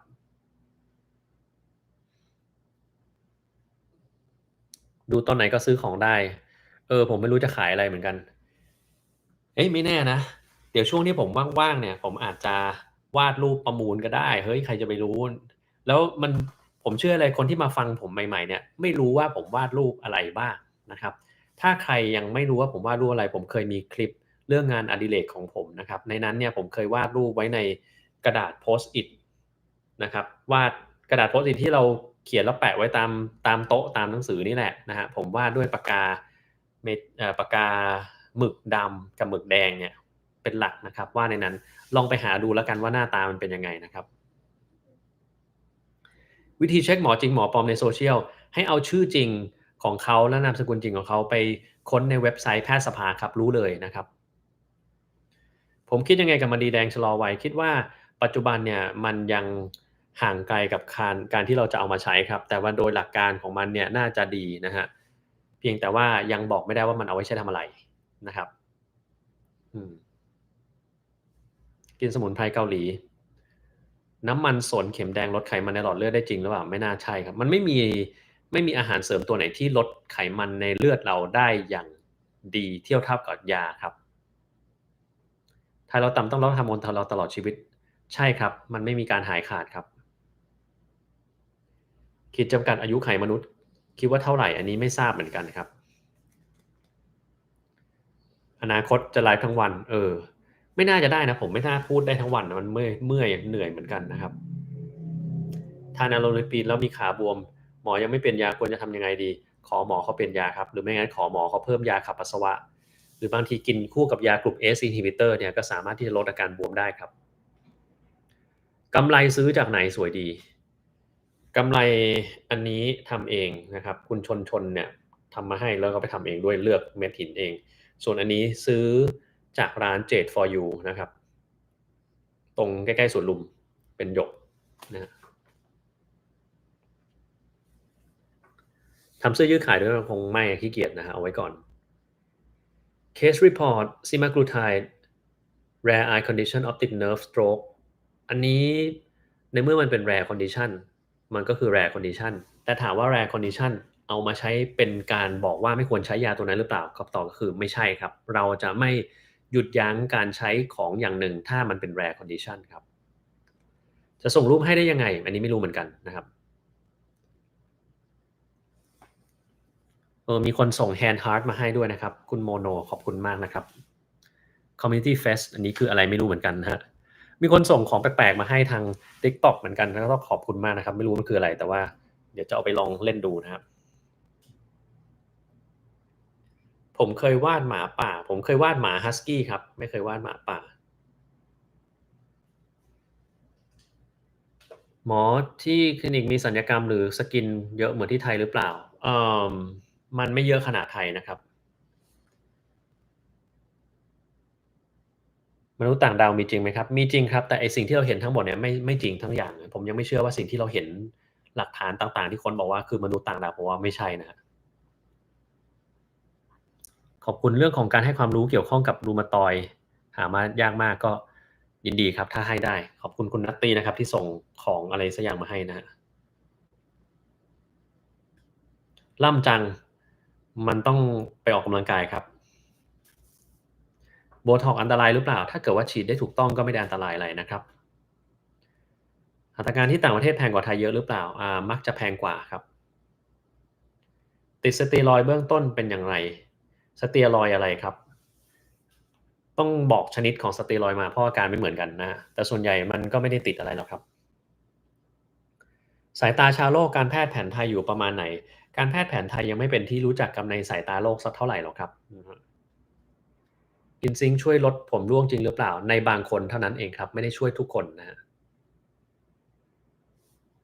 วันนี้วันหยุดของที่อเมริกาครับวิตามินรวมหน่อย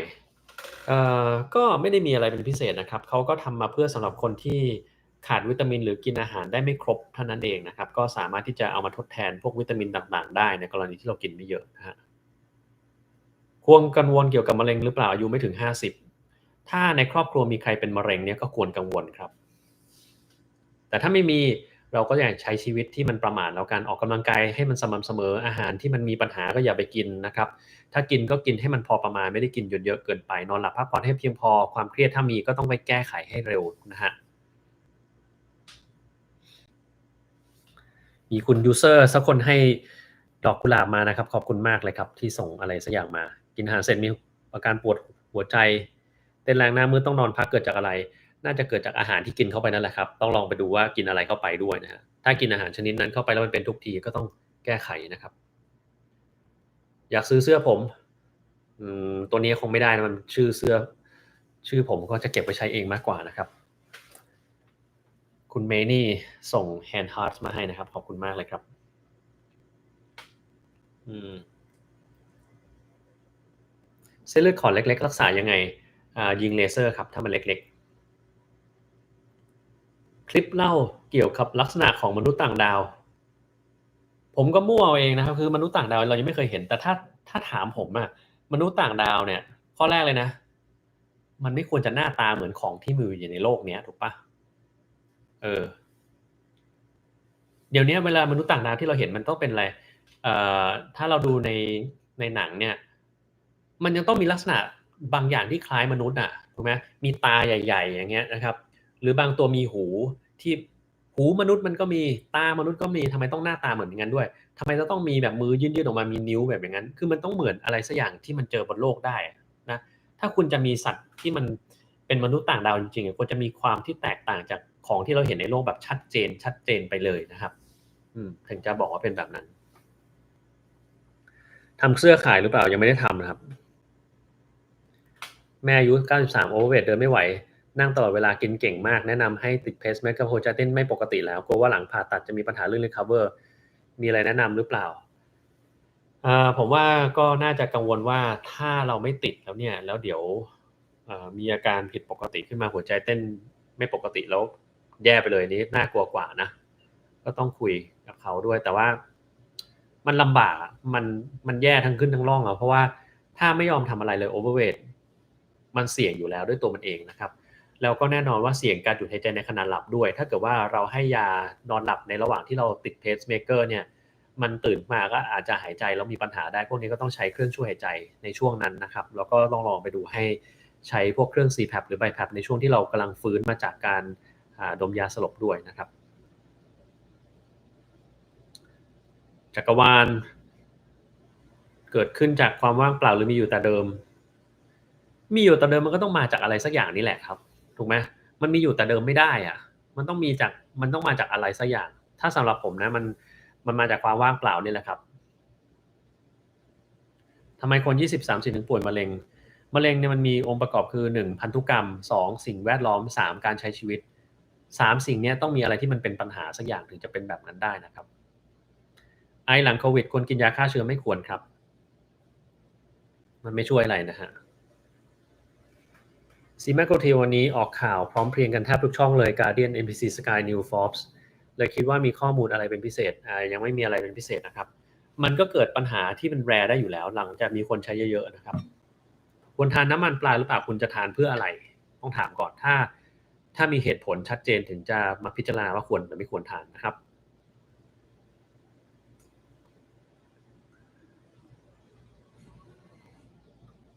ปวดท้องจิตๆด้านซ้ายบนมาหลายวันแล้วอาการแบบนี้ควรรีบไปหาหมอหรือเปล่าถ้ามันเป็นมาหลายวันควรจะไปตรวจดีกว่านะครับความว่างเปล่าอย่างไร0+0จะเป็น1ได้ยังไงคุณต้องลองไปฟังเรื่องของ zero point energy นะครับใน quantum physics ซึ่งผมเพิ่งพูดไปเองความว่างเปล่าไม่มีจริง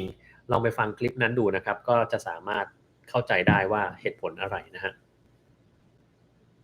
เคยไปเที่ยวอะไรมาประเทศไหนมาบ้างอ่าอังกฤษอเมริกาฝรั่งเศสอิตาลีอ่าอะไรอะเยอรมันไม่เคยไปเดนมาร์กนอร์เวย์ไอซ์แลนด์ออสเตรเลียฮ่องกง สิงคโปร์ญี่ปุ่นอียิปต์แถวนี้แล้วมั้งนะครับถ้าเลือกอาหารเสริมสักตัวไว้ทานทุกวันตัวเดียวไว้ทานทุกวันผมกินแมกนีเซียมครับวิตามินซีควรทานไหมไม่ได้จำเป็นแต่ถ้าอยากทานก็ได้ครับยีนเกี่ยวไหมบางคนสูบจัดตั้งแต่วัยรุ่นแต่ก็ยังสบายดีเกี่ยวครับ เข้าฟิตเนสก่อนขาบเยอะกินขาบเยอะอันตรายไหมไม่ได้อันตรายครับช่วงนี้ดูหนังหรือซีรีส์อะไรเป็นพิเศษไหมไม่ได้ดูครับผมร่วงเยอะมากเลยกินอะไรเสริมดีต้องไปหาเหตุผลว่าทำไมมันร่วงก่อนนะครับถ้าจะกินเสริมเนี่ยมันก็ไม่ได้แปลว่ามันจะหยุดได้นะบางคนขาดธาตุเหล็กไม่ได้กินธาตุเหล็กก็ไม่หายนะครับแต่บางคนไม่ได้เป็นจากการขาดธาตุเหล็กกินธาตุเหล็กเข้าไปก็ไม่หายเช่นกันนะฮะแต่ถ้าเกิดอาจจะกินอะไรที่มันไม่ได้อันตรายอะไรมากก็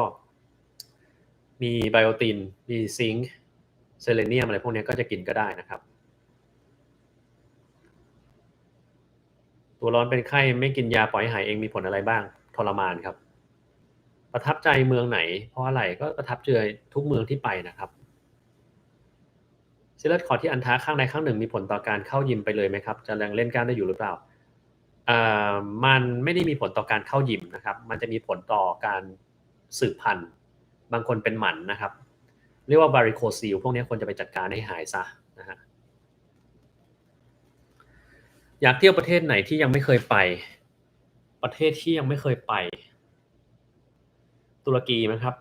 ตุรกีจอร์แดนอะไรเงี้ยแต่ถ้าถามว่าประเทศไหนที่ผมอยากจะไปที่สุดในตอนนี้นะไทยแค่นั้นเลยผมอยากจะไปเที่ยวประเทศไทยอยู่ในที่ที่มันสงบสงบตรงไหนก็ได้ธรรมชาติทะเลอะไรสักอย่างหนึ่งแล้วก็เอ่อกินตอนเช้าก็แบบกินขนมปังนมข้นหวานหมูปิ้งโอวัลตินกาแฟอะไรเงี้ยไข่กระทะอย่างเงี้ยของที่แบบบ้านๆอย่างเงี้ยแค่นั้นเลยชอบมากนะครับแล้วก็กลางวันก็อาจจะส้มตำอะไรสักอย่างนะครับเกิดปีเดียวกับพี่บัวขาวเลยใช่ครับเกิดแต่ผมไม่แข็งแรงเท่าเขานะครับ NMN แบบเม็ดดีหรือเปล่าก็ได้ครับถ้าอยากจะกินแมกนีเซียมกิโลละเท่าไหร่แล้วแต่ชนิดครับคุณต้องไปดูว่าชนิดของคุณที่คุณกินเนี่ยมันมีกี่มิลลิกรัมเพราะว่าแต่ละชนิดมันมิลลิกรัมไม่เหมือนกันนะครับก็กินวันละ1-2เม็ดก็ได้นะคุณชนส่งหมีอะไรสักอย่างมาให้ก็ไม่รู้เหมือนกันนะ SLE เป็นซึมเศร้าแนะนำการปฏิบัติตัวด้วยแน่นอนว่าเราจะต้องทำเหมือนคนทั่วไปออกกำลังกายการไปพบเจอคนข้างนอกบ่อยๆมันก็จะช่วยลดความซึมเศร้าลงถ้าเกิดว่าเรานอนหลับไม่ดีก็จะยิ่งซึมเศร้าดังนั้นต้องทำการนอนหลับให้มันเป็นปกติซะก่อนนะครับออกกำลังกายเนี่ยช่วยได้หลายอย่างมากเลยนะครับแล้วก็แน่นอนถ้ามันสุดๆแล้วไม่ไหวจริงอันนี้จะต้องใช้คุณหมอจิตแพทย์ในการช่วยแล้วนะครับทำไมหมอบางคน30ต้นๆงอกไวจังคนธรรมดาบางคน20ก็งอกเหมือนกันนั่นแหละครับมันก็เป็นเรื่องของยีนที่มีความเกี่ยวข้องได้นะเพื่อนเป็นมะเร็งปอดจุดเล็กๆเต็มปอดเลยปฏิบัติตัวยังไงให้อยู่ได้นานปฏิบัติตามที่หมอเขาบอก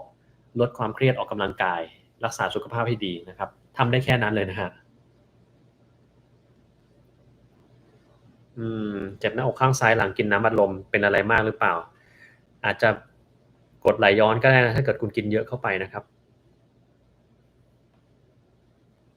วาริโคซิลไม่ทราบสาเหตุแน่ชัดการรักษาก็มีสิทธิ์กลับมาเป็นเหมือนเดิมได้ด้วยอันนี้ไม่น่าใช่นะ ถ้าใช่มันก็เป็นความรู้ใหม่ของผมเลยที่บอกว่าวาริโคซิลกลับมาเป็นใหม่ได้นะครับโดยทั่วไปถ้าผ่าทิ้งแล้วมันควรจะหายไปเลยนะครับลองไปปรึกษาคุณหมอทางด้านศัลยกรรมทางเดินปัสสาวะคนอื่นลองดูว่าเห็นตรงกันหรือเปล่านะครับกินคอลลาเจนชนิดผงผสมนั้นตอนไหนได้ผลตอนไหนก็ได้ครับโดยเฉพาะตอนท้องว่างนะลูกสาวกำลังเรียนแพทย์ที่ UF Medicine ปี4เดือนหน้าจะไปโรเทชันที่อูกันดามีอะไรแนะนำไหมครับระวังพวกโรคติดต่อต่างๆที่อูกันดาแล้วกันนะครับ อาหารก็ต้องให้สะอาดนะเพราะว่ามันมีพวกนี้ได้พวก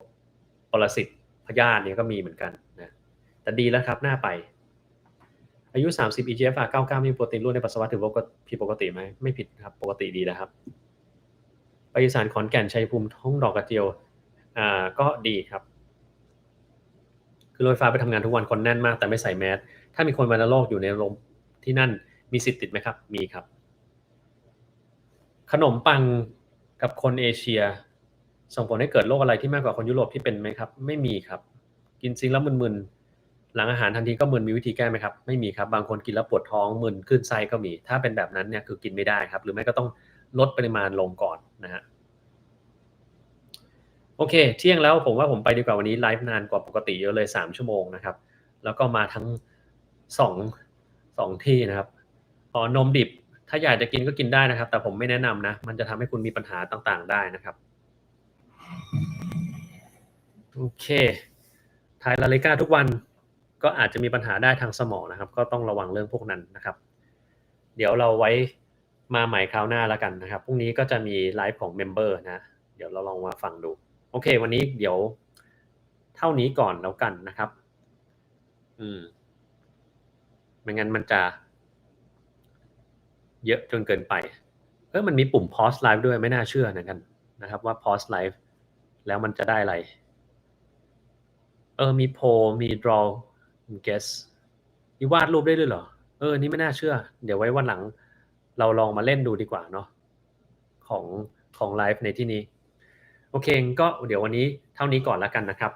นี่เราก็ปล่อยมันเห็นได้เฉพาะบางทางเท่านั้นนะครับบางทางก็มองไม่เห็นเหมือนกันนะครับโอเควันนี้เท่านี้ก่อนนะครับสวัสดีครับ